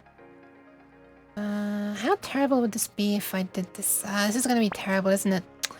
Imagine having a line that goes across the board, there, to there. Now the ground is only connected through like a tiny little... Although, why do we even need ground? We need ground... Well, ground is just already connected there. Well, we visited a station in Elite called Catgirl Cafe. Wait. Elite... The space game? Elite Dangerous? There are Catgirl cafes in Elite Dangerous? I wasn't aware of this. I might need to play the game. This is getting very close to that. I don't like that at all. Does Diptrace like it? It's actually okay with it. What the fuck? How close is this?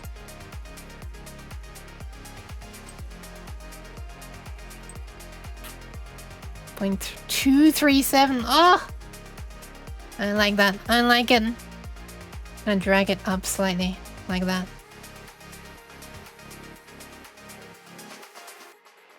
still out of the keep out zone there, so I think that's okay.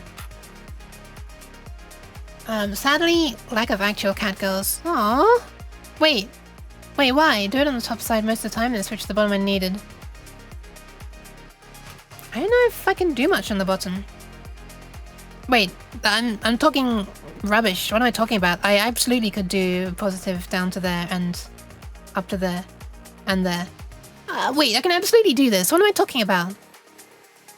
I will bring 5 volts from here on the other side though, so they can like join somewhere on one of the components so that we have like connectivity from both sides. Also, we need to connect to these pins to be able to power the Arduino. Well, I mean, they're connected to these as well, so damn it. Thank you for reminding me. What do I want to remove? What do I want to remove? I only just saw that message, sorry.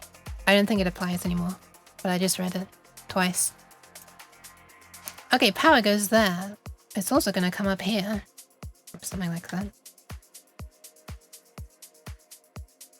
Sure.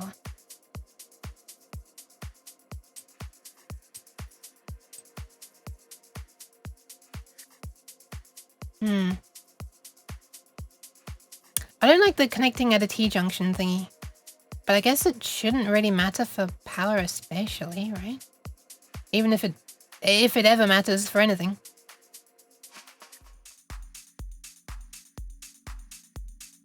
Yeah, that'll do, that'll do. And we can come across here. We can also do teardrops, actually. Just, you know, for fanciness. Okay. So you can come down here. And across. Oh, this is so nice, actually. This is actually kind of nice. Kind of nice. We could even have this be thicker at this point if I really wanted. I don't think I do, though, because this might be a pain in the ass to solder. Actually, it shouldn't be that bad, because it's not a copper core. If it's a copper core with connections this thick, that would be a real pain in the ass to solder. Also, is there a way to... Maybe they're not. Maybe there's not.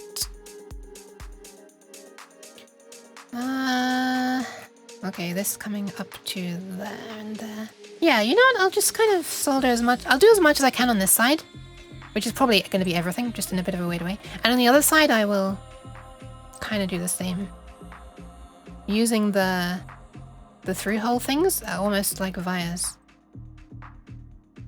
Okay. Funny cat. I love funny cat. Oh, thank you. I'm glad. We can sneak this around to there as well, I guess. Wait, that's ground. What am I talking about? There is where we need it to be. Okay. Well, I cannot easily do that.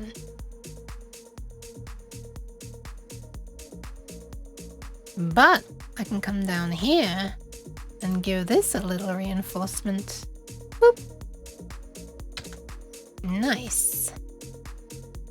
Ground is not needed anywhere. Oh, it's needed there. That's okay, but ground is connected. This is kind of not too bad, is it? I feel like this is going to be fairly... And this should be a pretty good ground and power connection to everywhere, shouldn't it? I don't think this is going to be too bad. Especially as it gets to go through some component legs. She's working with John MIDI again.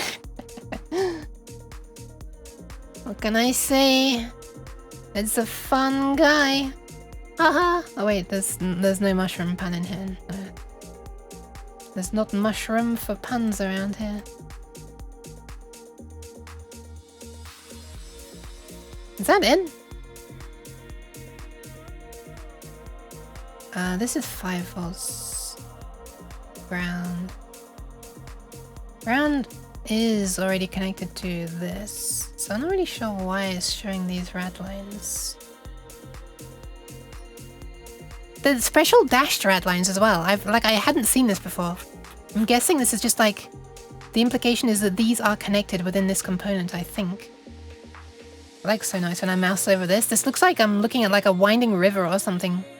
Or like roads on a map or something. Maybe I'll do the pour again. Boop.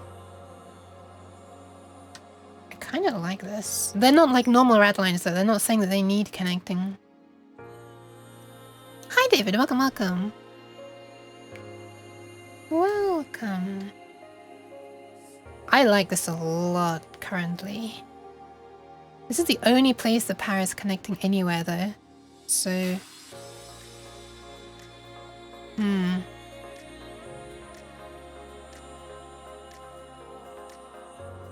It's probably okay, right? This is the main one for... This is the main capacitor for... Oh! Hang on. This is ground. I should absolutely have these connected in a much more sensible way. This is the flipping decoupling capacitor. Let's connect these directly. I mean, they're already connected through the net, but... Trying to decide whether to bike to the Lego store today. Alternatives include doing taxes. I know it's a very difficult decision. Nah, I'm joking. I'm good for being good and wanting to do the right thing, question mark. Okay, I'm gonna do it that way. I think. Fine. My taxes were done a month ago. Holy! I have to do mine.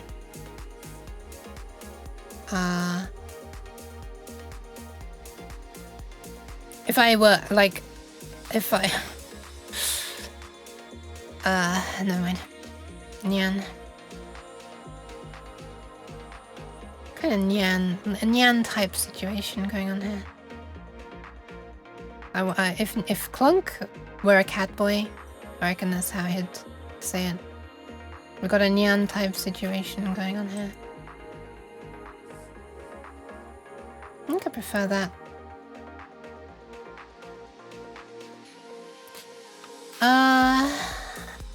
Also still have to do mine? No. These are not like things that you normally have to do in this country because it's taken in advance. You have to go to them they'll take like what they think that you probably owe. Erring on the side of, you know, taking more, of course. And then you have to go to them to get them to pay back stuff. You know, there's a tax refund for when they take too much, basically. But unfortunately, I don't fall into that group because I'm like, you know, self-employed with Twitch, so I'm like the Americans now. I have to do it. That's how most countries do it. Is it? Is it? I don't think that's how America did it. Right?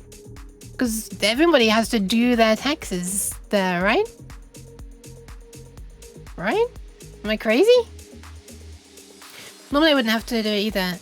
It's fairly automated, but I annoyingly happen to have small income from 4 obscure sources. Holy! That's a lot of resources! Congratulations. Although you say small, but you know. Still congratulations. How? I wonder, the traces that look wide on this board to me for the 5 volts, how wide are they? They look wider than 5 volts. Sorry, they look wider than 1 millimeter. What the fuck am I saying? These words coming out of my mouth, I'm not even thinking.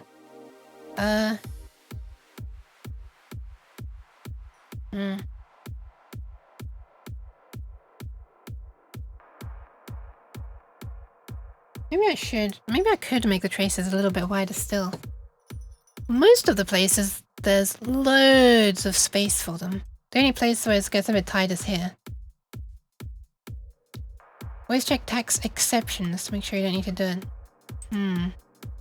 True. This one I don't think I could have it any wider though. Because, you know, things. But this one can be wider.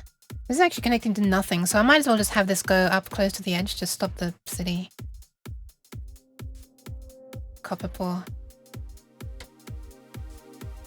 Yeah, I mean it's still going up there, but whatever.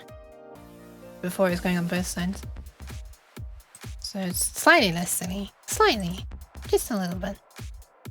Is some executive function and get both done? Both? Good luck with whatever you are also doing. They were like maybe 50 euros worth of money. I see. Like, per month? Per year? I'm not actually literally wanting to know how much you earn. I'm just curious. What, like, which measurement you're using? Because, like, when someone says just an amount without an amount... Well, what the fuck am I saying? I can't speak! An amount without a time unit? Oh my god, I need to... I think my brain is shutting down. Certainly my voice is shutting down. I'm gonna raise this size a little bit. Just, it's only a default. I can override it if I need to. Which I will need to in some places. I like the way objects net... It's under objects for net classes here. Thank you for the pads. Default. But it's under here, it's under root net classes, not objects.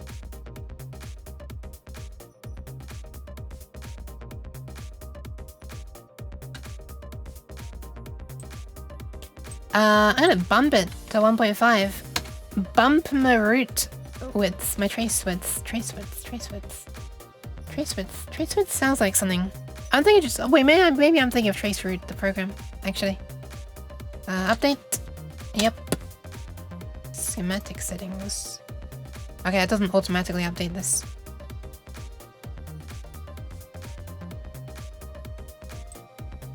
Okay, I'd have to like do it manually a whole bunch. Can I do it like this? I think I can. Okay, nice. That's pretty fast. And then this one has to stay small. This one can get bigger though.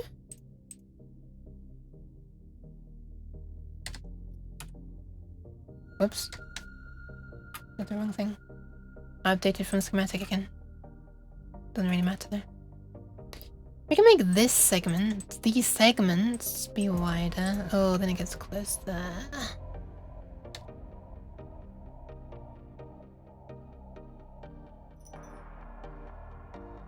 This one can be thinner. Yeah, that works. Looks weird, but it works. Preserve our width for as long as we can.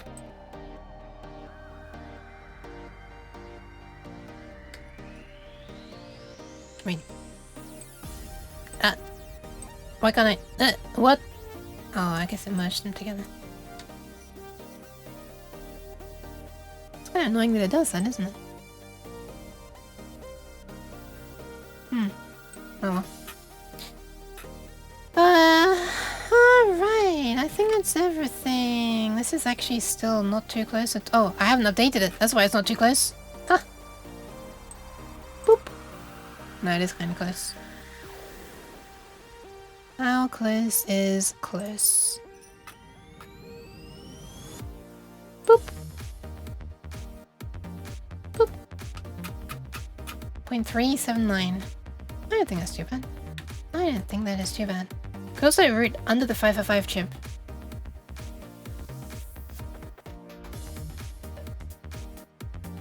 Yeah, that's true. To avoid the narrow path. Yeah. Yeah, how'd that look?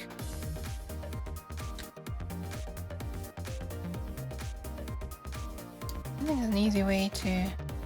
or an easy way to gracefully come off that. You could go across there. Why am I not snapping? Oh, there we go.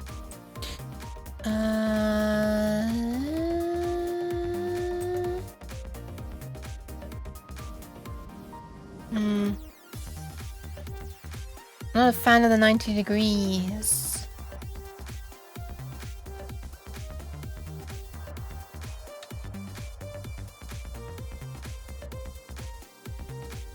Let's go across then.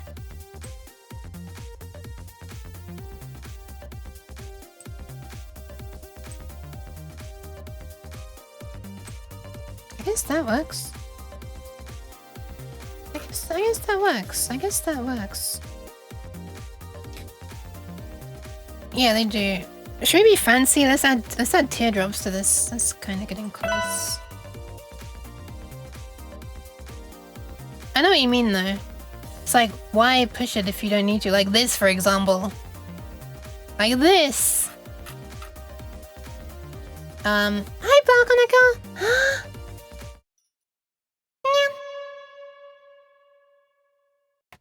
For the blow. How's the blow? How's the blouse?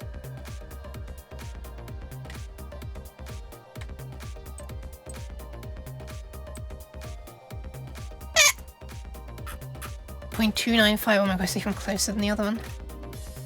I don't like the 90 degrees things. However, I also don't like being super close to other things. So this is 90 degrees. Not a fan. Not a fan. I'm a cat. Almost missed that Nyan. My tab was muted from last night. Look. Oh no. Oh, this is 90 degrees as well. I've been doing 90 degrees all over the place and I didn't realize. Well, this one's 90 as well. There might be no escaping it.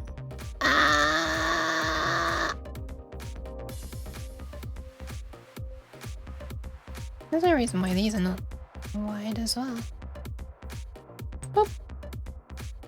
Thank you to Hydration Stew and the posture check. Hi, welcome, Stew. I'm actually slightly worried about soldering this. This might be a pain in the rectum because of how... This actually might be annoying because of how thick the trace is.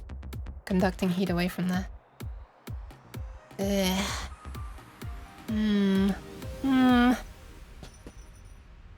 I shall hydrate now.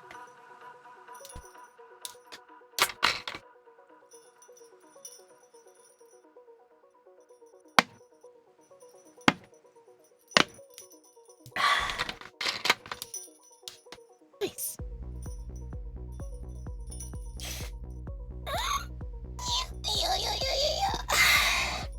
Thank you for the posture check as well. Let's see if this looks like with teardrops everywhere.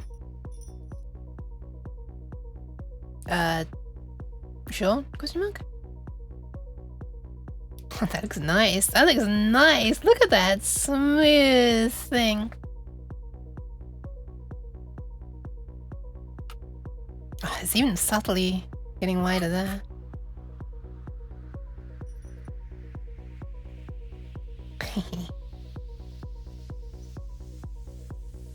Looks kind of nice.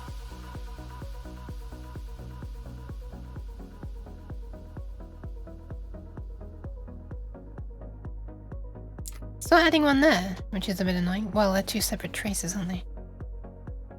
Yeah. It's a bit annoying. It would be really nice if they added one there. Wait, what are the other options? Nothing to do with angle.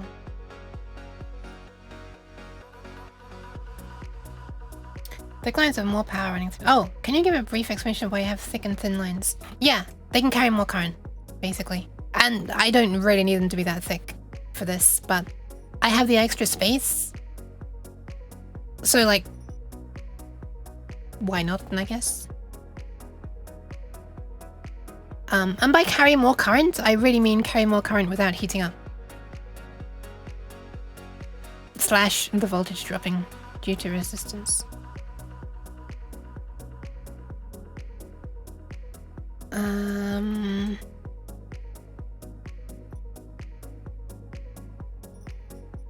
Yeah, hopefully. So yeah, main power is coming in here. This is 1.5 millimeters wide. Meanwhile, the ground is only 3.5 millimeters wide. Wait, that's up to 1.5. Wait, that's the same. Except not quite, because the teardrop's making it slightly wider. Oh, something's not good here. Oh, I just didn't report, I guess. Ah, right, I didn't report after doing the teardrops. Okay. Yeah. Wait, why is this going out at such a weird angle? What the... When did that happen?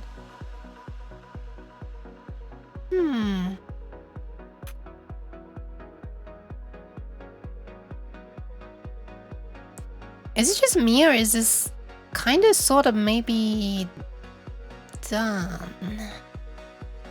Ah, hold on. One of the buttons needs to be reset. Right, we need to... Oh, fuck. We need to get a reset signal into the reset pin from one of these buttons. One of these buttons needs to be reset. Just have it be the closest to ground. Well, better notice now than after I've had the board produced.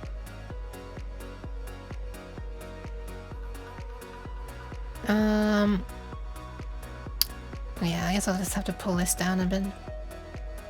And if I want it to be symmetrical on the other side, then I'll do the same on this side, but... Do I actually want to? I guess I do. This is a form over function thing. But...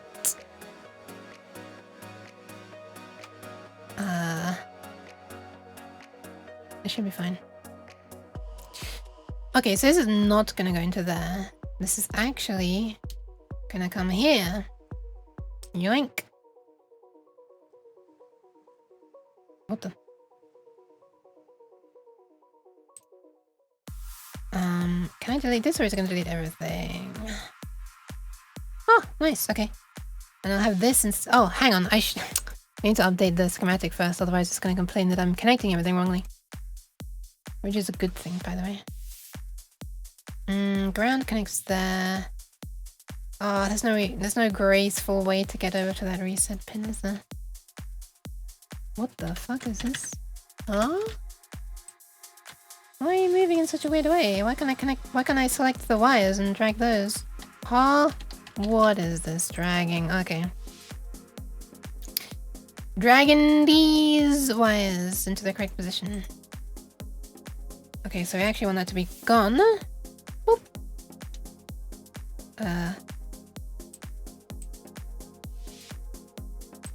And this one, that was so weird. I was expecting us to like draw diagonally.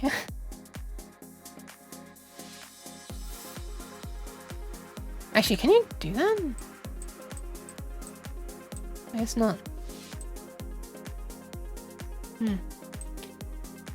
Anyway, and then 0, 1, 2, 3, 4, 5, 6, 7. Okay, so 7. We'll have them connect this way. So there's bits 1 and 2. Wait, that's bits 7 and 6. Okay, whatever it goes. Does it matter? Doesn't matter. Do I want them to connect to bit 0? A0 rather than A7. Does it matter for programming? Probably not.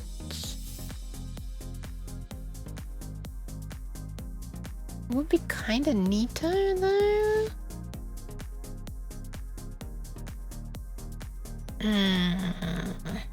If I wanted to add extra buttons, the possibility of having extra buttons.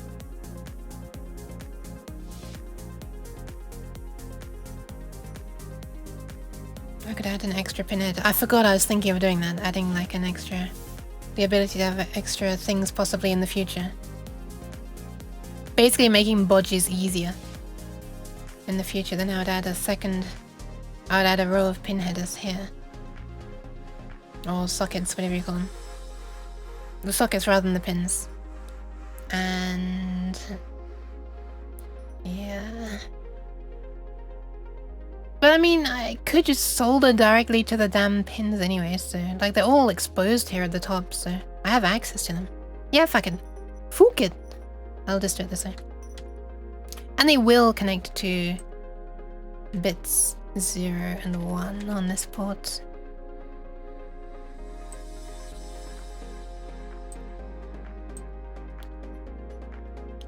Reset 0 and 1 would make more sense, though. But then it's gross on the schematic, and it's also gross on the... Actually, it's not a problem. On the layout.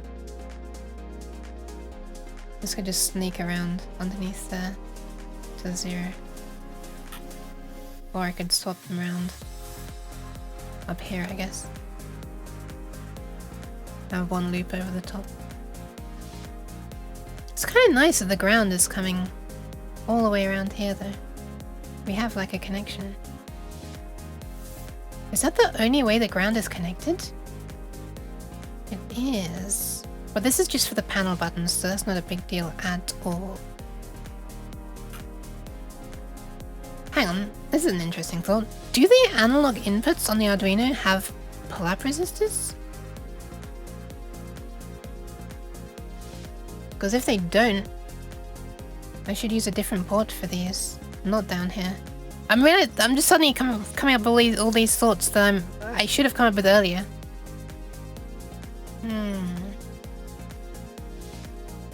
That's the thing that I can test really easily, actually.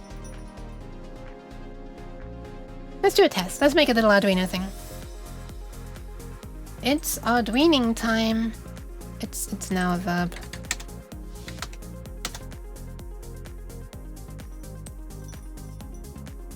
It's loading, but I can't drag the splash screen onto this monitor.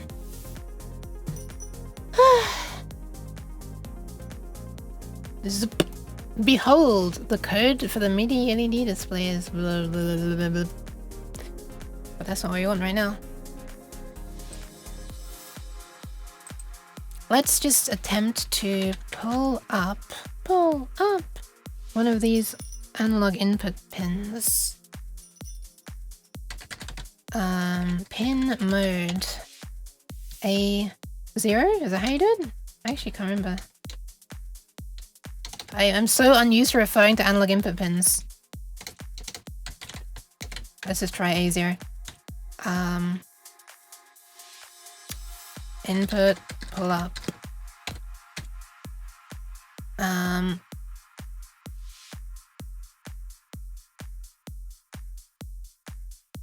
Yeah, sure, let's try that. Actually, you know what? Let's have it toggle between... Let's have it toggle. Let's, have it toggle between input pull-up and digital outputs ground, like low. In that case, we should see the pin switching between low and high. Let's even feel like it's more easy to detect way. Let's do a small delay of 1/5 of a second, and then we'll set the pin mode to output and digital write low to it.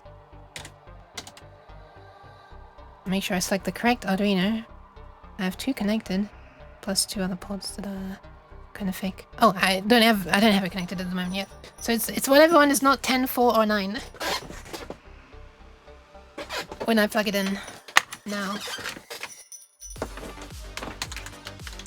Hold. There we are.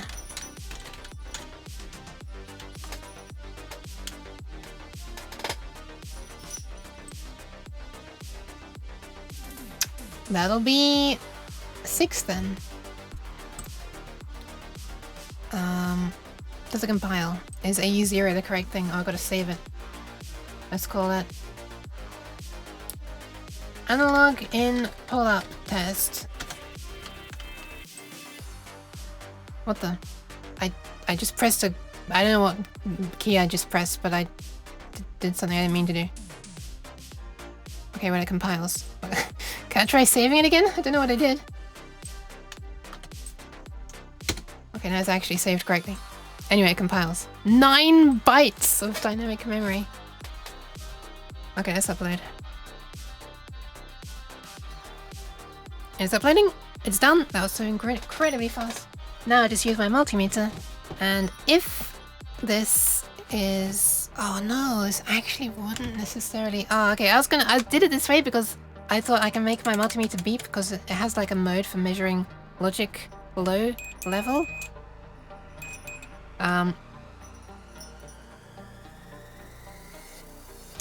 But even if pull-up is not supported, the It only beeps when the logic level is low. So even if this doesn't pull up, it would still float, which would stop the beep. But anyway, let's just hear a pulsing beep because that'll be fun. Ground there, analog 0 there. Ta-da! Hee hee. Okay, and it is also telling me that it's pulsing between low and high. Not just floating, but high. Like if I probe analog input 1, which is set to input mode, I guess, because it's not saying that it's being pulled low or high. Then yeah, okay, nice. We do have pull-up resistors on analog pin 0. Nice! That was an easy test. Okie dokie. So I can use those pins. Nice. I don't need to change anything. Except I need to connect them to where the schematic now says they should be connected. Which is 0 and 1. Alright, let's do it. I'm gonna delete these so that it doesn't... Wait, what did I just do? Okay. Otherwise, when I update, I think it's gonna wipe out this entire wire because it sees it's connected somewhere it shouldn't be. Alright, update from schematic.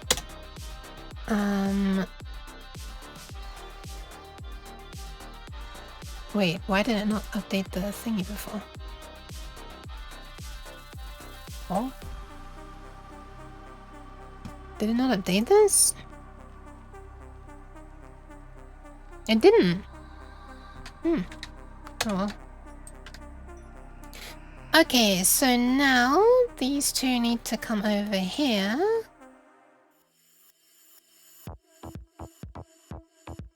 Like that. And this can come down here like it was before, but go somewhere else.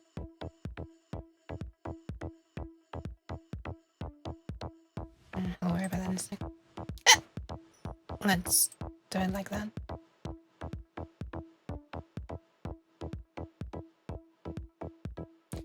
Okay, and now the reset button sneaks up and around and plugs in right there. This is quite a long trace. Hope it conducts well enough to trigger the reset. I'm so like worried about I'm so in the mindset of me making this for the crappy breadboard that I have, which has appalling conductance. That I think I've forgotten what it's like to actually have something that conducts properly on a, you know, on a circuit board. Okay, that's kind of nice.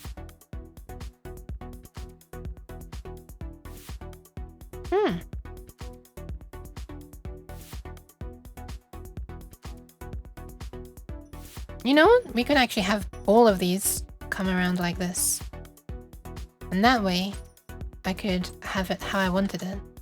Which is having this one be A0 and the other one being A1. Even though it looks worse than the schematic. It will be less confusing when I'm doing the hardware stuff. Oh, how do I make this not look ridiculous? I didn't think I succeeded. Hi! Hi, Kingzilla. Welcome, welcome. I don't think I succeeded in making this not look ridiculous. That's pretty ridiculous to me.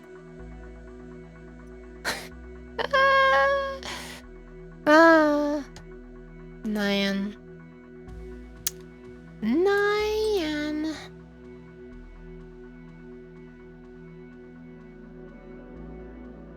No, they're actually more ridiculous. This looks like a Tetris block now. What the? Alright, fuck it. No, just keep it as it was. Update again after deleting this. Okay, when's this gonna stop complaining about this? What the? Did I not make this 1.5 wide?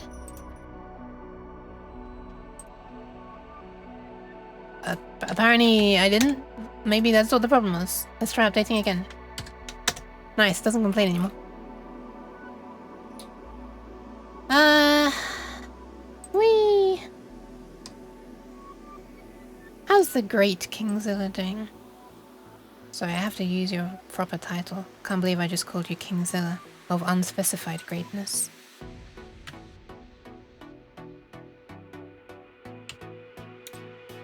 Ah. Sure. Wait, do I need... I can just do that.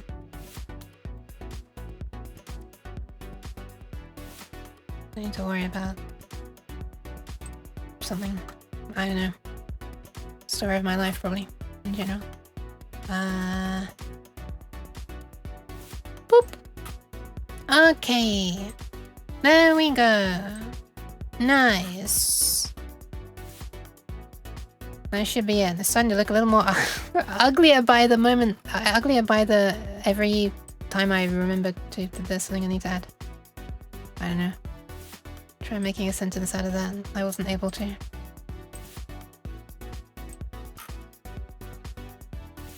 Sure. This part's going to be hidden by the MIDI connector anyway, so no one's going to see this.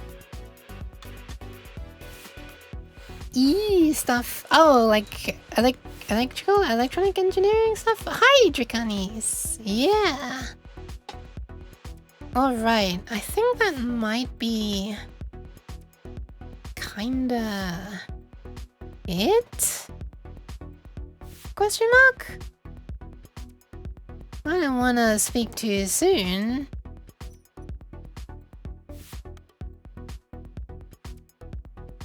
But that might be in. Until I discover more problems, of course. Also, I actually never did test out this wait, is this still loaded here? Oh my god, it's actually still loaded and running. I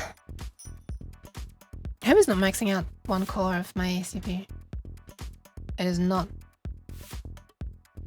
Yeah, I still haven't tested this bit out in real life. This area. This in particular. Using a PNP transistor here. So I would actually like to do that on the breadboard before I have this board made. I know I've just rooted the entire goddamn board, but... Okay, so that's milliamps and that's volts. Across what? The LED, right? Yeah. Wait, across the LED or... Yeah, whatever. Through it, I guess. Anyway, I'm gonna stop that for now. I hesitate to even say this, but this kind of might be done. I could also like put a hole through the board where the reset button is on my Arduino, but it's different on other Arduinos, so you know. The current one, the revision 3E one, the revision 3E one. Also, the button's like right around here, so I'd have to reroute a load of things, so I'm going to cut straight through this and this, probably. Am I a genius? No. Absolutely not. I've drawn some lines. There's no guarantee they'll work. We'll see if they do. I don't like this not being rounded. I really don't like this not being rounded. Like, really, really, really, really. Also, why don't I just... Why am I doing it that way? Why don't I just come from this angle? Like that. And get rid of this. Yeah. Yeah. Oh, now that's not rounded though. God damn it. I need to get back into stuff. I didn't know what for. I only had 1 month to learn it before. You don't know what for. As in, like, you're not sure what you want to learn? It's a bit of a weird angle, but I think I prefer that. Yeah, I think I prefer that. Drag that sideways slightly. E. Courses in university, but retain none of it. Aw. I wish I'd be able to do that kind of... Well, I don't know actually. I think some of the courses are quite scary. That's what I've heard. with like needing to memorize formulae and stuff. Is that how you pronounce it? Formulae. Formulae. I hear that some of them are, well, I've seen some of them are very scary. We could have this come up and around to look nicer.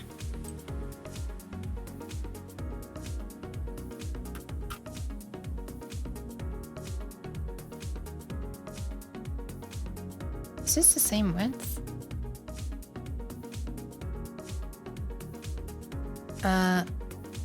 1, 2, 3, 4, 5, 6, 7, 8. 1, 2, 3, 4, 5, 6, 7, 8. It is! Nice!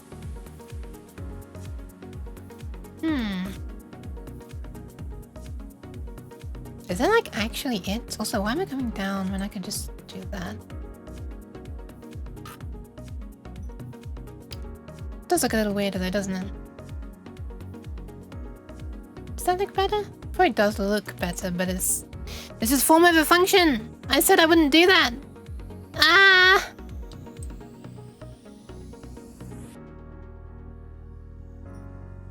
Man. What does it look like if I come at it from a completely different angle like that? That looks even weirder. Thank you very much for the follow! How do I pronounce this? Varushka, sure. Welcome, welcome. I only learned it because of computer science, but I got a kit from... Wait, you learned it like through computer science? That's so cool. Got a kit from your class 7 months late. How I'd apply this in my life? Well, here's the trick. You just kind of like, I don't know, you start poking around and then like maybe you think, maybe I could do a thing, just a little thing. And then you maybe try it and you're like, okay, but maybe I can make it do this thing under only a certain circumstance. And blah blah blah. And maybe like you like slowly build up the almost like repertoire of things that you're able to do. That's not really the right word. And then eventually maybe just maybe you come up with like a whole plan for a bigger thing. I don't know. I just like making bright light. I don't know. I like flashy, colorful things. That's not what I meant to press. So I kind of, that's what made me want to make the LED message display. Not message display, MIDI display. The MIDI LED display. Every time it's because I guess I'm so used to just talking about, like if you say LED and then something with M and then display, like it's usually a message display, right? This comes to my mind first. This is a little closer than it needs to be, isn't it? Yeah. How wide is that? I feel like I've measured this already, but I've forgotten already, so. Beep. Boop. 0.559.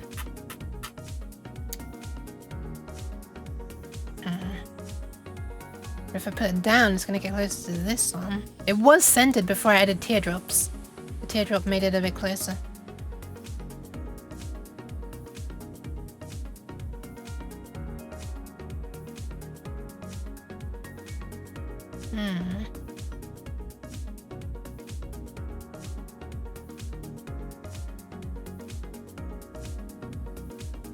Oh, I'm not snapping, whoops. That works! Yeah, that works.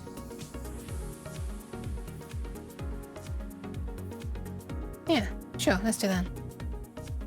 That makes slightly more space for it. How far is this?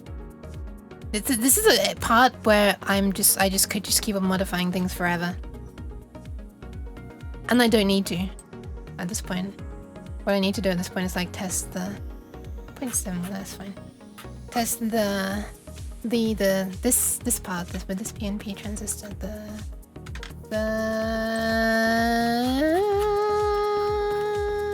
this part. Kind of want to be showing his name as well.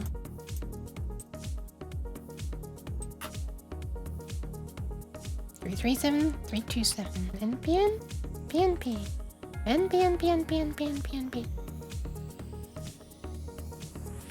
Once this is done, once I've tested this on the board, I should probably actually test like connect a MIDI device here before I get the board made to make sure that this like 11 milliamps here is low enough. Did I measure 11 milliamps on here?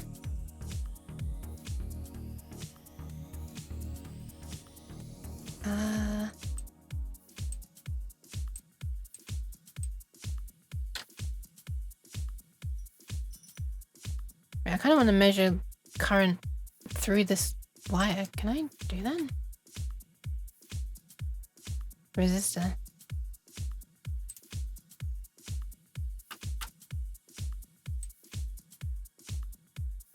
$20 milliamps?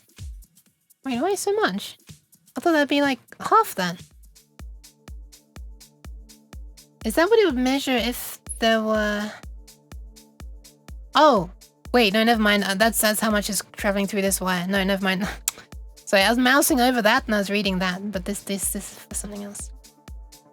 I want to not even measure across the resistor. I just want to measure like across this wire. Can I do that?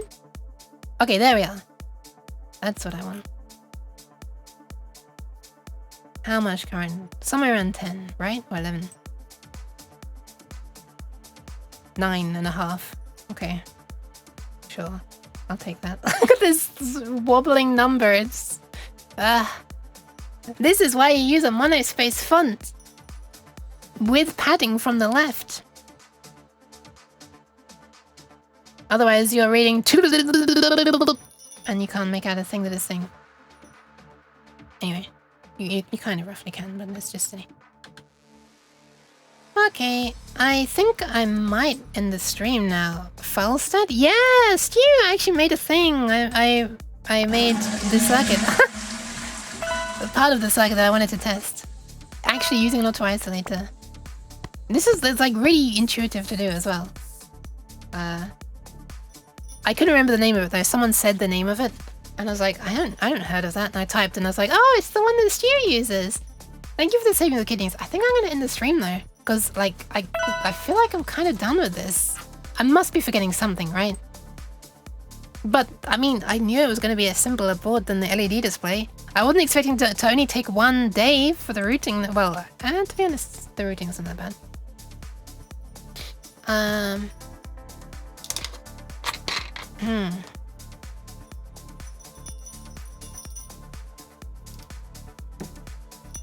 Sorry, that bottle was right between myself and the webcam. Thank you for the posture check though. I'll do that. I'll actually be going for 5.5 hours. Holy crap, what the... This turned into like a whole stream and it's on a Saturday as well. Wow, okay. Wait, have I... No, this is still only 3 streams in a week. For a second I thought, wait, have I done 4 streams in a week? No. At least I did the 3 though. Thank you for the posture check as well. Also, yum. Okay, I think I'll end it here for now. This is so weird to me to like actually end on like, I think this is the first ever time I've like finished an electronic thing on stream. Also, it's probably not really finished. I'm probably gonna add like some cosmetic squares around certain areas just to show each section. Like this is the opto-isolatory section. This is the MIDI LED activity LED section, and this is the MIDI through buffering section. Thank you for the pants! Oh my goodness, this is a lot of pants. What the hell? Thank you everybody. Thank you Pass. Thank you Commodore. Thank you Nikodayo. 356. It's gonna take me a while to get used to the 356 over 256. You create something like schemas. Wait, what the hell did I miss? You create something like schemas. Or what is it? It's interesting. I create something like schemas? Put a signature. Oh yeah! Oh, hang on. Right. Actually, that's a good point. There is another thing I need to put. Not even a signature. Oh! I should put the long uke. The long uke. Oh my goodness. How could I forget the long uke? Oh my god. That would have been disastrous. Thank you for the pats. I wasn't trying to farm pats by saying I'm done and then realizing I'm not done. I will refund the the thingy though, the saving the kidneys, because I will be ending soon. I promise. Like I have to be ending within half an hour, otherwise I will be missing out on food. So yeah, ignore the number. It will change. Oh no. Okay. Yeah, I should put a little long uke on here as well. Because the long uke on the displays is on the back side of the board. And so you're not even going to see those when the LED displays are attached to the wood. So this one you actually will be able to see. So we gotta put a long uke on this one. Come on, she's gotta be visible somewhere. I'm thinking somewhere around here. Maybe sitting on this wire, sitting on this trace above it. Probably the best place. Otherwise, crawling up the side here, that's a bit weird. There's one more thing I actually need to put, like actually properly need to put to avoid having stuff messed up a bit, like cosmetically messed up. Ugh.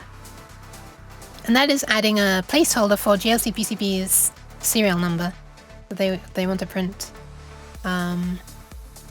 You can pay extra to not do that, but like, why? So I'll just put like a little bit of text here at the bottom. And the text, I believe I need to put is GLC, GLC, GLC, GLC. Oh, I've deleted it already. Oh no, yes there is. GLC, GLC, GLC. GLC, GLC, GLC, GLC. Can I copy and paste text? I can. Nice. I'm drawing this on board cutouts. Oh my god! How funny would that be? To draw it on the board cutout layer by mistake, and they like cut out the serial number. I don't think they would, but they would be funny. Okay, not board cutout, just silk. Boop. Okay. So this can just like be here. Like normally I'd make this small, but like I really don't care about the back side of this. This is not going to be visible most of the time. Maybe I should make it a little, just a little smaller. Just a little bit. Can I fit it between there? Probably not. I reckon that'll fit. I don't know what size they needed to be. I think I did it at like size 4, something absurdly small before, and they were actually able to fit it. What the? That is not absurdly small, it's absurdly huge.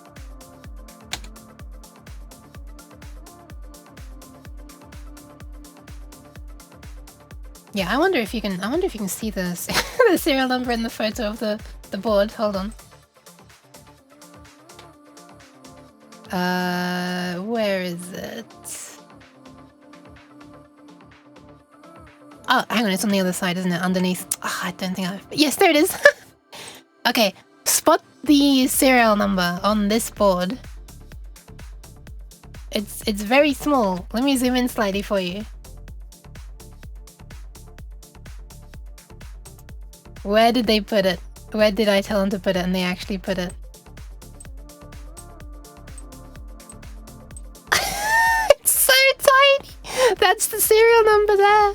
It's so small!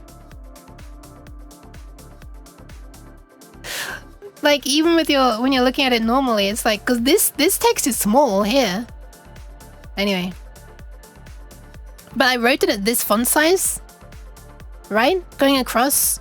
And it's like, because it's only 12 characters, right? The JLC, JLC, JLC, JLC. But the serial number they needed to put is much more than 12 characters. So they had to use an even smaller font size. So I thought I wasn't being that unreasonable if it only needs to be 12, but apparently they needed to squeeze it down even smaller.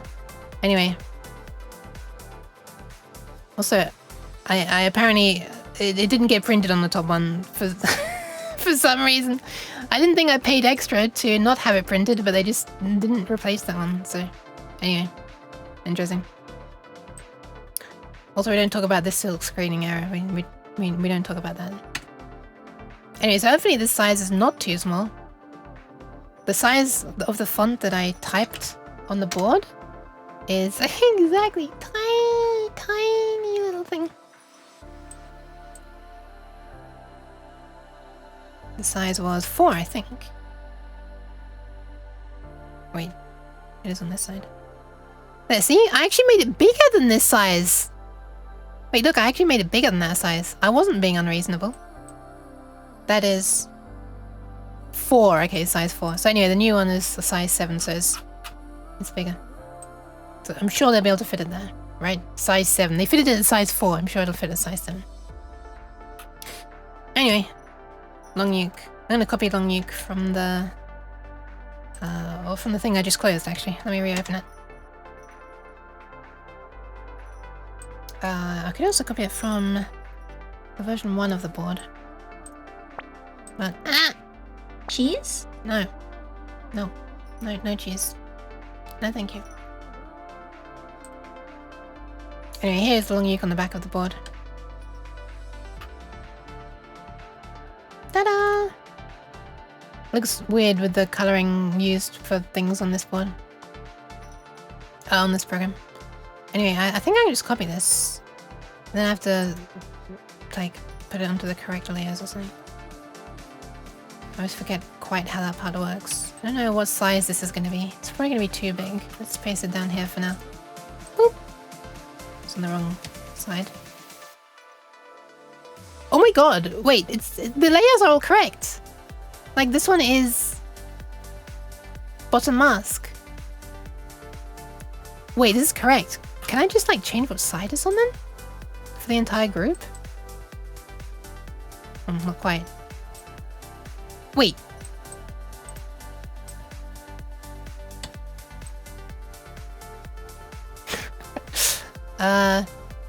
Okay, no, I can't. Let's move this all onto the same layer now. Fuck.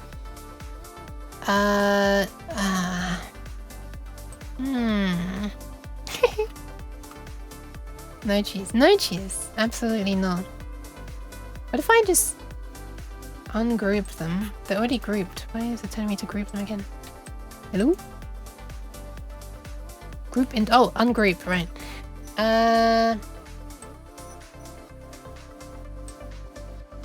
Oh, this is only the tail part though.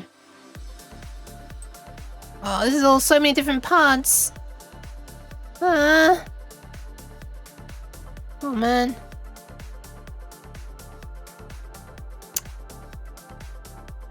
How did I? There was an easy way to switch side before. Isn't there just a change side? I thought there was like a change side option. Apparently not.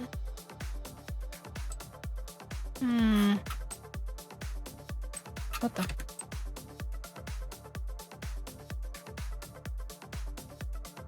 Bottom silk. So these are gonna change everything to the top silk layer now, right? Yeah, everything's on the top silk layer now. How did I do it before? I did do it.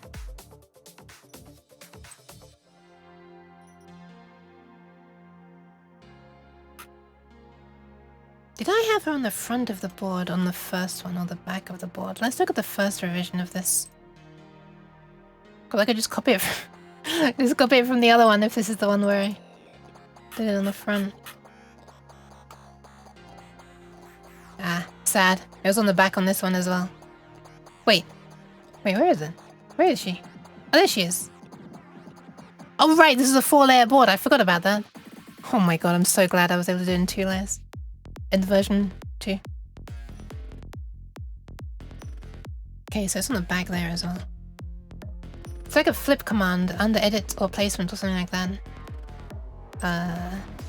Yeah, but it doesn't do the... It like, you know, flips horizontally or something. Normally, like, for example, if you right click a component, you can choose which side to have it on if you do it on the correct side first. Change side, and it'll just move it to that side. Obviously, it doesn't flip the pins. Which is good, right? Because you can't just flip the pins, so it does nasty things to the layout. But I thought there was something like that for this, but no, I don't think I can. Can I do it for a trace? No.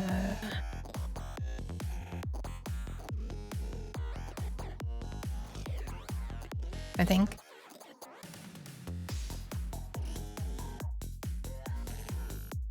Oh wait, trace layer. There, yeah.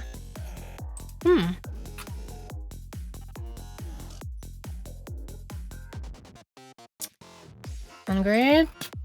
Do I actually need to do it one by one? Look, this is a...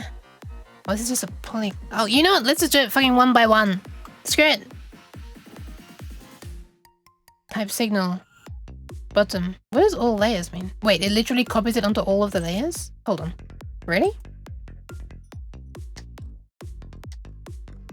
Wait, this is like a special... I didn't know that you could do that. Why would you want to do that? Alright, fuck it. Let's just do it manually. I know there's a better way to do this. I've done this in the past, but I don't know how to, so... But screw it. We're doing it live. I don't know why. This is slightly tedious. Well, I mean, it's just not that bad, to be honest. I'm just a bit silly, really. Oh, hang on. Okay, it remembers which thing had focus, so I can just do it this way. Well, this is actually not that bad.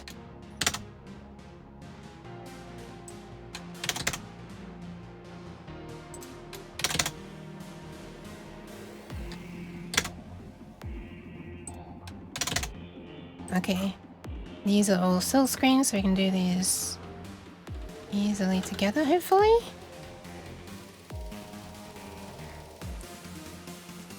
Boop, boop, boop, boop.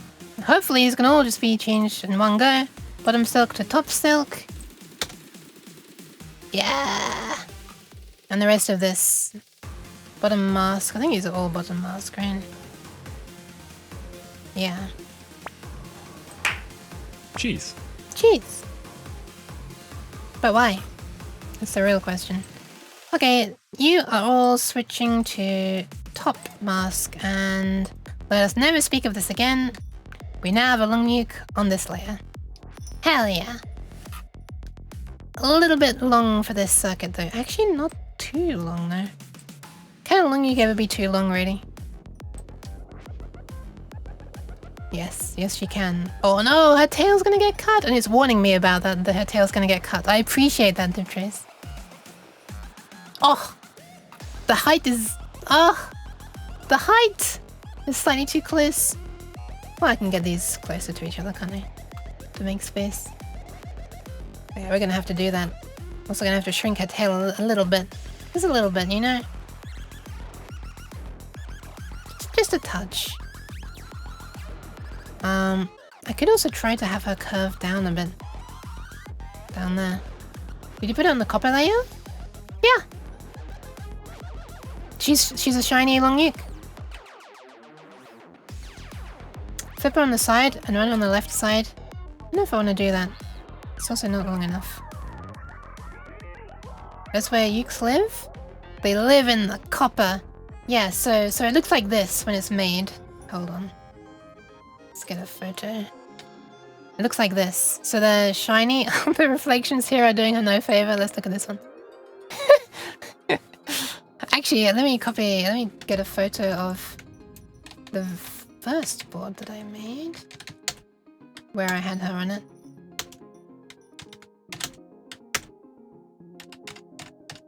There. That's a better example. I don't even know what color I'm going to have this board.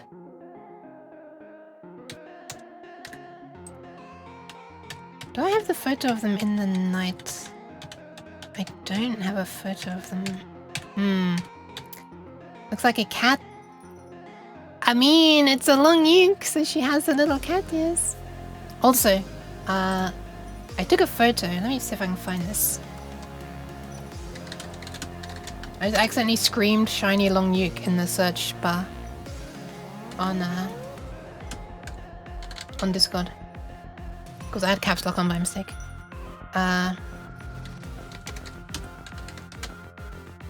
Where is it? Hold on. I'm trying to find, because I took a photo that apparently I didn't save locally, and I know I posted it on Discord, so I'm trying to find it. Thank you for the pants. Looks awesome. Thank you. This board didn't work that well because I have mostly current requirements over USB. What was it? So it's from me, but has image long uke. Young uke S plural. Okay, that doesn't change the results at all. That's all the results on my server? No way. There is no way. There's no way that I've only spoken the words long uke so few times. 14 results. Nonsense. Maybe I wrote the words long uke on a message following. Okay, 141 results for long uke. That's more like it. That's more like it. That's the kind of representation I want long uke to have. Struggling to find it now. I'm just searching for it without images at all. Man, this had better be worth it. Shit. It's nowhere.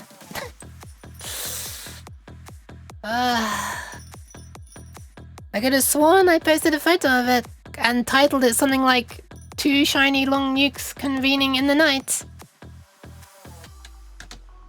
Ah, here it is. Wait, what do you mean it didn't show up? I literally searched for long uke spelt with zeros as well and it didn't find it. But I searched for convening and I find the... Okay, whatever. Let me just save the photo so I don't have to go through this again next time I want to show it. Here, look at this. There we go. Isn't that a cool photo? 2 shiny long ukes convening in the night. What if the long ukes kissed? Oh, that'd be adorable. That would be adorable.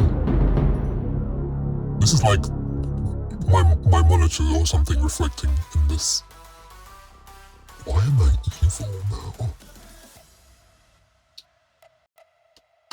Can I? Perfect, there you go. Nyam. Why am I evil? I shouldn't be evil. I shouldn't be evil at all.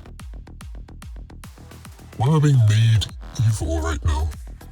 Wait, made evil sounds like a really cool name for like a maid game, a game where there's a maid character. Excited evil. Sorry. Every time I'll never stop doing that. Alright. That's okay. She's actually kind of big, huh? It's almost like she's named Long Uke. Why can I move this? Try that's not bad to disclose on a stream. Wait, what? What's not bad to disclose on a stream? I don't know what I said. Oh, the 0x539. Interesting. Wait. No, that is like literally just what they're going to... You're going to be ping anyway, right? I don't know. I need to shorten this tail. Let's ungroup the long uke again. Boop. Oh, this might be a pain in the ass to do with the other thing. Oh no, it'll be okay. It'll be okay. Actually, it might be really annoying. Oh, this might be a pain in the ass. It might be easier to just cut this into 2 tails. I think it'd be easier to cut this into 2 tails. Yeah, I'm gonna make 2 tails. Sorry, Long Uke. Sorry. Oh my god, the evil laughter in the song right as I'm saying that. No. No. Maybe I was evil after all. I'm gonna add a point here and a point here. And we can just have her like tilting down here. I want her to like go down here. I thought it'd be kind of funny. Mana, mana, mana. Oh, that's not even... Okay, what grid size was I using? Was it this? It was that. Maybe it'd be fun with the holes in the tail. Like the uke is so long it goes to the hole and comes out the other side. Wait, that's actually a pretty good idea. It's a space. Yeah. So the tail could be like here on the other side, right? Coming up here? Not that you're gonna see this side.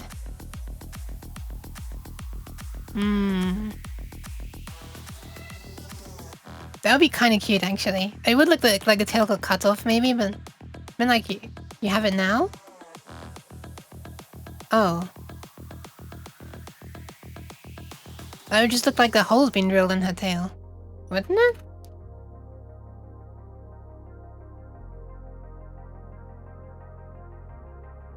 I don't know.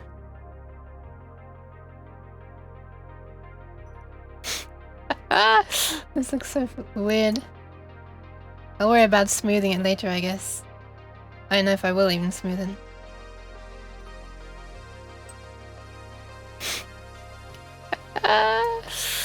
Long uke being traced. This does look a bit weird, actually.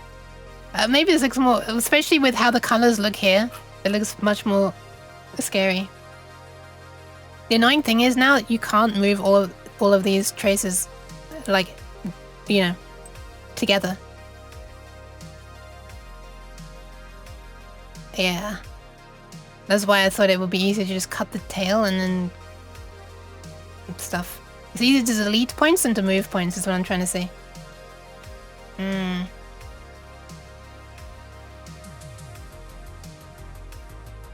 So I just make a copy of this.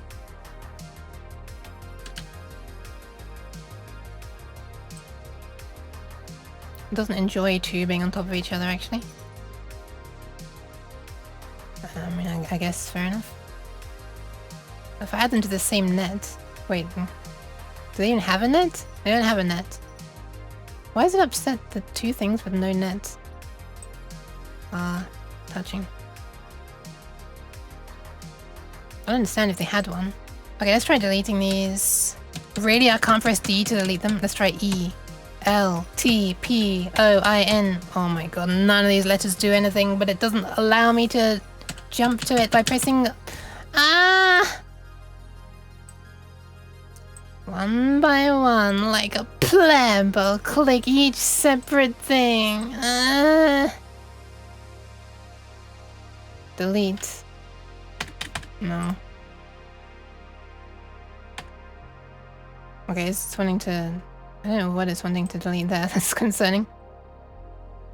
Shouldn't be trying to delete anything that's locked.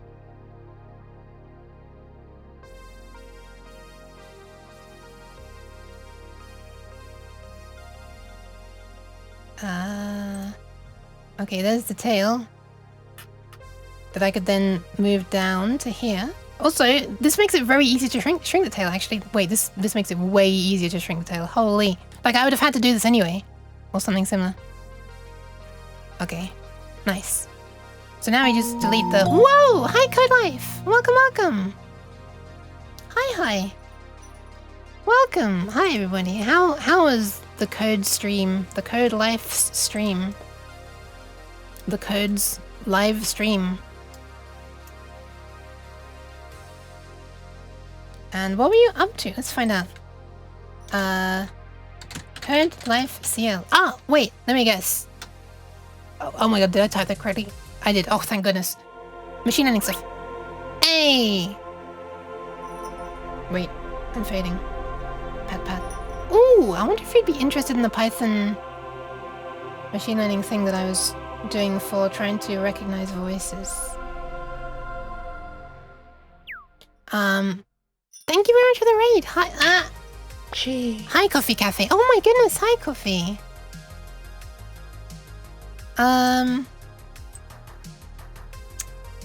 Hi, I'm a weird cat. There you go. That's all the introduction I can give because I don't know how to introduce myself. Speech attack? No. Nothing that advanced. Absolutely nothing that advanced. Simply taking a 1.5 second segment of a voice and trying to work out whose voice it is. In the tiny neural net, I was trying to keep it like 100k parameters at most. Also, pats for the code life. Pats for the Blaunickel. Oh my god, I can't speak. Okay, let me try that again. Hold on. Take 2. Ignore everything that just happened. Pat. Pats for the Blaunickel. Also, I guess for code life, since we're just gonna read. Hi. I don't usually pat raiders. Well, yes, I do usually pat raiders, but I pat the sign that I'm holding.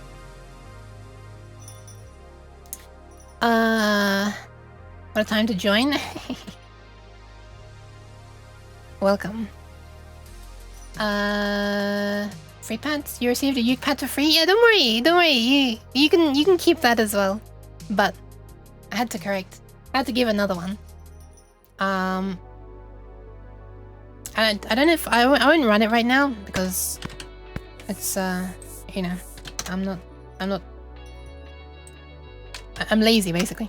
But I will show you some stuff. So if you're interested, where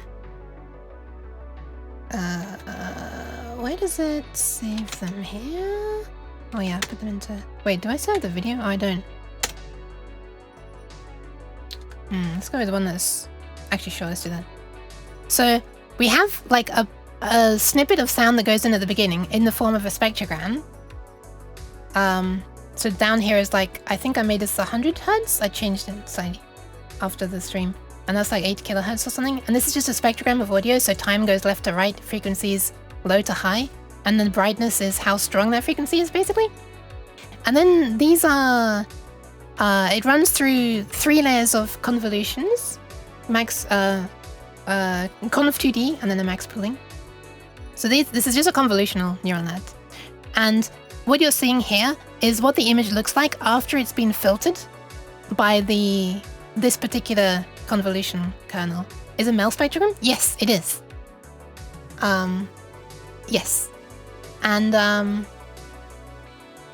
yeah, so there are 3 layers of these, and then right here at the end we have like a fully connected / dense / whatever you want to call it layer, and at the very end we have our just list of labels of voices of random famous people. By the way, this is all eventually going to be working towards making a neural net that can like make a kind of fingerprint of any voice, even ones it hasn't been trained on, just so that it can try to, so that you don't need to, basically you don't need to hard code every single voice that you want to detect, using a type of architecture known as a what's it called? Siamese network. That's something I've never done before. I've seen it done for facial recognition, where they basically train a neural net to the way they train it is you put in like a picture of a face, and then you randomly choose to put in either the same face or a different face. So effectively you're feeding this 2 different images, one maybe of the same face or one maybe of a different face, into a copy of the same neural net. And what you're trying to make it output is not a bunch of labels. You don't care about the labels. Basically you end the neural network here, or you just have another layer here. Probably another layer here would be better. Say 1632 random neurons. Thank you for the pat, Rook. And you basically are training the network to try to make as similar outputs as possible when you give it 2 images of the same face, and as different as possible when you feed it 2 images of 2 different faces. And the idea is then it will try to learn something about what makes 2 different photos of the same face like actually be of the same face. I'm just trying to do that with voice ultimately, so that even if you give it 2 1.5 second segments of different speech by the same person, it'll say, basically it sounds like the same voice, is the idea. Anyway, this is a different project. Anyway, this is how it looks after 0 training iterations. And as we step forward through them, it starts doing some interesting looking things. And I also made a video of these things combined together. Thank you for the follow, this swordsman. But I don't know if I have the video right here. I'm not sure if I have the video anywhere. I'm not sure where I saved it. I did post it on my Discord. So it's just a video of it rendering like, you know, the spectrograms scrolling from right to left and synchronized with the audio. That's all the video was. Yeah, I tried a bunch of different sort of layouts and whatever the word is. Sizes of... numbers and sizes of the convolutions and stuff, and just... as machine learning tends to be, it's gotcha, and eventually you'll find one that works well. Except it's not quite like that. I do realize that you can kind of get guided in the right direction if you add a couple of kernels in one of the early layers and you don't notice any improvement, or even if you notice getting worse, you realize actually maybe I should remove some kernels from the early layer and put them somewhere else, as in like not literally take them out and put them somewhere else, but use, you know, if you're removing some kernels from here, then you might as well add some kernels somewhere else, because you know, you'll keep the same number of parameters that way. And then it might actually be that you actually ended up making it worse by adding some kernels, almost like barriers that the signal has to get through in areas where it wasn't important. And anyway, this is not meant to be this project, but it's kind of interesting. I'm sorry. I need to catch up on stuff. Do you know about Common Voices? It's a database of voices, hundreds of hours. I actually don't, but that sounds like it could be very, very useful. As long as they mark the speaker, right? Oh, also it does some interesting, it was kind of fun to do a little bit of augmentation on the voices. Like, when it's training, it's randomly fading out the low frequencies or fading out the high frequencies to try to like mimic different mic qualities, so the neural net doesn't just learn, oh, this person's got a really muffled mic, so it must be that person. It tries to actually learn based on the voice. Why cheese? Hi, A squared. I also learned that you can use torch audio for augmenting audio in like a neat way. So like you could like add reverb or like compression to sort of, yeah, to make it a little bit different. So you could add just not like huge reverb, but just tiny reverb, like, you know, like kind of sounding more like this, I guess. So it sounds like you're further from the mic. Rim reverb. Anyway, this cat's gonna take over the world? Nah. It just like, it would be kind of fun if you could like just, as a user, just feed a small amount of someone's voice to it, and you get like back a fingerprint. And you do this like if you're going to be like, for example, if you're going to be like collabing with a bunch of people, and that way, you know, whenever a person speaks, the voice that it sounds most similar to could like light up to indicate, you know, on the screen, you know, like an avatar of that person could start glowing when it sounds like that person speaking. Then that's like a fun use. Thank you for the follow, Zach and Not. Coffee Cafe was just talking about the issue of Alexa ordering things to thousands of people, and this fingerprint thing can only answer to a number of people. Yeah, I thought that's actually a thing that the newer ones did. I'm not sure. What is the receptive field of the CNN? Are they only very local? I don't know what you mean by receptive field. I haven't got any skip connections in it at the moment, no. I did think about that. I haven't done that yet though. I'm going to share some stuff via DM, if that's alright with you, that can tag your dataset of voices to have attributes like noisy, clean, close, and far. I'm currently using a tagging based system, so I can filter based on language as well. I basically, what I've collected so far is like I've gone through like some videos and I've really painstakingly labeled like every single section, like, is this English? Is this another language? Often Japanese for VTubers. And is there no language? Like, for example, they're laughing, or I don't know, breathing, coughing, you know, any vocal sound that is recognizable as them, but not actually speaking a language, or like just, you know, humming, singing, that kind of thing. Yeah, manually in Audacity. Hold on, let me see if I can find a screenshot. There was a very... okay, hold on. This is amusing to me, how this looked. It didn't look like this ridiculous when I was doing it, of course, but when I zoomed way out, it looked like this.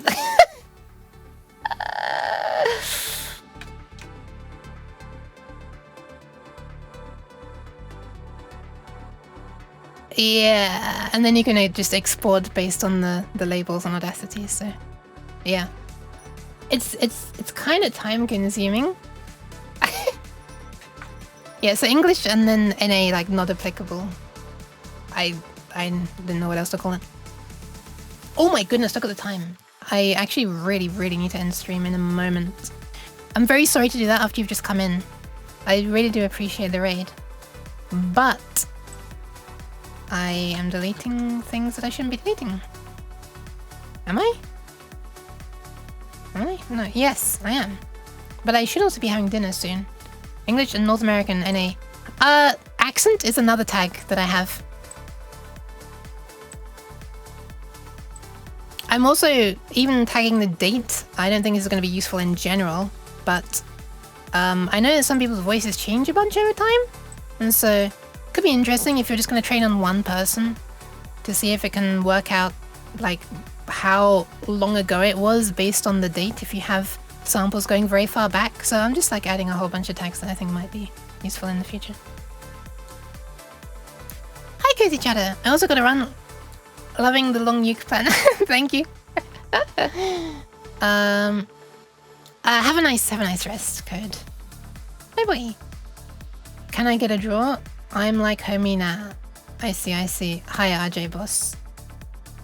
I actually don't see, I lied. I have no idea what you're talking about. But welcome! Hi. And welcome Cozy Chatter as well. How are you doing? Can you try it on like voice actors? See if I can pick up the different voices as the same persona? Maybe. I'm trying to not... this is actually a conscious decision that I had to make while like choosing stuff to train on. I've tried to make it so that if a voice sounds different, as in like the voice actor is trying to do a different voice, then it like, you know, not like a different expression or something, like super lively and whispering and stuff, I'm labeling as the same voice. Even if like it's a huge range of emotion. That's the kind of thing that I think it'd be really cool for it to be able to tell as the same voice.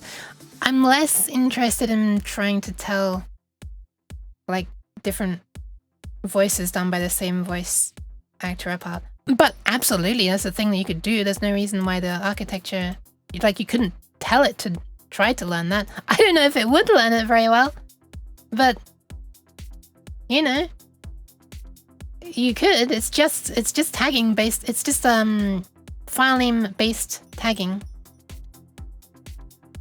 as in like, you know, comma separated, space separated tags in the file name. What has UK been up to? I was making random music. I'll post later in Discord. Sure. I am working on the... Well, right now I'm just adding a long uke to the... I think if I add these to the same nets, then it will stop complaining. To this circuit board that I've been routing today.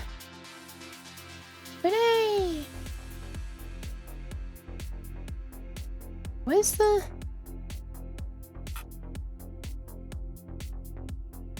Wait, what? Oh, there's the tail. It goes all the way back that far on this layer. It's kind of hard to see. Can I color it? Uh-oh. Alright, bye Catlight, thank you very much. Manual labeling, it takes time and energy. It does, but it's kind of brain off stuff.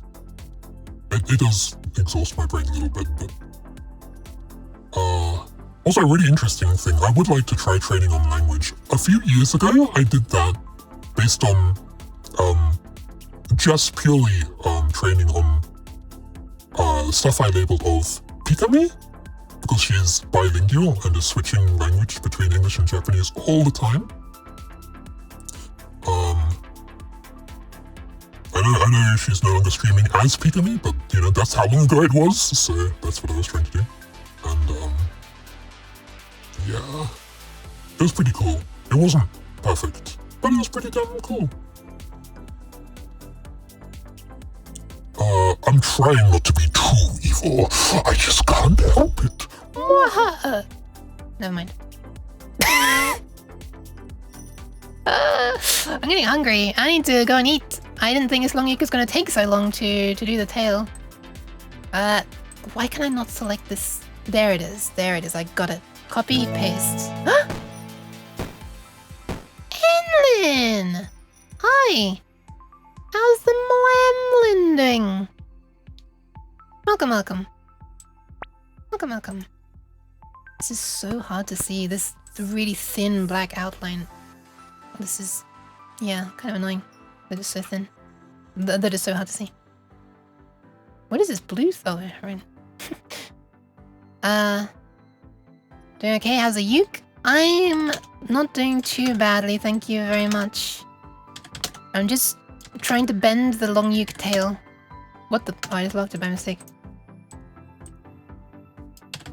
I've just kind of routed a circuit board, mostly. If not completely. The Arduino shield that I'm wanting to make. And I'm now adding the finishing touch, which is of course a long uke. I'm trying to make her go up here. I'll smooth this in a bit. You know, I'll probably continue this off stream. I'm gonna be honest, this is a little bit tedious. You kind of get the workflow I'm doing, right? I didn't think you need to see all of this. You get the idea. Maybe I'll do this off stream. That way I can go and eat food now. Which I should be doing. I can't deselect things. What is happening? That was weird. Let's add a point here and a point here. And on this side we'll delete these pieces. So this is going to be the left half of the tail. Man, it was almost like this program wasn't designed to be a vector illustration program, and so it's kind of a pain in the ass if you're wanting to do silly things like this. Really, let's try and embed long ukes into your boards. The LED display had her on the back side, so you can't even like see her on the normal use. So on this one, she's gonna be on the side where you actually can see it. Okay, I think this is right. Somewhere around there. Maybe back a bit. Where was this originally positioned? There? Maybe. Possibly.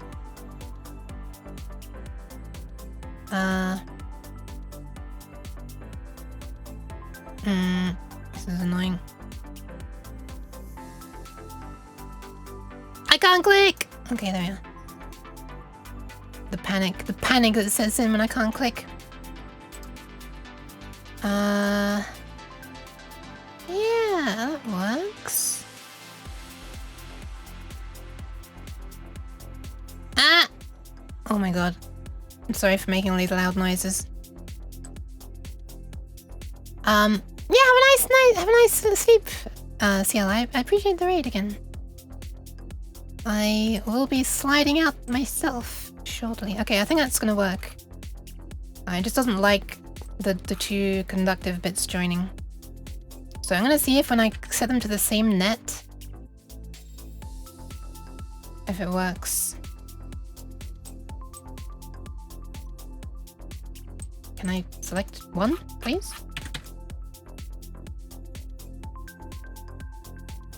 Huh? What am I clicking? Man, this is behaving very weirdly. Net. Let's give it a net. I can't just give it a net. I'd need to make a new net, I guess, apparently. What the? A little bit weird. Or not, I guess. What if I see... Can I right-click add to net? Doesn't look like I can. Oh, I'm not right-clicking this anymore. There. Add to net. No, I can't. How do I stop it from caring that these are touching? What the... This is kind of annoying. How did I do it before? Like, there's stuff here that's super close, or maybe it's not super close. Maybe it's not close enough to... Ah, it wasn't close enough to have said it. But now these need to be super close. I mean, really, this can just be one thing. It doesn't need to be two separate things. I just made it two separate things because it was easier. I guess I can just continue and, like, let's just turn it into the other one, maybe. Actually, it's going to be really confusing if I... Let's put this on its own layer. Let's put it on the silk layer while I do this. Ah, wait, this kind of works, although... This is a very strange workflow where I have to drag a point to be able to see things. It's like flipping stealth, doing things. I think I maybe should have made this one be on the signal layer. And this one, look at all the warnings sticking up here. And this one temporarily be on the silk layer.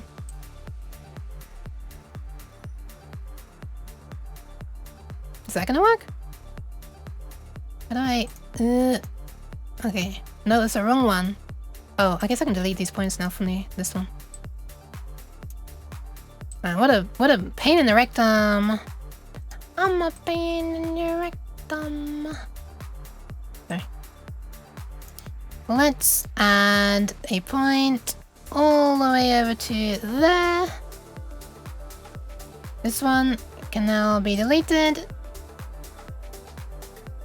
And this one can be deleted as well. Whee! Nearly there now. Now the hardest part.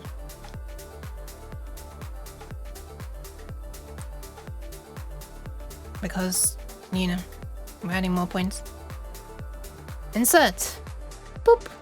Insert. Boop. Insert. Boop.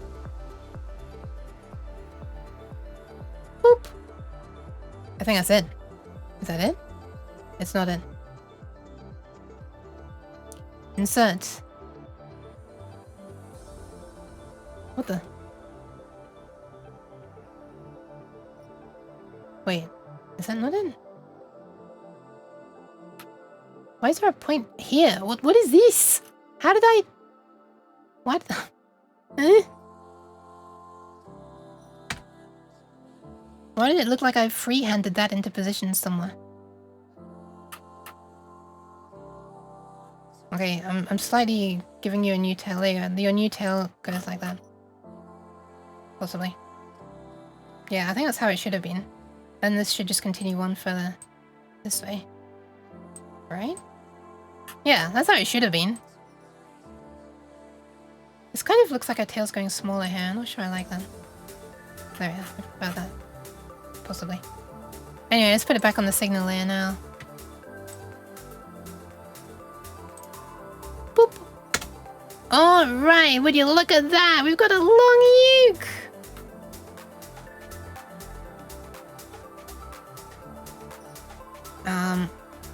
Kind of want this to maybe be a little smoother here. How do I make it look smoother? Which way do I drag things to make it look smoother? This way? This is just art now. This is just me fading at art. How do I... If I add a point there... I like wanna... do that or something, right?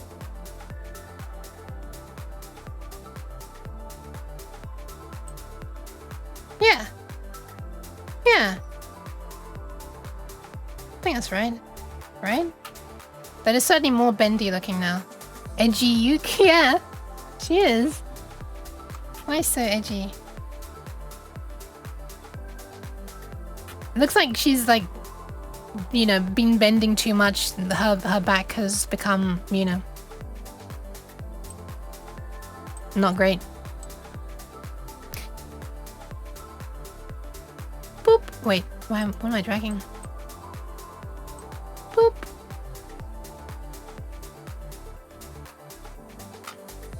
Is that okay? Looks a bit weird. I mean, it's a long uke. Of course it looks a little bit weird. No offense, long uke. I guess I'll do this one as well.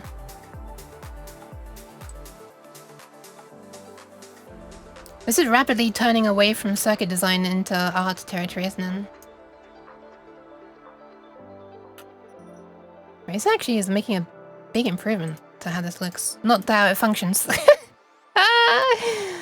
Oh right, it's Nova Hangout thing soon, isn't it, Enlin? If you're still there.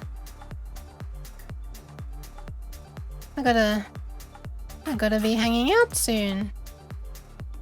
That looks a bit weird. This looks weird. Very cathartic to watch. Yeah, I'm glad. This looks weird. This looks like it's bending further than... Is that right? That looks less weird. It still looks a bit weird. Let's try sliding this along a bit. That.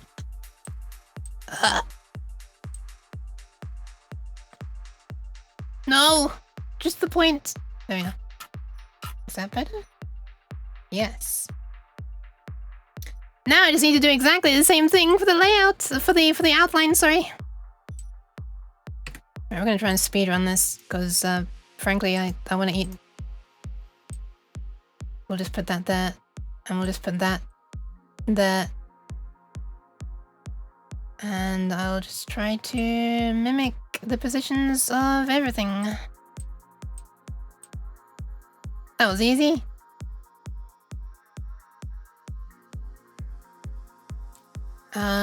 Good stream, great stream. Thank you very much. Also, hi, Tweety. Willkommen. I don't know why I felt like saying it that way, but I did. And now it's done.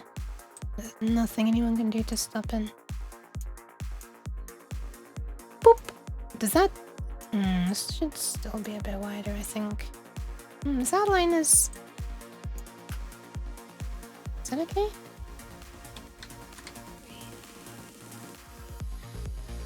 I guess. Yeah, okay. Now we just need to do this. And the one on the top. And I will declare this long uke born.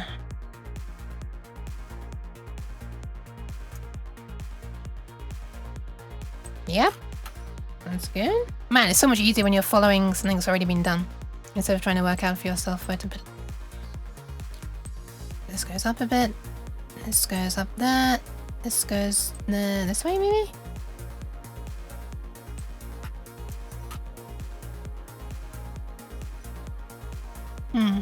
Maybe. That looks kind of like correct. The actual like position where she's bending is not quite right. I need to... Man, oh shit, I just realized I'm gonna have to group this all together again.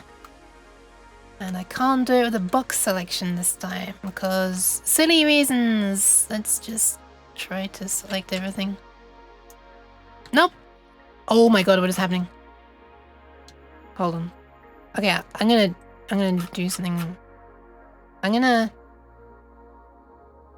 I easily... I wish I could hide this. I so wish I could hide this. Hide pad rings. I wanna hide the whole damn thing. Oh, what if I just change the side? Wait, it's gonna break everything, isn't it? The question is, does it unbreak when I move it back? Let's see. Yeah, it's locked, okay. Okay, there's everything broken. Does it fix when I flip it back? That's the real question.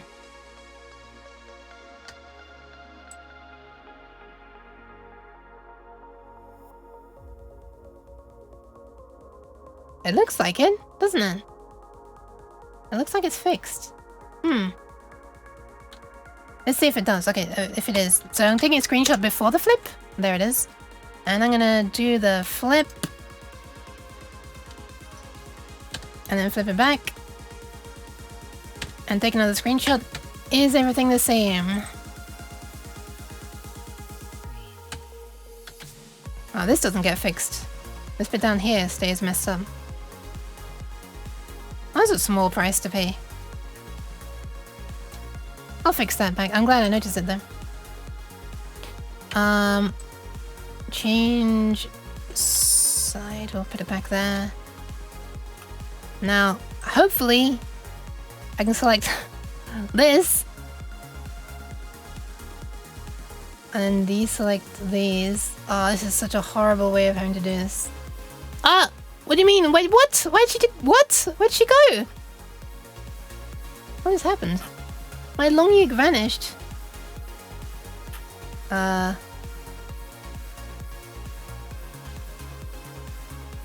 Okay, that's clearly not what I'm trying to do by selecting everything, but okay.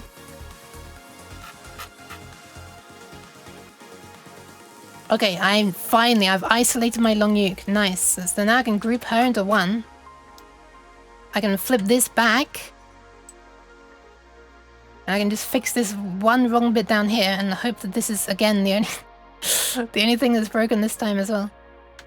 This is behaving in a silly way. This is behaving in a very silly way.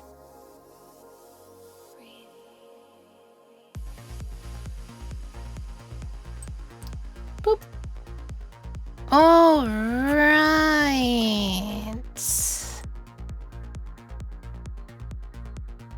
Hang on, I'm not quite done yet. I prematurely all-righted.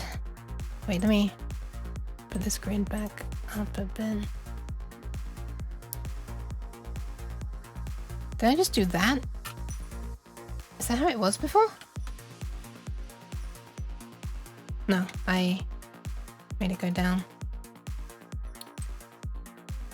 Boop. Boop. Something like that. Looks like I made it the same on both sides. I made it.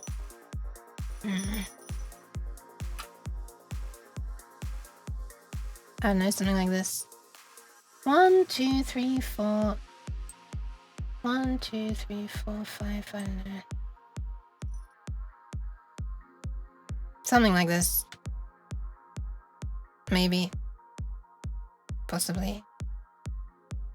This goes to like roughly that. This is where OCD starts being annoying, and I feel like I have to get it exactly how it was, even though the first time around I didn't really care about it too much.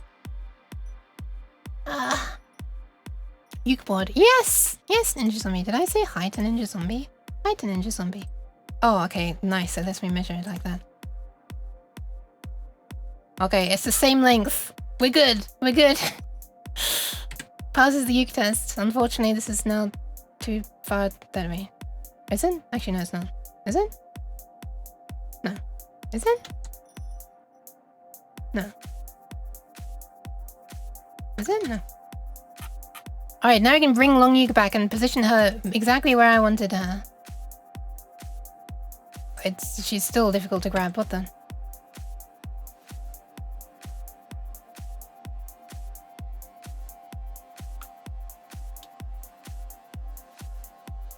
Okay, I think that's the right positioning. That looks pretty good. Oh my god. That was an effort. Okay, let's have a look at the 3D model of this. It's gonna be missing 3D models for some things. It's fading, I have to reload it. Years of this bug existing and they still don't know how to fix it. Anyway, let's try again. Boop. Magically it works this time. There are going to be models missing for some of the things like these. But wow, look at that! This is assuming a blue board, of course. I'm not sure. Not sure what, there's no model for the diet either. Interesting. But yeah, it might look a little something like this. We got text underneath this transistor and text above this one. That's displeasingly different. This is Long Uke. Oh, I'm not trying to rotate it. That's making me dizzy. I think she needs shoving to the right one.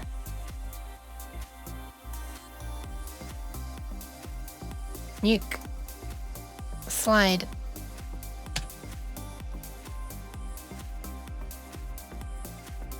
I'm not sure. Is that right? Maybe not.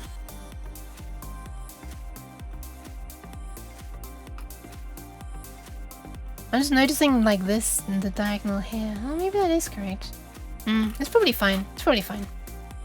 I'm gonna fix this text and then I'm gonna disappear and I'm gonna get some food because I am hungry. I hunger. Having text underneath this is neater because it's like a flat edge with the text. But I would like to have it flat there as well, but I can't. However, you know what I can do? I can just move this up slightly. And now I can have the text underneath it. Ah! Hi, Such Distant Stars. I do like that name. Name at the bottom. Done. Done. I'm gonna get some food. Boop. Food is cheese. I'm not gonna get that cheese. It's already on my face. I cannot remove it though. I can move it, but I can't remove it. I can't remove it. I have corn dogs in the oven right now. That sounds nice. I still don't really know what one is. Circuit boards? Yes. I'm sorry. I'm ending right now. I'm sorry. Ah. Okay. The end. 6.5 minutes. Sheesh. Faux meat ones. I really like, so there's like a fake mincemeat thingy over here called corn, but it's spelled Q instead of C. Q-O-R-N, I think. There might be a U in there, I don't even know. Anyway, I have it with for spaghetti bolognese. It's very nice. Very, very nice. Anyway, I am gonna pass you on now to somebody else. Cause I'm done. Oh my goodness. Oh my goodness. Oh my goodness. I see someone on who I could maybe raid. However, this is terrifying because they're huge. I don't know if I should do it. I've never raided someone this big before, but they are highly relevant.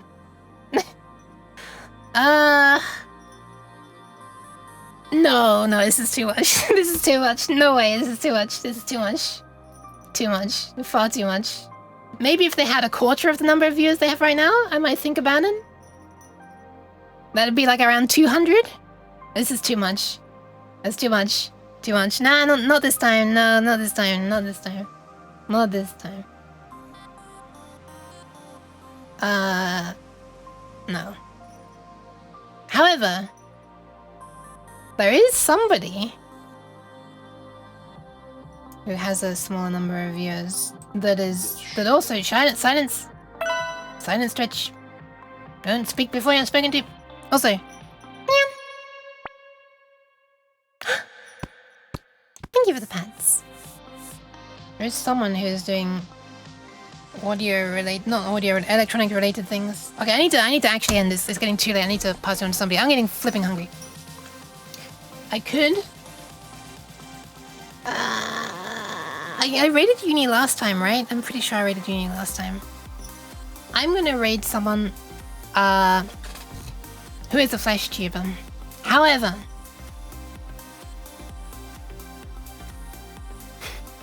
sorry. I saw myself and I couldn't keep a straight face.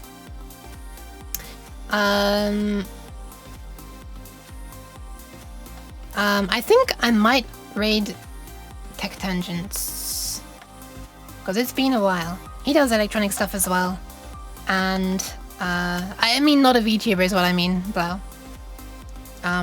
Current stream apparently doing something to do with serial interfacing, which is like, I mean, MIDI is a serial protocol, right? I was like, I could arguably say that this Arduino shield is for serial interfacing. Because the MIDI data is coming in, and it's serial data, and then it's going into the serial port on the Arduino. Anyway, alright, I'm gonna end now. I'm gonna stop my justifications. I'm gonna slide on out. I'm gonna leave you. A person outside of virtual space. I thought it was a myth. I know, right? Can you believe some people aren't? I was gonna say 2D, but this is 3D. Help! My tracking. Can you believe that some people don't have tracking problems? Okay, that's gonna be all for now. Thank you all so much for being here. I'm gonna go away, give my voice a rest. It needs a rest. I should also save the kidneys, don't worry, that's gonna happen. I'm gonna leave you in the hands of Tech Tangents for now. I would normally be giving head pats. It looks like I'm patting a table, or the pie symbol. I understand it's TT. Anyway. Wait, why do I always forget that there's a science and technology category? Why do I always forget this? Makers and crafting is the... Since when has it been a science and technology? I don't even remember that anyway. I say, why do I keep forgetting? Did I even know? I was in makers and crafting. I mean, arguably, you know, electronics is clearly... Why do I keep saying arguably? I never said this in my life. You know, electronics is something that you'd have in a makerspace, so I don't think I'm in the wrong category, but maybe I could be in a better category. Alright, I'm gonna slide out. That's all. I'm disappearing now. Yeah, you're all cool. I'm disappearing. I'm gonna get some food. You all take care of yourself as well, please. Remember to save the kidneys. Hydrate. And eat, and rest, and do all the good things. Stretch, and, heaven forbid, maybe get some fresh air. I wouldn't go so far as to say touch grass, because that's gonna bring pollen onto your skin. Not a good idea. Anyway, okay,